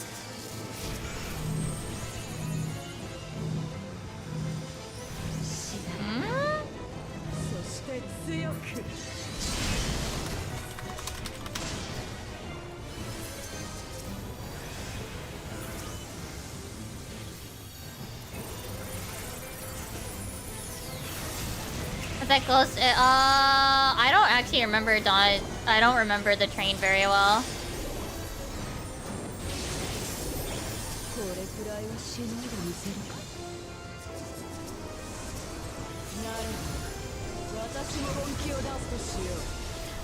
Omega kind of got like memory hold for me.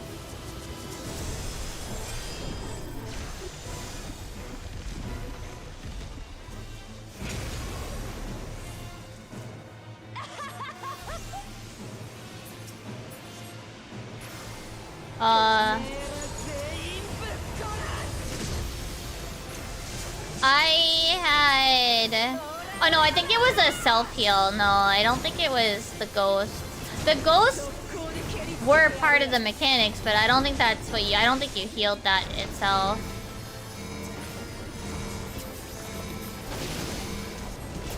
But yeah, I don't really remember too many details about Omega anymore.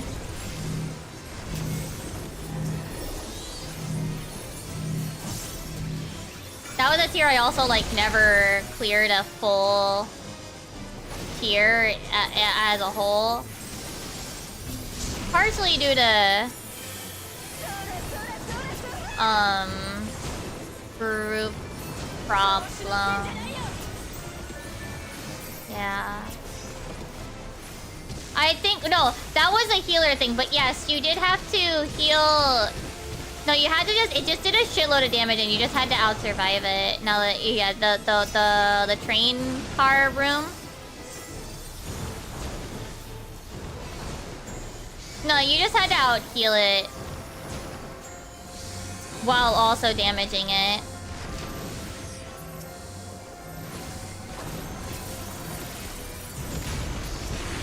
I like the painting fight too. I liked that one. I was Typhoon duty.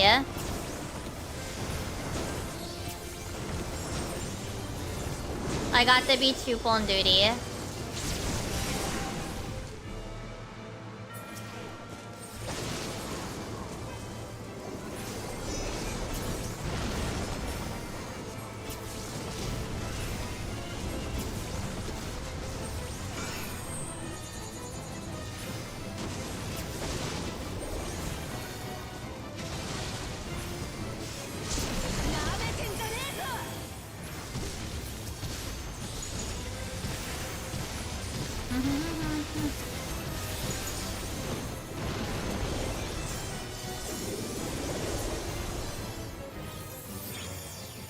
It's been so long that I couldn't tell you for certain though, yeah.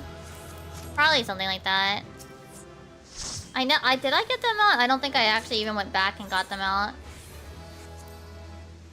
Maybe I do, maybe I don't, I don't remember. Last one. Last one, and then I will do the quest thingy, and then we'll do our recording stuff.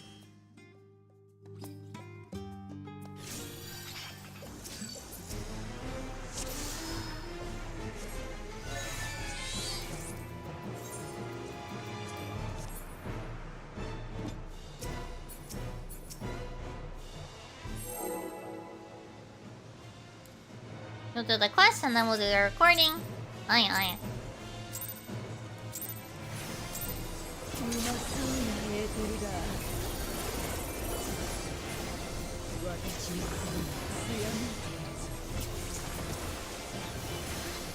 The thing was, we actually got really close to clearing Kefla.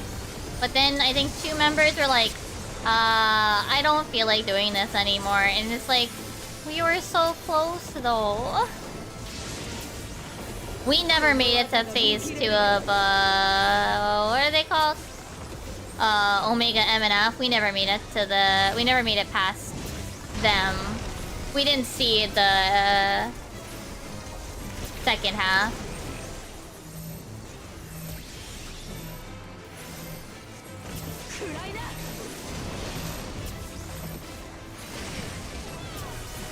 I've since seen it now.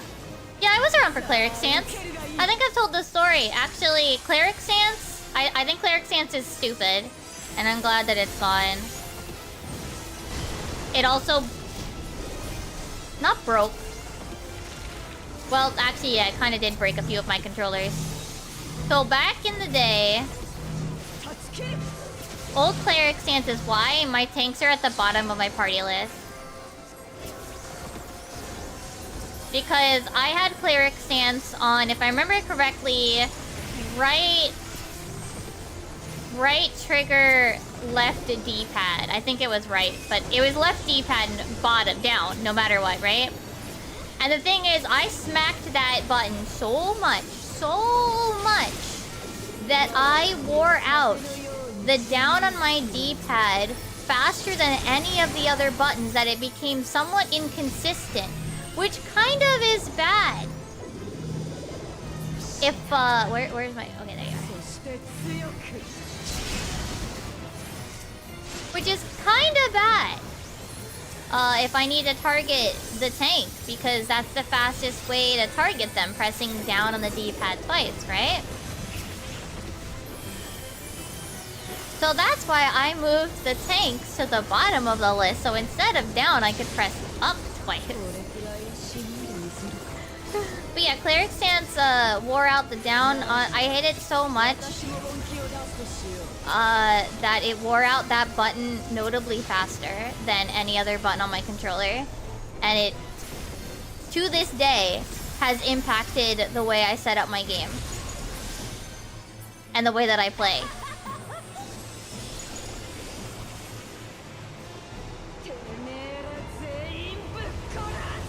At least as a healer. But I think Cleric Stance was janky and was doomed to be something they eventually removed. But yeah, it was janky and kind of annoying sometimes. Gosh forbid you're having server shenanigans. Gosh forbid the server's having trouble that day. No, I'm glad it's gone. It should be gone.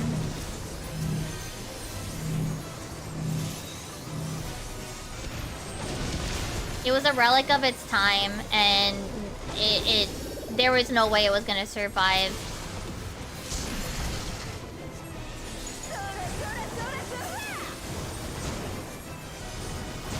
It's too jank for regular play. And honestly, it also makes it more likely that you're gonna have healers that just don't DPS anyway.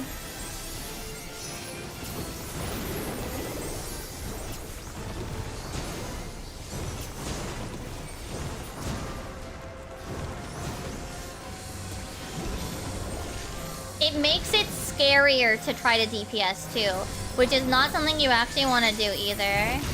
In the grand scheme of things, it's gonna make people more scared to try to DPS and make them less likely to even try doing DPS as a healer, which is not something you want to put in the way of, you know,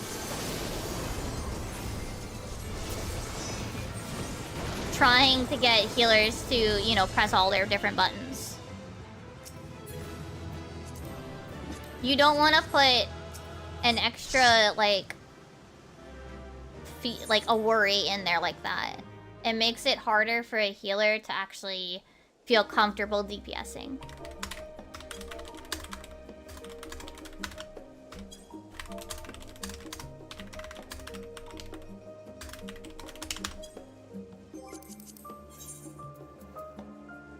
Oh, yeah, I can.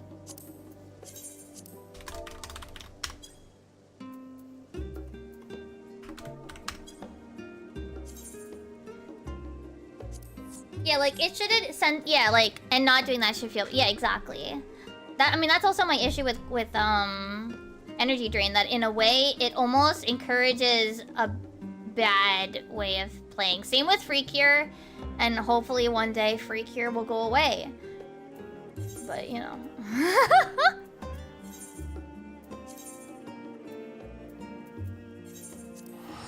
Cleric Stance just makes it scarier for a newbie healer to feel comfortable to even try DPSing.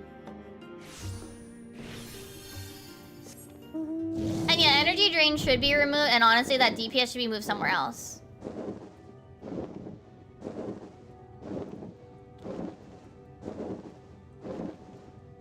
Lustrate was...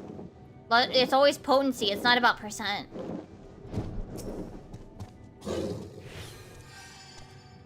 Only a few things are impacted by percent. It's not percent, it's potency. So, like, you can't... Like, so by having the wrong value of mind stat, the potency isn't worth as much.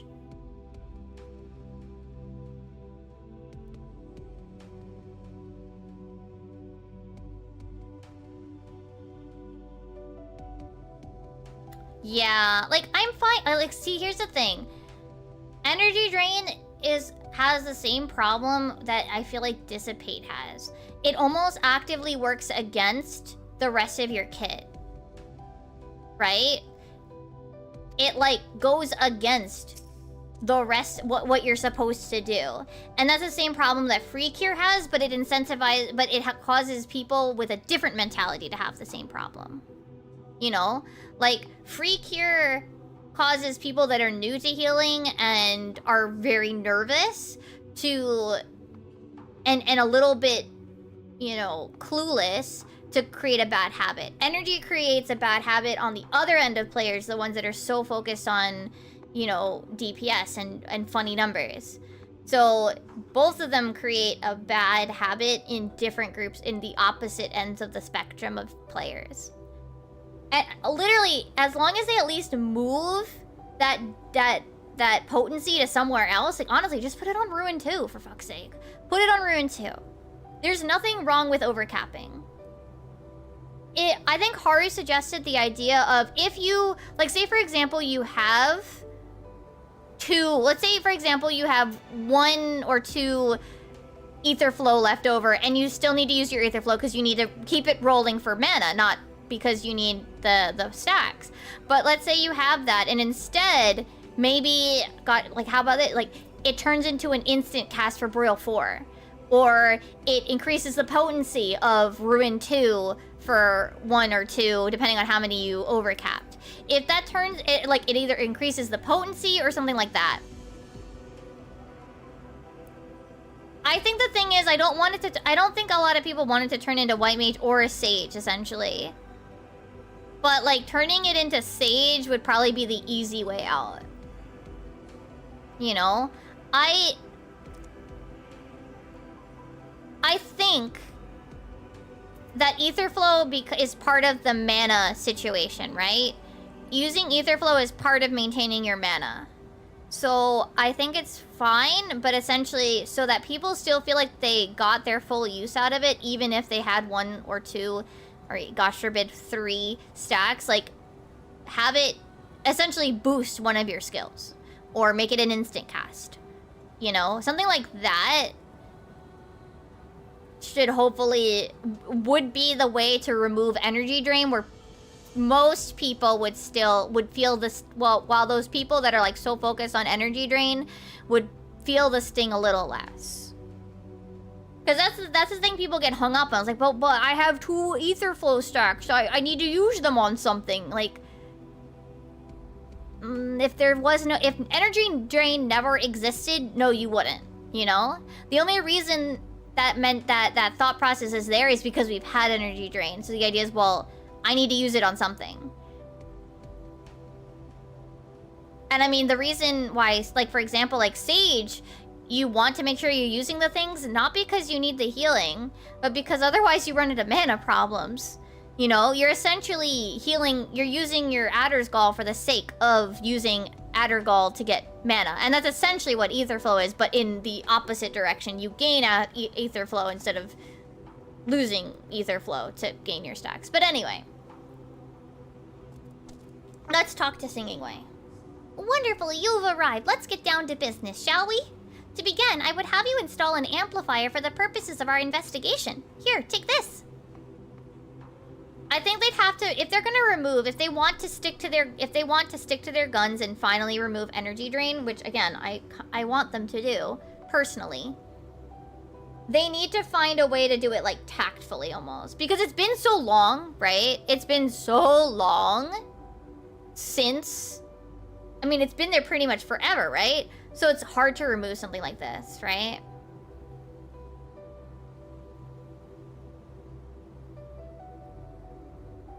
Generally on OGCD, yeah, probably. I think also top, I don't know if I would consider top necessarily the only metric. Only because, like, didn't they also say, like, top was too much? To an extent, anyway. They definitely want them to be giving, you know, damage, of course, right? But yeah, I don't know.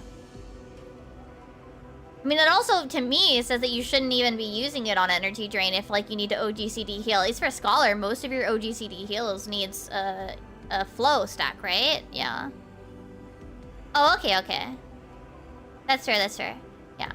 But that's what I mean, like, I feel like, yeah, if they're going to do something with, and if they're going to try to remove energy drain, they need to, first off, Ruin 2 needs more potency, just flat out. Like, I don't even care what else happens. Ruin 2 needs more potency. And 2, they need to do something where, like, they need to have a trade-off, or rather, like, a bonus, almost, for not needing to use the ether flow stacks. Because, at the very least, there are players that are like, but I need to spend this currency, essentially. I need to spend this resource. And so you need to give them a reason to feel okay with not spending the resource every single time, right? That's what I mean. Yeah, that's what I mean. I think that would be the way to do it, where ether flow still works the same way it does, but just without energy drain. Because I don't want it necessarily to become Adder Skull. Like, I don't have a problem with the way ether flow is. I just think that to get people to wean them off of energy drain, you have to give them some sort of bonus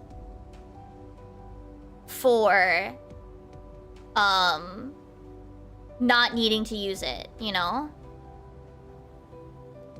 I think that they need to give them some sort of bonus for not needing to use it. Whether that, I mean, because Scholar doesn't need the mana side of things, right? Scholar doesn't need the mana side of things, so don't make it like Adder Skull. Just give them a little bit more potency for something, or make something an instant cast, like Burrow 4, you know? Like, make Burrow 4 an instant cast for however many ether flows you didn't use. Or make it like a guaranteed crit, I don't fucking know. Give it extra X amount of potency or something for each stack. Something like that, something like that.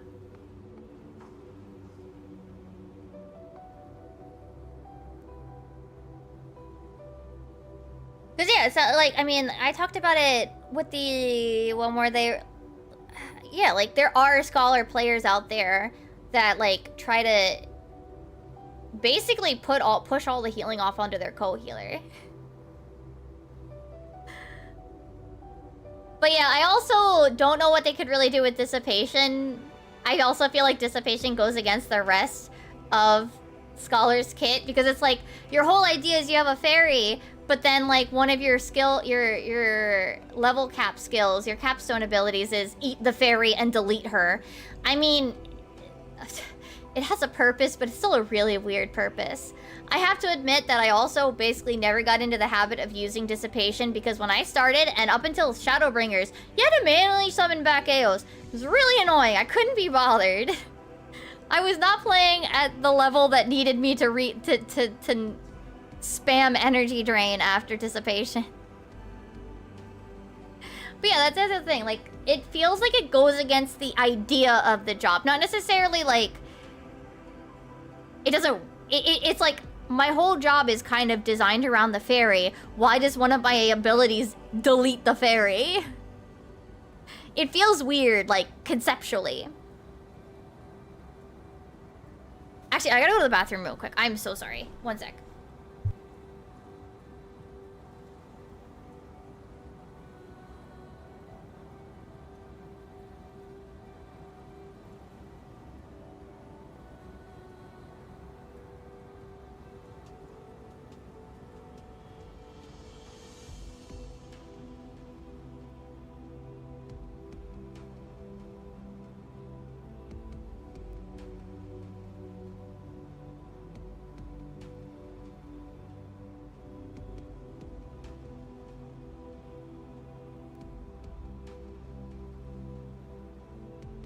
Okay, I'm back. Sorry. Oh, goodness. Yeah, I mean, I knew conceptually that, like, Dissipation was a DPS gain if you spent it in the opener, but I could not be bothered to resummon my fairy, replace my fairy, as well as everything else that's going on in the intro. I just could not be bothered, and I wasn't playing at the level that needed it, like, you know... It's fine. Anyway, let's listen. We're making singing waste stand here. Oh my goodness. The frequency of the ethereal waves emanating from Heimdall's last sight are unfortunately of insufficient amplitude, but by placing this device near the source, we can boost the signal and make a more comprehensive analysis of the wavelengths. When dissipation... Exactly, that's what I was complaining about. That's why I never got used to using it, because I had to resummon the stupid fairy. I could not be bothered. That's a cast I have to now fit in. What do you mean I have to fucking use a GCD on my fairy resummon? It wasn't just Heavensward, it was up until Shadowbringers. It was that way for 2 expansions. Because I checked it recently, it was that way for way too long. The amplifier will indicate when you've located the signal source. From there, you need to merely wedge it right into that very spot. The antenna embedded within should boost the signal to the required output. In the meantime, the minstrel and I will calibrate a supporter for analysis and see if we can't retrieve any data from the vessel. Like, it was bad. You'll find us perched nearby once you've finished. Best of luck. When was Eos's HP bar removed? Hold on, wait. FFXIV, Eos, when did Eos not have HP?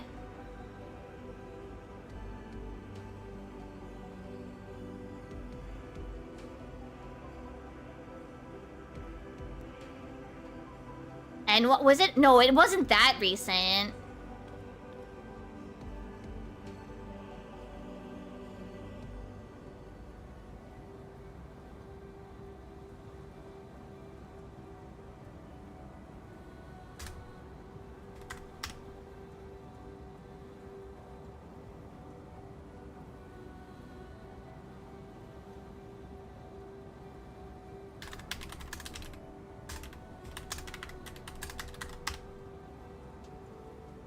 Cause I know... What is it? I mean, I remember the first... Was it Uwu or Ukab? Carbuncle got the last hit, for example.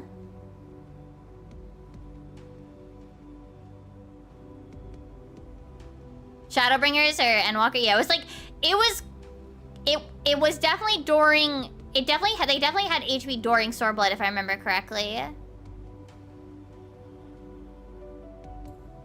But yeah, it was awkward. I mean, don't get me wrong. I've always loved I love Scholar. I love, to an extent, I like Summoner. Like, I love Scholar so much, but Eos is dumb. I love her.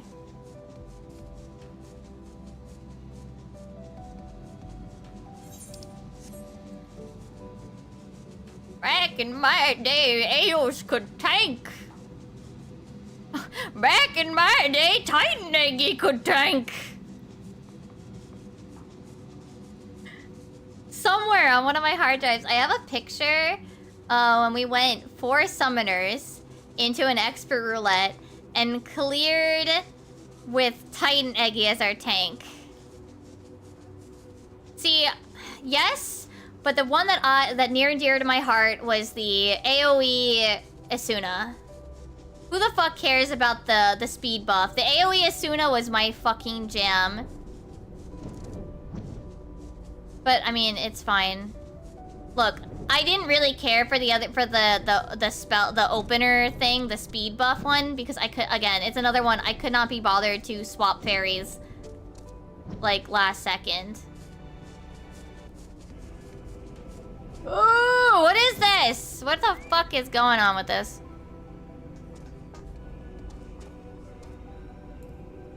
Where? What?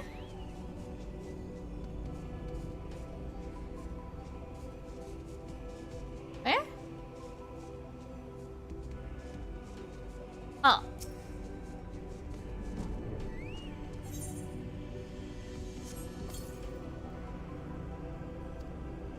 Wait, did I find it immediately? Lamau.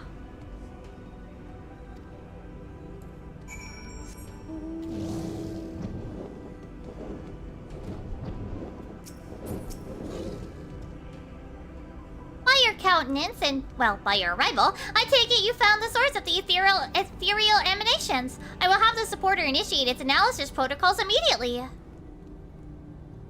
Allow me to appraise you of the discoveries we made here in the meantime. According to the records we managed to retrieve from the vessel, Bahamut was kept in a trance whilst imprisoned within Dalamud. Yet despite his stupor, emissions of his ether were detected at regular intervals.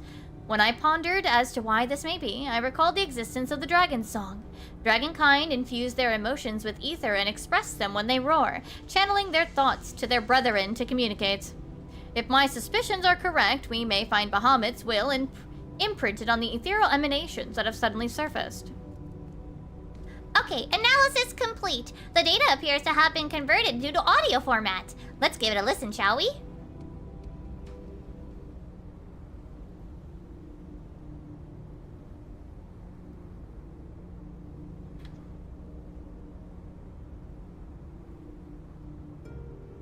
Bring unto mine enemies crushing defeat.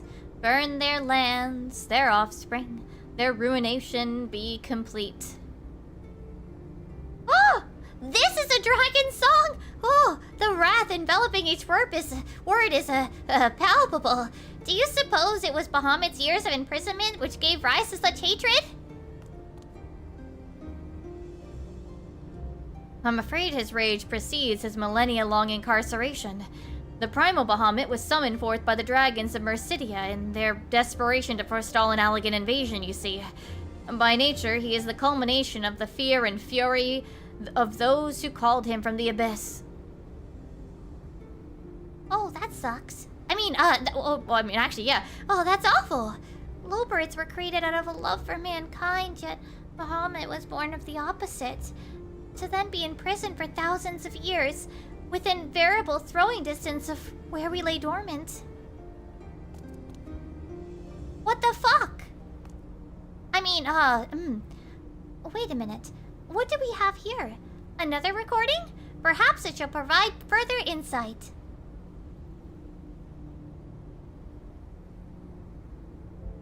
Grant hope, freedom to my brothers, my sisters. One day may we soar the boundless skies without fear.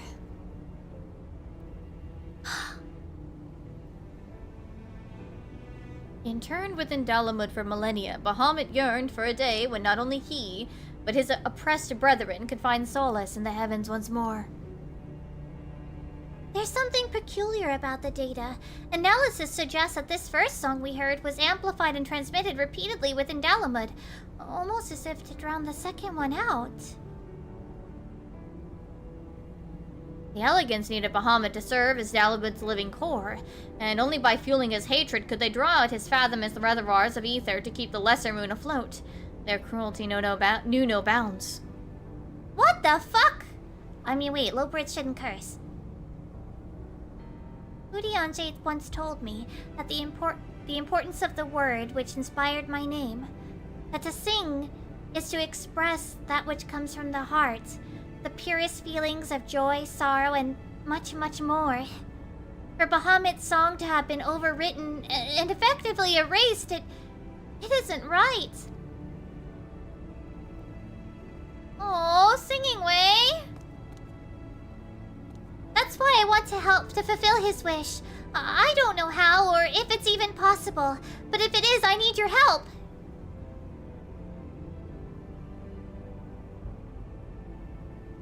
Aww. There is a means to give form to feeling, provided one has the appropriate instrument. The automaton? Wait, no, not that one. Yet Bahamut is long deceased. The ethereal waves recorded on this vessel are not more than the vestiges of its unfulfilled yearnings. Even should they be realized now, we would only be easing our own consciousness, and by some accounts, committing taboo. Still, you would proceed? I would.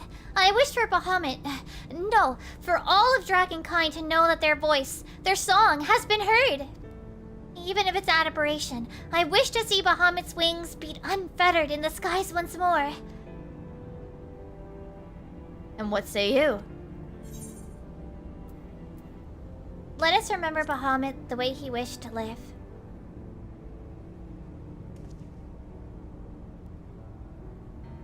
Very well. Then in the light of your resolve, I shall bequeath you this apocryphal horn. 'Tis capable of manifesting an entity which corresponds to the desires of those who the one who wields it. What does this have to do with the cats I gathered? When you press the instrument upon your lips, you need but keep Bahamut's song of hope in your breast. A being fit to inherit its aspirations shall surely come forth. Legit, what does this have to do with the cats?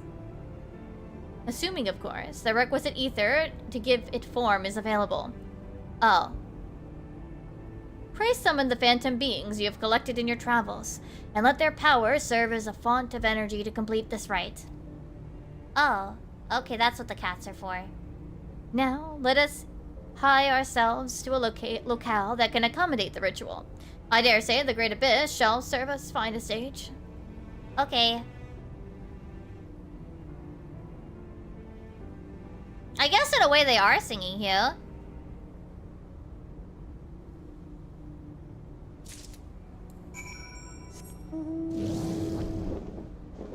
This one's kind of stupid though. I'm just gonna say it. This is kind of convoluted. Hi Alice, welcome to the Coffee Cave. Like this connection's kind of stretching it.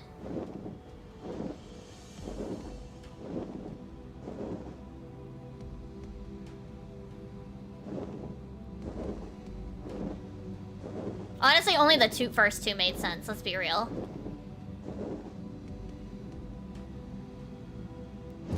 The mecha one didn't really make sense.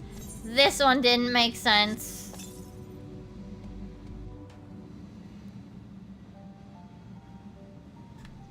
Well, at least they're mostly good color comboed.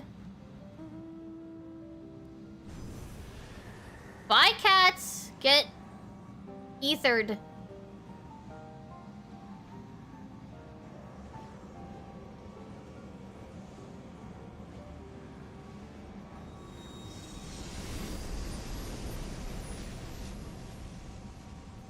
I like how it comes with the chair so I can sit on it. Oh, it doesn't come with the chair. Did we give it the chair? So this is the manifestation of Bahamut's innermost desires. It's magnificent.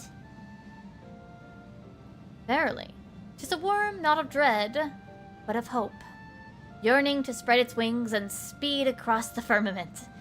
And it seems it has recognized our friend here as its master. Pray lend thine ears for a moment, friends. On palest moon, a wish takes wing. Of hope for freedom born, aloft would dragons soar and sing.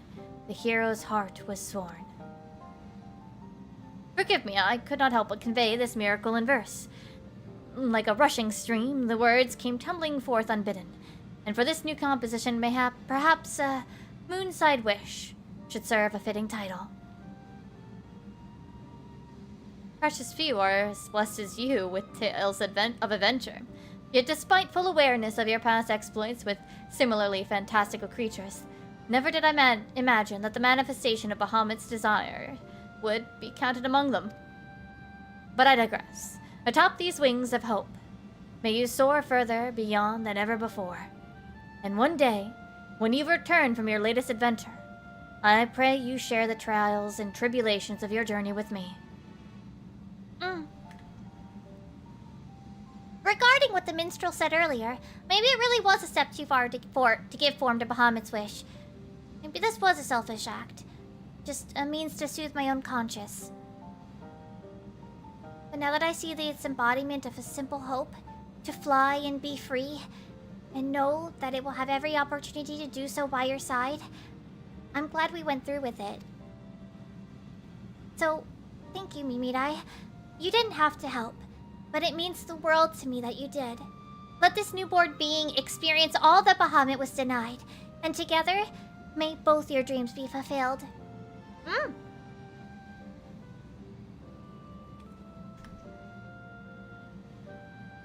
I kind of need a chair, though.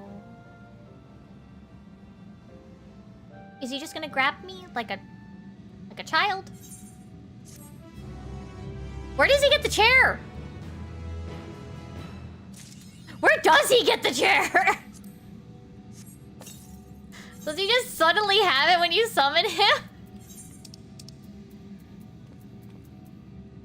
Yeah, he's just like, yeah, now I have a chair. He's literally just like, yeah. Okay, but this sitting pose is kind of chill, kind of cool. Oh, I mean, this is a pretty cool sitting pose, man.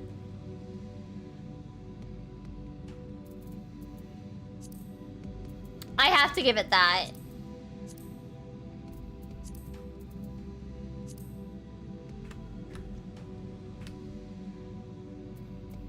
You have to at least give it that, right?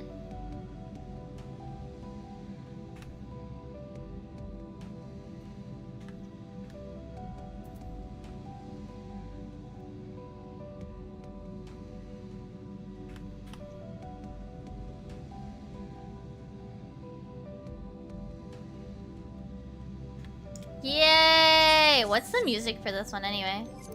I have mount music off. I've had it off for years now.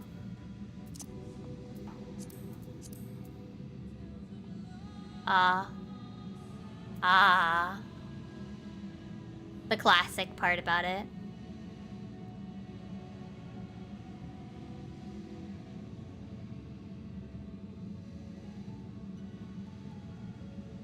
I don't know if I'll keep it on though.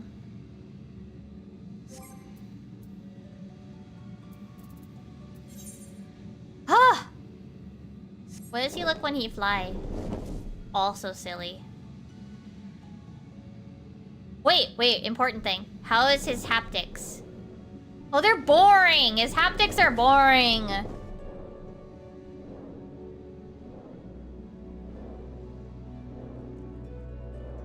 I have a DualSense. I use the PS5 controller.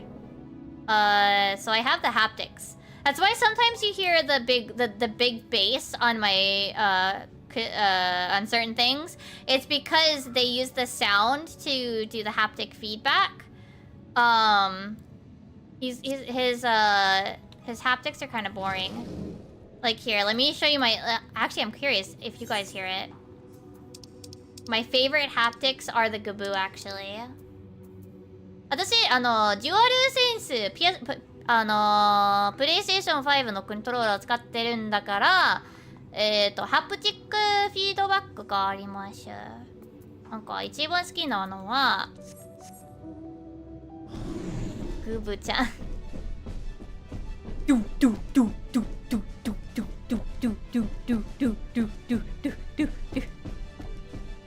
you guys hear the extra like bass?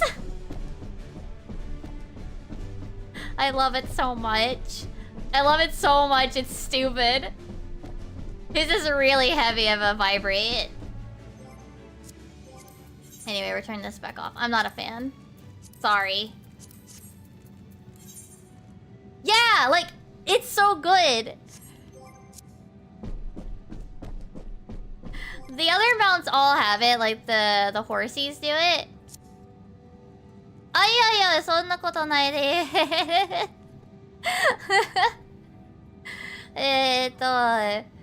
日本語を勉強するだけです。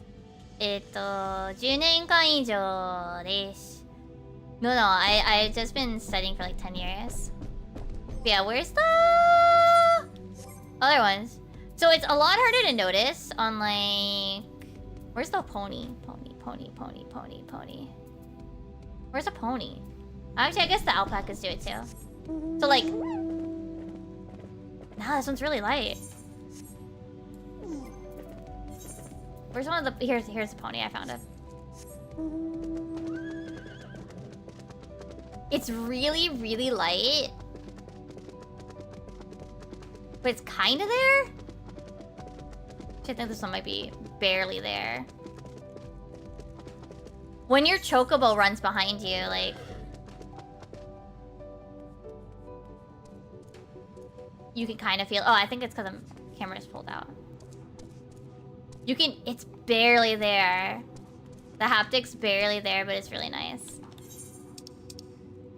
Why the horse so small? Because I am small. The horse is small because I am small. Actually, my favorite part about being a Lala is when mounts are smaller.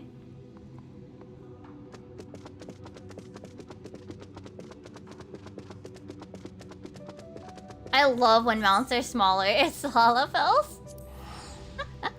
Yeah, they're special. They're actually, I mean, there's actually, it's canon that there's like special, like essentially a subspecies of chocobo that are for Lalafell, that are specially bred for Lalafell riders. I think it's super cool. I mean, there's also a specially bred variation for like Rogadins and Hrothgar as well.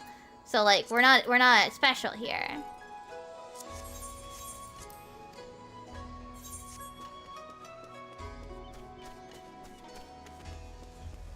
Yeah, the baby Kappa is pretty cute too. I think it's in here. Yeah, it's very tiny. Tiny! ちっちゃいから可愛いじゃん。Lalafell mounts are like the best. It's the best part. It's also really fun when you're standing next to like a Rogadin on the same mount.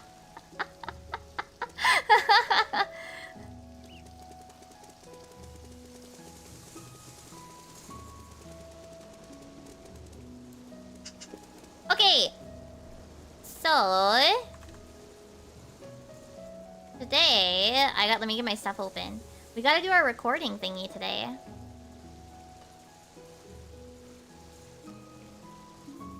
Open up this here. Okay. Okay. Let me get this here. Here? Okay. Let me start recording. Okay. Where's my intro? There it is. Okay, so it's time for a What is Japan Saying About? And today's general theme is... I guess there's a bit of streamer focus. What are streamers saying, actually, about some stuff lately? There's been a couple of stream-related topics lately. And we'll be looking at what aggregate sites such as Umadori and FF14 Sokuho have been saying and gathered across the Japanese player base this week. Though keep in mind that these sites gather things from official sources, Twitter, and most often 5chan. So keep that in mind that some of these things that they say can be quite exaggerated and very emotionally charged. We're also going to talk about some other stuff, but we're going to mostly start with this one, which is a topic near and dear to my heart, fates. About people that just don't kill the maiden. It actually gets me really mad. You guys have seen me get really mad. So 203 here says, I was lazily doing fates at o'clock with a PF and up and stuff. I would just ignore the maiden so people would be like, kill the maiden! And they'd care so much about the fate order and get mad when someone opens up one that they're not at. I just want to vibe and not bother changing instances, man. If you want to do all that, you make the party. And then 205 responding, well then write that in the PF, you idiot. 209 saying, people should at least kill the forlorn or maiden though. It's good for everyone. 211, and they're totally right here, ignoring maidens is just trolling. Because, for those that don't know, the forlorn maiden, so just the forlorn maiden, gives an EXP and gem buff for the next fate, 1.5 times. The big forlorn is 3 times buff, so you should also be killing that one. And this person speaking to a true other problem. I can't kill the maiden because some monkey brain player just keeps AoEing the trash, which is definitely a problem. I think it's interesting that this is definitely a... Yeah, exactly, right, Hugh? Me when they ignore the maidens crying emoji. That is definitely the problem. Maidenless campers. This is true. But yeah, there's no reason not to kill the maiden, and I'm unsurprised that there are people that also are failing to kill the maiden in Japan as well. I think it's wild that this person has half a point. The idea of like, oh, I can't be bothered to change instance. Absolutely. There's no reason to instance change. I've said my piece many, many times. There's no reason to instance change. Stop bothering to change instances. Just wait for the fates to scale up. But thinking, oh, I'm just doing this like super lazily. It doesn't really matter. I don't have to kill the maiden. Why are you yelling at me? I don't care. Like, no, you are trolling, buddy. You are trolling 203. They're right. Look at the maiden. She's there. Maiden, kill the maiden. I can understand being a little frustrated with people getting, you know, a little bit of back and forth frustration with people that are like, you're not doing the fates in the right order. I mean, I get frustrated too. Because you do kind of then have to like reroute yourself, and then if people split off, it can definitely get frustrating. But I mean, if they have a PF up, right? If they have a party finder up, like people should be moving together, right? But the idea that you can just not do the maiden because you're being lazy, no way. This is a bit of a PSA. Kill the maiden. Wait, do I have that image? I think I have that image. Wait, where's that image? Let's see if I can find the best image relating to this topic. See if I can find it. Yeah, I can find it. Here you go. I forget who made this. Killing the forlorn is so sexy and cool. Please kill this thing. I'm begging you. I have to go figure out who made this, but this is this. Kill the maiden, please. Please, it takes like 5 seconds. But I do completely understand 3's struggle here of players just not players not paying attention. They're trying to kill the maiden, but nobody goes for the maiden. I understand the struggle. It is definitely a problem here too. It is definitely a problem on NA as well. Next, so something we were talking about a little bit before. You can't hurt the maidens against your oracle. Well, it's a crystal. It's a bunch of crystals. It's a giant, weird crystal ghost thing. It's fine. It's not a lady. It's fine. Huh? Okay, so the next topic here we have is a little bit related to something we were talking about earlier about using controller versus keyboard and mouse as a healer. So we've got 20. Oh, that's a little highlighted too much. 26 here saying that they do, if they're gonna play controller, they'll play Sage. If they use keyboard and mouse, they'll play Scholar. 28. Oh no, I think I just did 34. 34 here saying like, are there even people that are good? Are there even?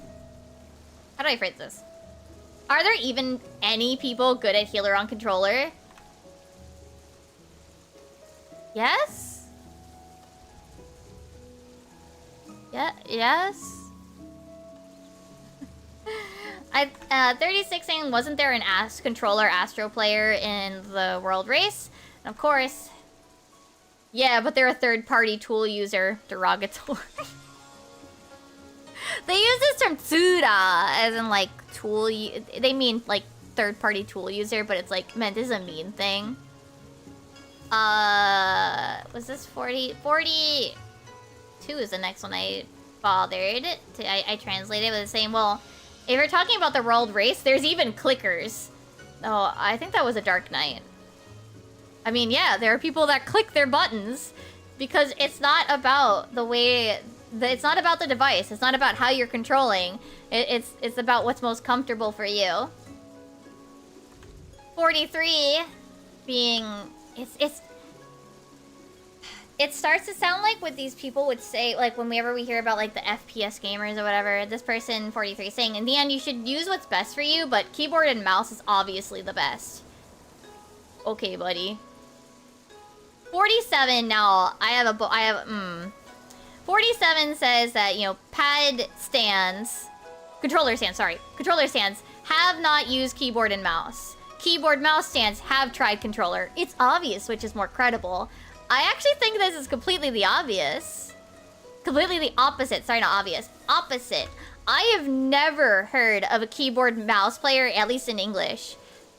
I hear very, very few keyboard mouse players that have also tried controller. Pretty much, I mean, this is also going to due to more 14 players in America or NA in Europe are going to be PC players. So their default, you know, option is keyboard and mouse rather than getting a secondary a controller for their computer, right? So at least in English-speaking communities, I think it's actually the opposite. Keyboard and mouse players basically never touch controller. まあ、そうだよね。So yeah, completely.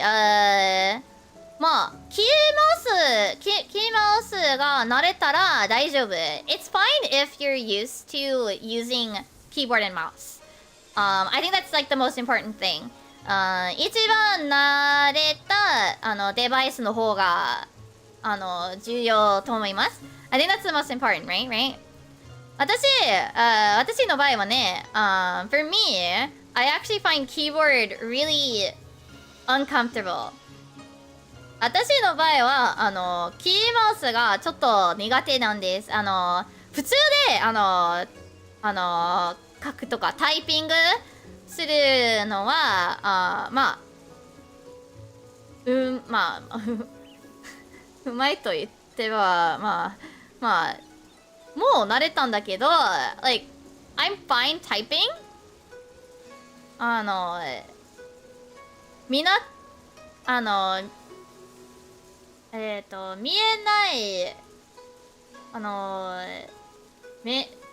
見えない中で、タイピングができますけど、ゲーム中で、なんか、ゲームで使ってると苦手なんだ。So like, for me, I can touch type like, no problem. I can close my eyes, tippy tap, type, whatever, I'm fine. But you tell me to play a game with it and I'm just fumbling.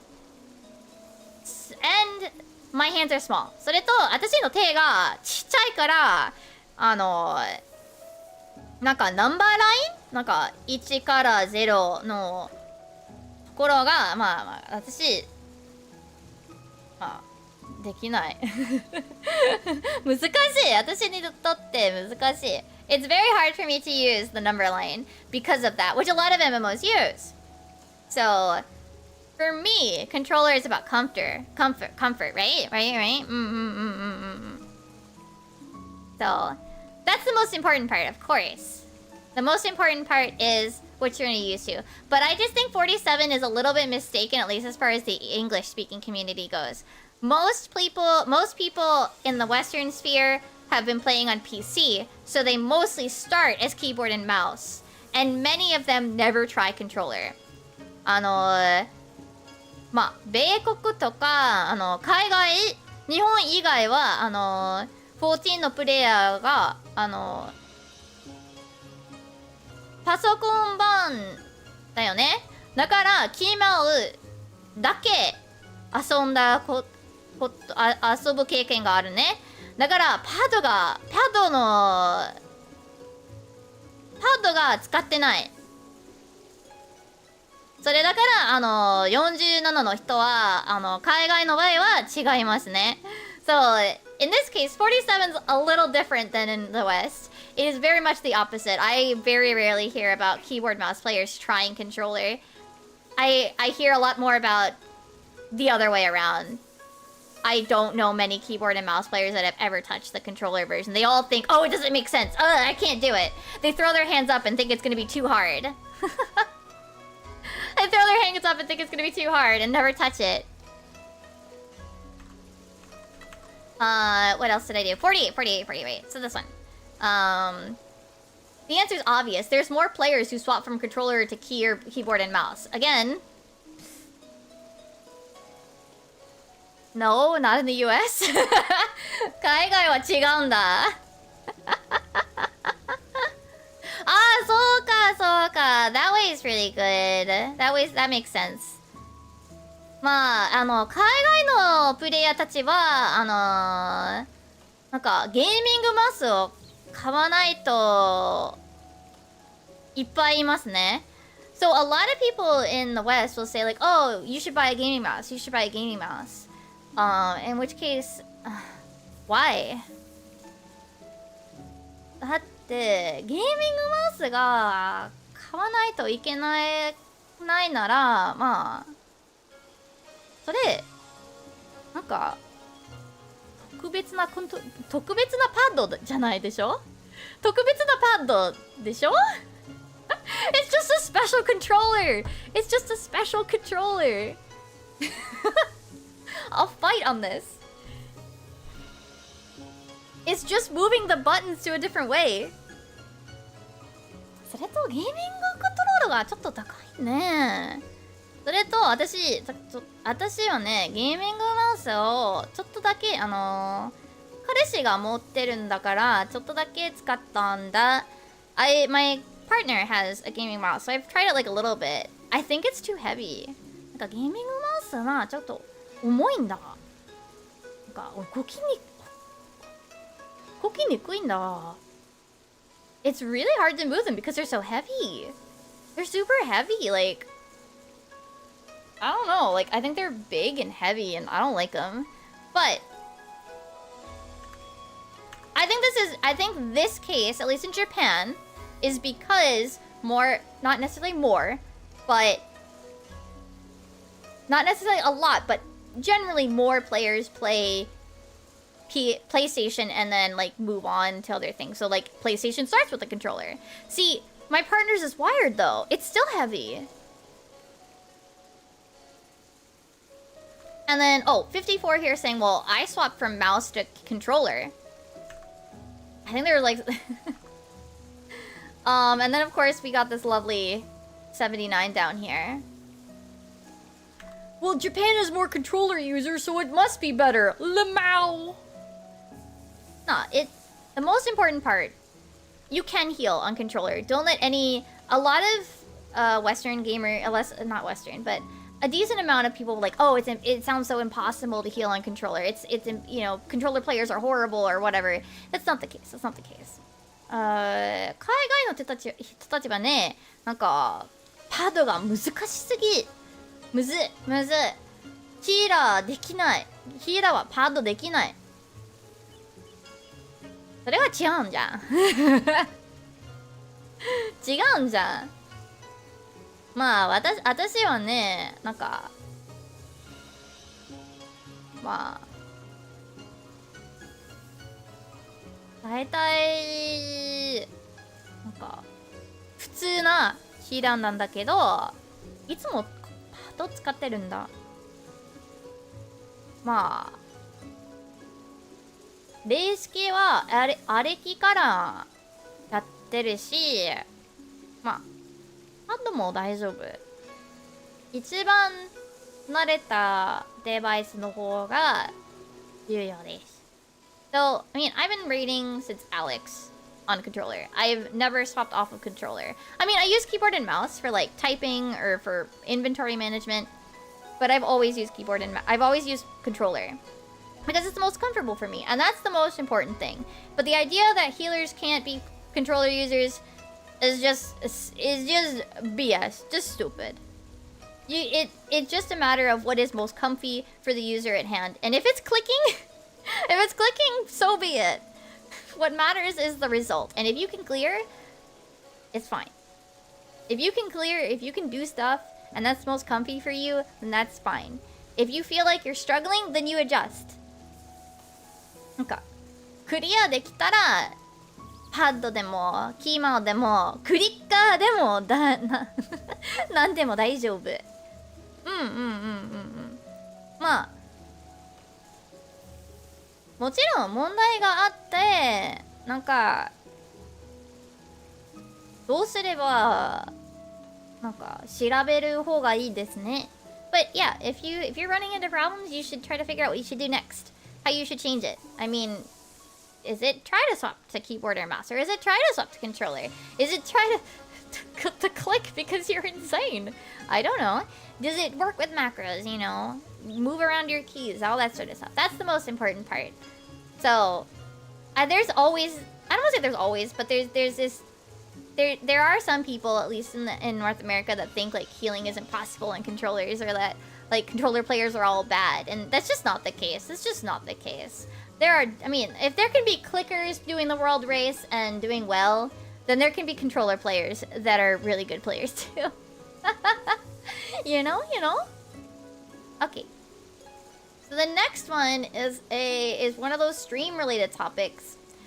So recently there is Shaka doing his 14 stream, and he was okay. Well, people were like making up comments of what people that use third-party tools might say.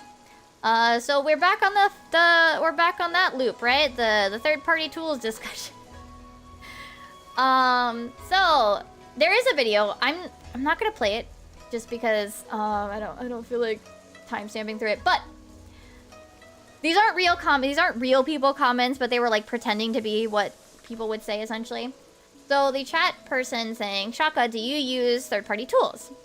They don't have his response, but he said he's a huge anti-mod person. There's probably like DPS checkers like in Monster Hunter, right? And he explains that he puts it kind of in the same group as cheating, that devs probably hate it. And that fundamentally making a cheat that does like a bajillion damage and a DPS checker at their core requires similar things, so they're both bad. And while I don't think that's necessarily the case for 14, obviously like game to game that's going to be different. But essentially one can kind of lead to the other, and I mean that's kind of a thing that's happened. This person, this comment saying tool users think it's like a gray zone. And there was a funny point where Sokka was like, would it be better if they said it was black then? As in like, no good. Obviously. And then, I don't have the Shaka bit, but, oh, is it this one? Yeah, okay. So this person was saying that the devs seem to be okay with it though. And Shaka responding, well, if the devs are okay with it, then it's fine. If they say it's okay, that's a completely different story, you know? People who use mods will always try to justify it as well, you know? People who use mods will try to make reasons why it's fine to use mods. This person with the, you know, I have to use the best gear and third-party tools because everybody's using them. With Shaka just responding, you know, well, I'm not, Lamau. You guys gotta stop, the end part was pretty funny. You guys gotta stop making up comments like this. They sound too real, Lamau.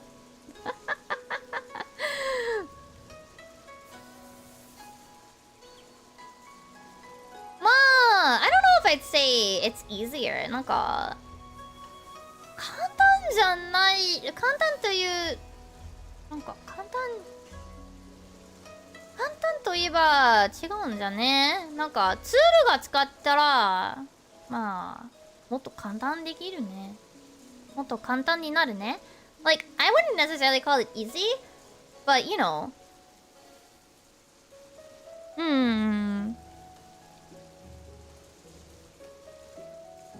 そうだよね。There's a worry about if there could be a virus or you know, it's not official, so there's risks involved, of course. Yeah. I mean, I remember, this is maybe a while ago. Okay, so in English, in American communities, there, or well, I guess North American and in Europe communities, there's a tool called Mare Lamentorum. 海外のサーバーで、嘆きの海、Mare Lamentorum というツールがあります。それは、なんかよく。服とか髪型とかそんなモードしか他の人となんか交換？他の人は自分の使っているモードキャラに使っている説明ちょっと難しい。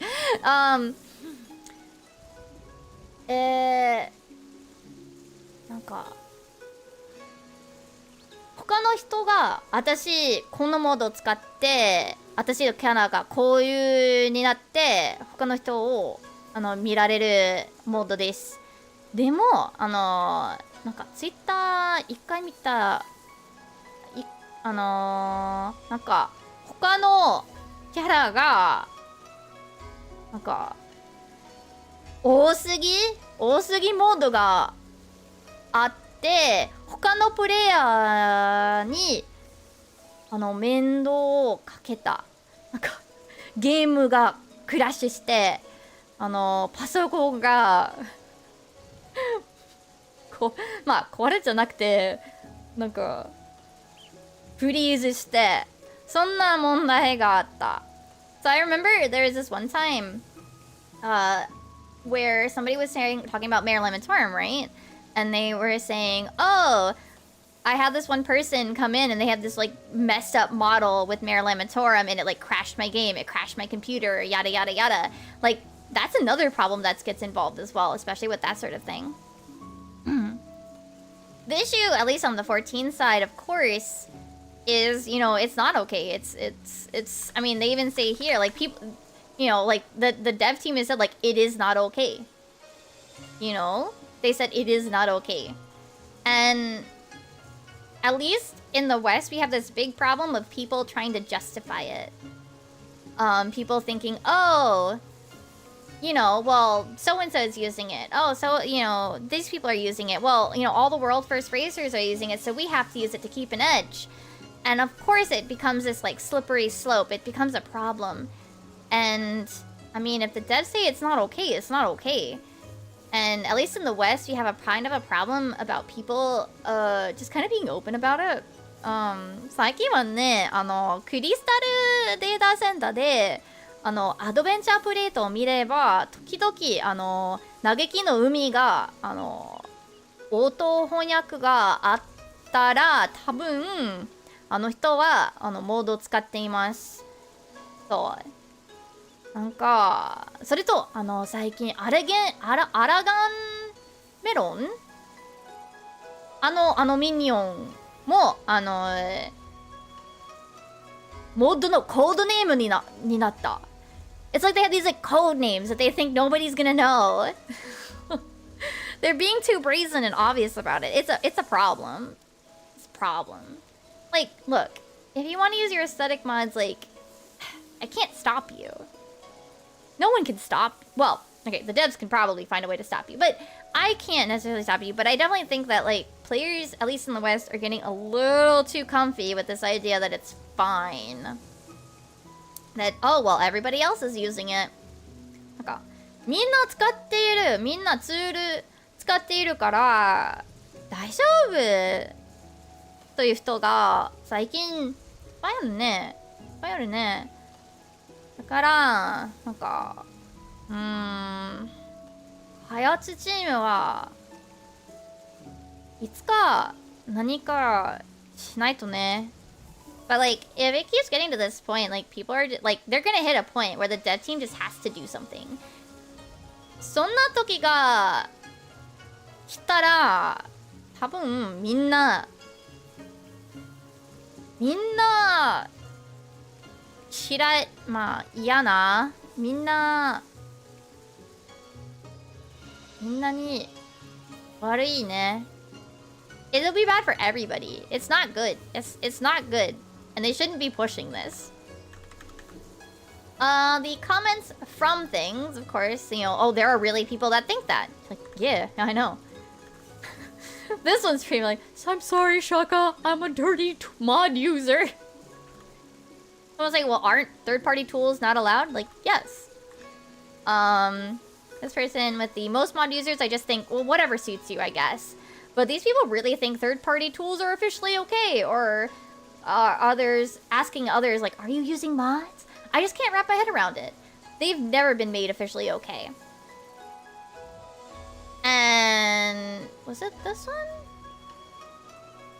Kind to this one. I translate as like talking about mods around people who are just having fun while playing vanilla is such a faux pas. Like, you shouldn't be doing it. And then Shaka based bless is how I translated this one. Shaka's being based. Bless him. Yeah. Oh, heck, Brick Muppet, hello! You guys caught me in the middle of doing my recording stuff. Let me give you a quick shout out before we continue on.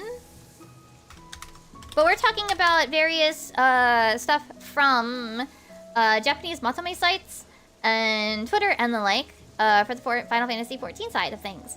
And we just kind of finished talking about a major streamer, Shaka, who mostly plays FPS games, but is currently playing 14 as part of a thing. I think he's continuing, I'm not sure. Anyway, he talked about how he's pretty anti-mod. He's pretty anti third-party tools and the like, and the types of comments that he received. But we're gonna actually be moving on to the next topic. But yeah, Brick, if you need to take a break or do any post-stream stuff, feel free to. Otherwise, welcome in raiders, and we're gonna continue to our next topic. Oh, thank you, Adjan. Thank you. Alright, but our next one is an incident with a VTuber, I think it's at Akemi Karubi in Stone Vigil. Now this one I do actually want to show the clip because it is very funny. Essentially they were doing Stone Vigil and I mean, you can tell from this picture, right? Something happened here. Something happened here. Something happened here, didn't it? Something happened here. Something's not supposed to be here. Something's not supposed to be here. So anyway, it was in Karubi's Stone Vigil run. So they know not to pull Big Pull into the boss room. Like, they know that. But they didn't realize that it was a boss. It was their first time running Stone Vigil, and they apologized for it. It didn't really make much of a difference anyway. People who've done the dungeon, you know, a million times can probably tell, but since it was Karubi's first time, she had no idea. A chat member is saying, well, it was obviously waiting by itself, though. But, I mean, a mob standing by itself isn't 100% surefire way to tell it's a boss, though. There are some solo trash mobs, right? I kind of summarized this one a bit, but veteran players kind of have this sort of like sixth sense. Well, it's not really a sixth sense, but they have a sense of when it's an actual boss and when it's not, but not newbies. That purple line is pretty meaningless. Like, I mean, it is kind of easy to not notice, and so a newbie won't know what it's a boss or not. The tutorial never mentions what a purple line means. And a comment saying, well, I started recently and the purple line was never explained. Apparently the healer did apologize, but they didn't notice it in the middle of everything. Anyway,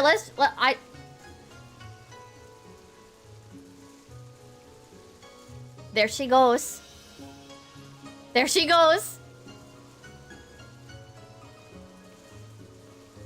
Here she goes. And then she just crosses the purple thing and just...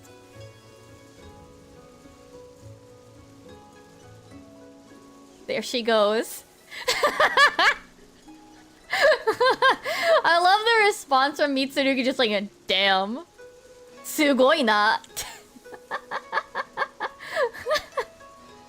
Damn. And even Shaka was just like, absolutely insane. Some people think that they weren't using cooldowns, but they were. And apparently the healer and the bard were also pulling ahead, so... Yeah, Leroy moment! Sometimes you just want to do something stupid.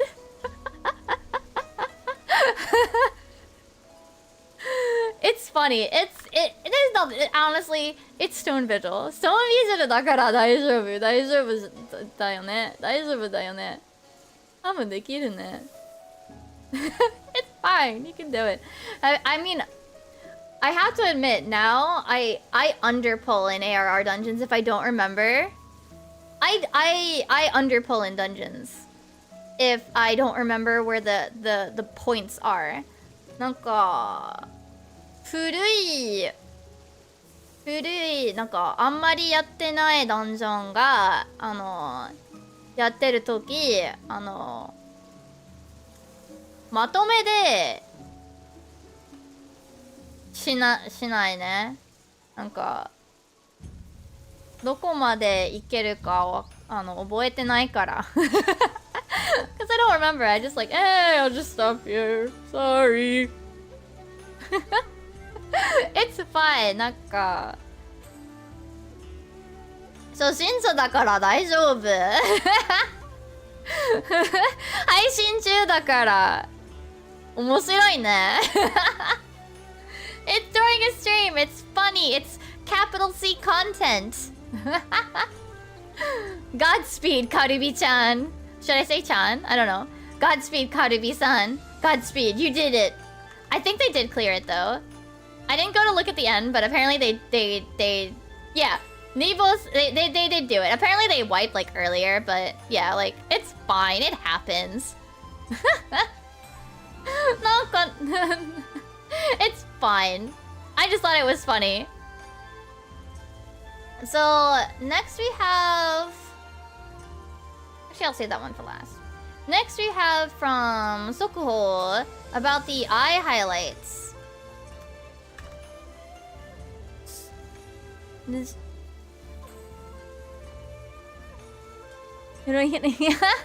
まあそうだよね。まあ海外のサバでまとめでまあなんかデフォルトだからなんか矢野ヒーラーができないならなんか他のプレイヤーと一緒になんか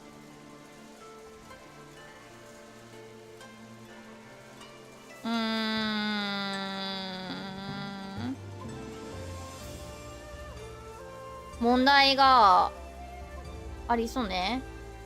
いつか。So like, yeah, it feels a little bad. But in NA, it's expected to do big polls no matter what. いつでもまとめでデフォルトだからなんとなくこんなことがあってなんかやってみよう。まあ死んでもdon't mind. It's fine if you die, right? Oh yeah, no worries, Atron. Thanks for stopping by, and thanks for stopping by, Brick, and thanks for the commute raid.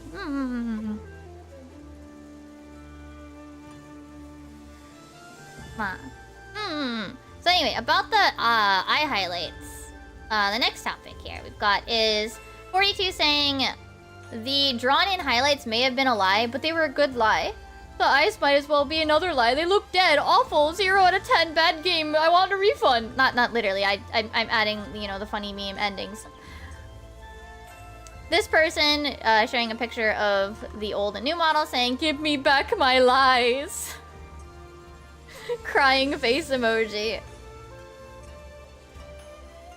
149 saying, "Every time I see this, I can't help but laugh every time I see this cursed thing. This is horrible. I want to see this.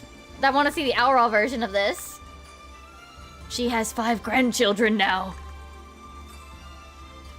She looks like a middle-aged mom. It's not just the character, but the background is pitch black.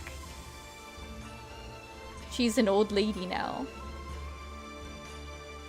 To me, how do I feel about the highlights? I think at points it's definitely a little weird. The lighting is the lighting. I think the problem is, I mean, like this is from. Isn't this ARR?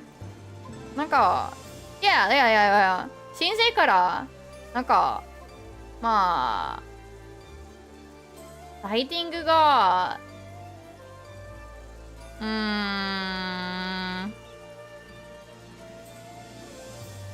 もう一度やり直すね。申請のカットシーンのためにね。I think they need to go back and make adjustments to the ARR and older dungeons because definitely they've been hit the hardest with the upgrade. You know, they've been hit the hardest. Like you definitely start to see lighting where it really doesn't do well. But then again, I'm a Lalafell, so I don't even have like smile lines. Lalafell don't even have smile lines. They don't really, anyway. I think, if they had a small drawn-in highlight, 書き込みハイライトはちょっとだけあればいいんじゃないね。It'd be probably good if they have just a tiny little drawn-in highlight, right? Maybe like one small one. Lalas do have knees. Shut up. Lalas have knees. It's... What were they called? What was the race in 11? 11's characters don't have knees. Taru do not have knees. Lalafell do. Lalafell do have knees. Lalafell have knees. I don't know. What are your guys' thoughts? Would you guys want the drawn-in highlight? I think that's the biggest... Well, the thing that impacts everybody. It's like the biggest thing that people are still harping on, that they don't like the non-drawn-in highlights. They want the drawn-in highlights because it doesn't look right, kind of thing. Lalas has souls. What are you talking about? Nah, this is Lalafell and slander. I'm gonna bonk you. Lalafell and slander. I'm gonna bonk you. And finally, our last topic today is actually, it's an article from Eurogamer. So I'm gonna have to scroll. I don't remember where they are. Where's the OCP bit? We'll read it out loud though. Here it is. More than 90% of what we call game consoles will be... Oh, this is the... Well, where will games be in 25 years was the question. So, Yoshi P said more than 90% of what we call game consoles will be gone. But there's a possibility that Nintendo might still have a platform. It should be possible to play games on all devices, and almost 100% of gaming will be on the cloud. So, definitely there will be no need to have machine power on the player's side. It will be similar to Netflix, Amazon Prime, and it will be subscription-based. As long as you pay the subscription, you'll be able to game 24 hours a day, 365 days a year. With regards to which company would probably come out on top in terms of the business battle, I cannot say. Truth be told, I do have my own personal prediction, but if I say anything here, it's probably gonna get me into trouble. Let's just say that I was not asked about that. So, playing your Samsung. Also, apparently on the show Paja Pico, is that it? Yeah, Paja Pico. Yoshi P states that he thinks consoles will be gone as we know them in 15 to 17 years, and that cloud gaming will be the way of things. I think I vaguely alluded to my opinions on the cloud gaming, but... Anyway, so 2 here saying, I guess it's a fair prediction, but I wonder how PlayStation will go since its internet is kind of weak. FF16. I'm here to end the war. Slams wall. 14 saying the idea of that cloud gaming would mean you could use a weaker machine is a lie though. Which, isn't that the case? Like, even if you have cloud gaming, don't you still need like a kind of decent-ish machine? I mean, heck, you need internet, right? I'm picking a fight with Sony and Microsoft? Was it 26? Yeah. Sony and Microsoft are companies that can't make money on their own platforms, as in consoles essentially, and rely on other means to stay afloat, which is true. Sony and Microsoft will probably die, honestly. They are struggling to stay afloat, right? And then some PCs would have to stop existing first. No? And then 28 pointing out that people that they know don't have PCs, they just have phones or tablets. And 36 saying consoles are already dead. And 41 saying, it's not that far, but I think consoles will be gone in like 5 years. And 42 saying, well, I mean, at this point, 2 of them are already kind of dead. And And 45 saying that they don't think cloud gaming will ever be mainstreamed though. With 55 expanding on it, like, yeah, exactly. Developed countries are one thing, but some just don't have the infrastructure for it. I mean, heck, the US is developed and doesn't have the infrastructure for cloud gaming half of the place in a lot of places. A lot of like Midwestern areas, they would struggle to do something like cloud gaming for like big games because some areas of the US have really spotty internet. I mean, Midwest gang memes are a thing even in the US. Like the idea that cloud gaming, like maybe in Japan cloud gaming could pop off, but I don't think so much outside of places with strong infrastructure, and the US doesn't even count in that regard. 46 kind of summarizes, like, he thinks that Yoshida's kind of saying that basically only Nintendo consoles and Microsoft's Game Pass will continue to exist. Other brands just won't have the money or skill to stay alive. And 51 being like, no one here's even been alive 25 years. 58 adding, not that one, this one. Square Enix will be dead in 25 years. I think it's yeah, this one. 60. Square Enix been moving to multi-platform releases, including on Nintendo systems. It just depends on how they continue going forward. And 63 is saying, I hope Square Enix is alive in 25 years. Lamau. And at the very end, 103, well, the end of the day included. 103 kind of saying, like, you know, Yoshida does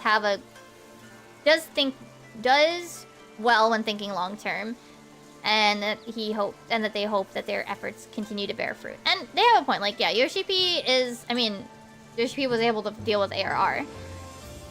Well, 1.0 into ARR, so he definitely has an understanding of long-term thinking. I just don't know if cloud gaming is really gonna ever be able to pop off, you know? Is really gonna be able to gain a foothold strong enough. I think a lot of gamers, well, the gamers that actually buy the consoles now or buy these sorts of bigger releases, I think that they're gonna be like against cloud gaming, right? I think that they'll struggle with the idea of moving to cloud gaming. I mean, a lot of people are really unhappy with the idea of not owning their games. Obviously, the general populace or casual, I don't want to say casual gamers, but people that aren't like super into buying so many different games or what have you, or younger people, they might come up with a different idea and feeling towards cloud gaming, or at the very least not owning their games, so to speak. But I think the idea of cloud gaming is going to be really hard to sell when, for some people, their internet just won't be able to manage. And that's, you know, I mean, I can't imagine. My internet would get spotty when I was in Japan at like 9, 10 o'clock some days. I can't imagine trying to game at that point. I can't even like craft on 14. You want me to play like a game on the internet? You want me to play a game where my internet speed determines my capability of playing? I don't think so. I don't think cloud gaming can expand until countries like fundamentally put money and power into their internet infrastructure. Like, unless they make good internet infrastructure, there's no way cloud gaming could be ever comparable. That's why I say maybe in Japan, but it's not like Japan has perfect internet either. The idea of there not really being consoles, yes, I can agree with. But cloud gaming, I think that one's a bit more... I think that one might be a bit more than 25 years out. You know, I think that one's a little bit further out. And not because of not because of the game industry, but because of countries and internet infrastructure is the thing that I think it's a little too far out. Finally, the last thing we're going to talk about today is the Primals concert, which I watched, obviously. Ardbert was the narrator for the Primals Live in Japan Darkest Before Dawn. I don't remember half of what he said. I'm sorry. I didn't double check what he said. Ardbert's Japanese voice actor was saying like, "Oh, were you surprised?" Laughs. And a player asked Natsuko if she wrote the Ardbert dialogue for the narration, and yes, she did. She confirmed that she wrote the dialogue. Wait, did she write the whole thing out? Oh, heck. See, mobile networks supporting cloud gaming, I mean, I feel like that's a way that would be dangerous, wouldn't it? I know, so when I lived in Japan, I had to... Well, maybe it's different now, but my plan was I had a limited amount of data. I don't know. Maybe mobile networks can handle cloud gaming, but I mean, essentially they kind of already are? They kind of already are? You know? Oh yeah, and Ardbert was trending. So the trending topics from the Primals concert, Final Fantasy XIV, Ardbert, Time Stop, Yokohama Arena, and Soken-san.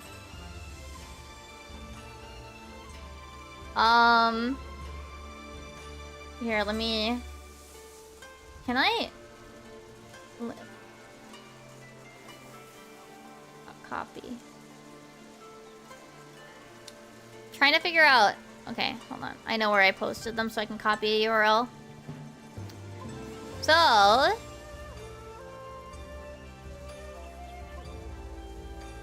What do you guys think this song is?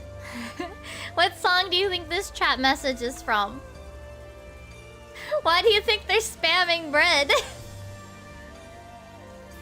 I'll give you guys a second to think about this.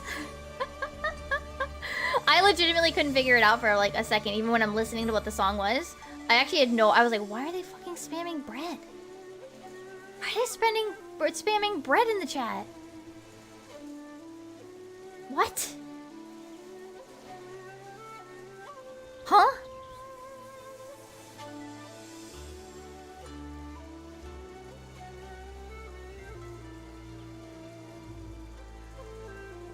The answer is Leviathan.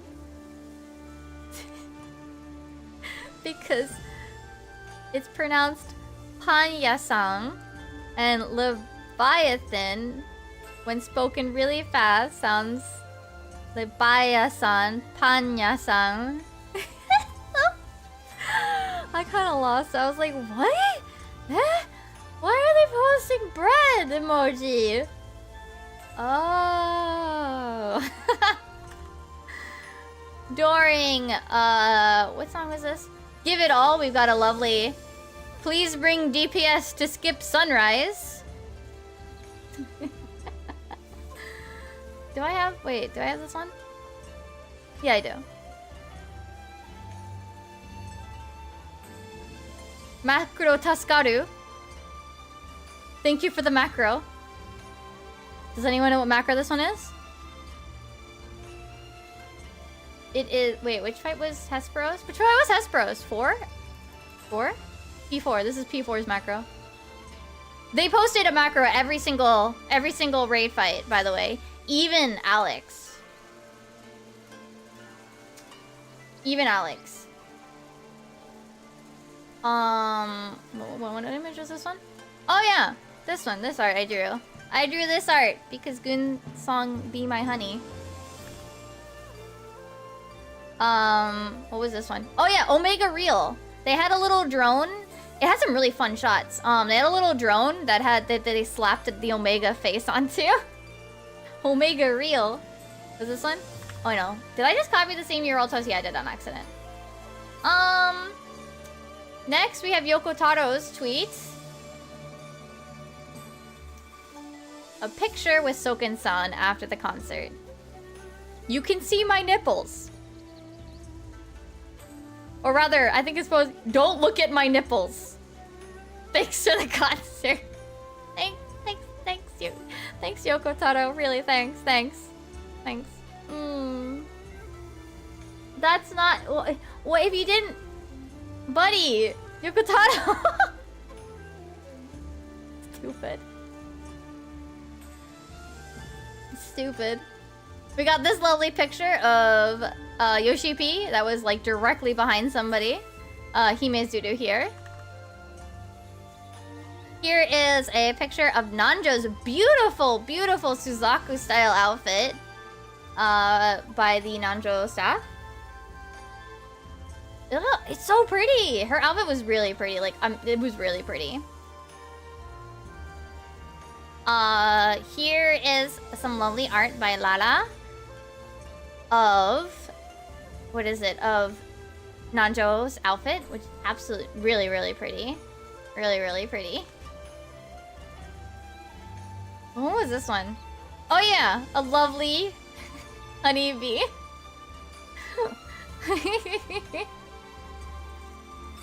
With the lovely guitar too. And then this one. Oh yeah. So during it, they shouted like, "Say something, Yoshi P!" And Yoshi P is just like screaming, "Thanks for coming, give me a mic!" And Eikichi just like, just like laughing, like shaking, but like just clapping. Beautiful, beautiful. As for the set list, just to cover what the set list was, it was Dawn Trail, Escape, Hicksvent Leones, Scream, Be My Honey with Goon on vocals, Give It All with Amanda as vocalist, Dedicated to Moonlight and Oblivion. Both of those... Oh, Dedicated to Moonlight had the violinist. Oblivion has Goon vocals. Sunrise and Wayward Daughter brought out Nanjo-san. I think we're here. Yeah. And then Shadowbringers brought out Jason. And then the second image on day 1 was Close in the Distance with Jason on vocals. You can see this version, the day 1 version on the archive. And day 2, however, they performed To the Edge, also with Jason's vocals. Flow was performed, this is a typo, by Amanda. And next they had on day 1 was Through the Maelstrom, the Leviathan Panya-san meme from before. And on day 2, however, they performed Metal. 15th song was Fiend, then was Titan Under the Weight. 17 was the classic Longfall, and 18 was Endwalker. Then was the encore, where it was a lovely Alexander marathon with Metal, Brute Justice version, Rise, and Locust. It was a really good concert, and don't forget, hold on. Don't forget that if you guys wish to, you can go onto their Stream Pass, which is linked on the Lodestone, to pay about 4,000 yen to view the archive stream. Yes, Meme Dance with Longfall with new dancers. They actually performed during, which was the last song? Endwalker? They also performed during Endwalker. They actually had pretty much everybody. No, wait, no, was it Locust? Endwalker had Jason and Amanda, and they also brought in the violinist, whose names I'm blanking on. I'm sorry. They had all of them performing, and then I think the dancers did come out for part of it. The dancers came out later as well. The dancers seemed to learn a variety of emote dances as well to perform with, which was very fun. But yeah, if you would like to view the day 1 version, so that is with Close in the Distance and Through the Maelstrom, you can on their Stream Pass until October 7th at midnight, Japan Standard Time, which is October 7th at 8 a.m. Pacific Time or 3 a.m. GMT. So if you'd like to take a watch, I really recommend it. It was a lot of fun. It was a really good performance. They did do the, it was also had Yoshi P sounding, "Give me a mic!" from the top of his lungs. It was actually really hard to hear. I didn't know what he was saying until somebody typed it out. But yeah, I do recommend taking a listen. The Give It All performance by pronouncing it the Japanese way, by Amanda was really good as well.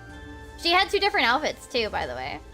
She had one for Give It All and one for Flow and Endwalker. That was very fun. But with that, those are the topics I have for this time. If you'd like to see more, don't forget to hit the like and subscribe on the YouTube side for the video when this is actually made into a video. I live stream on both YouTube and Twitch almost every day and record these live every other week on Sundays. And with that, I will be saying goodbye to the YouTube video future crew. So, Oyasumimi, bye-bye, future YouTube crew. I'm pressing the button, the stop button on the record button. Okay! Alright, thank you guys for listening to that. I think there were a lot of, maybe not like super crazy topics this week. I was really surprised about how much there was like streamer related stuff happening this week. That said, oh my gosh, it's midnight. Oh my goodness, it's midnight. I wanted to make sure we did that because that's like super important that we do that. But yeah, I guess it's midnight, so I'm gonna wrap up because I do want to get to bed so that I can wake up early-ish tomorrow to get some work done. I gotta start working on the raid videos too. I gotta start working on the raid videos.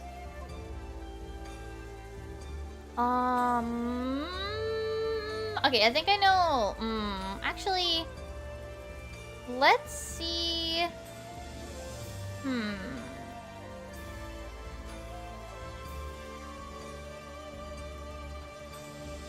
Let's go edit this into a video for tomorrow too. Not tomorrow, for the later in the week. Let me see who we can say hello to tonight on the Twitch side before we wrap up.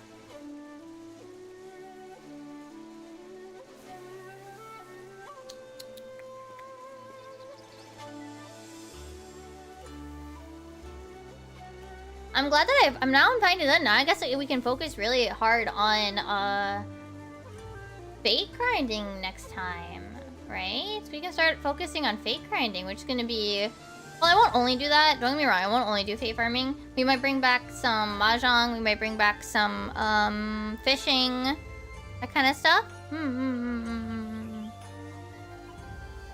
We'll probably do that next time as well. Maybe not next time, but we'll definitely include that next time. When I'm doing miscellaneous stuff, it won't be any. We don't have to do anymore. We're free. I'm free. I'm finally free of the mount grind. It's exciting. Actually exciting. Legit, I'm surprised. I'm surprised that I got them all before 7.1. I didn't think I was gonna get Barba that quickly. But as a reminder for the rest of this week, tomorrow I'll be off. Tuesday and maybe Wednesday will be re-clears. Tuesday will definitely be re-clears. Wednesday, if it's re-clears, if we're not done with, I expect we'll probably have to do re-clears on Wednesday. After that, it'll be miscellaneous stuff. Thursday will be alo. Hopefully we'll getting our second clear, and then we'll be moving on to Mount Nokon Criterion. Friday, we'll be playing Monster Hunter Stories, starting at 7 p.m.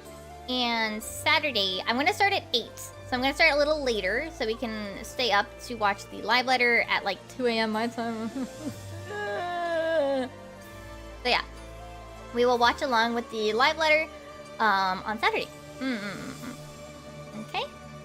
The waiting room should all be there on the YouTube side. And yeah.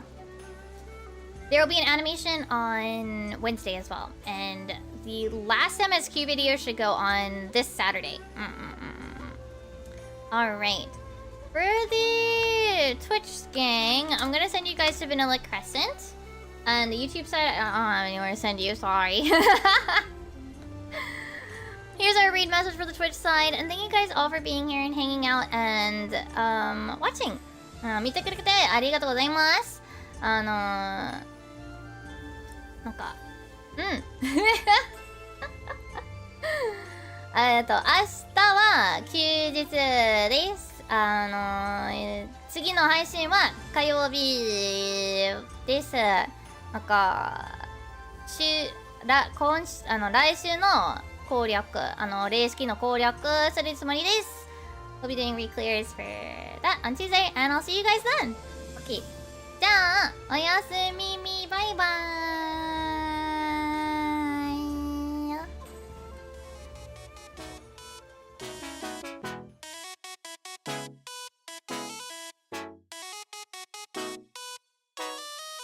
イ。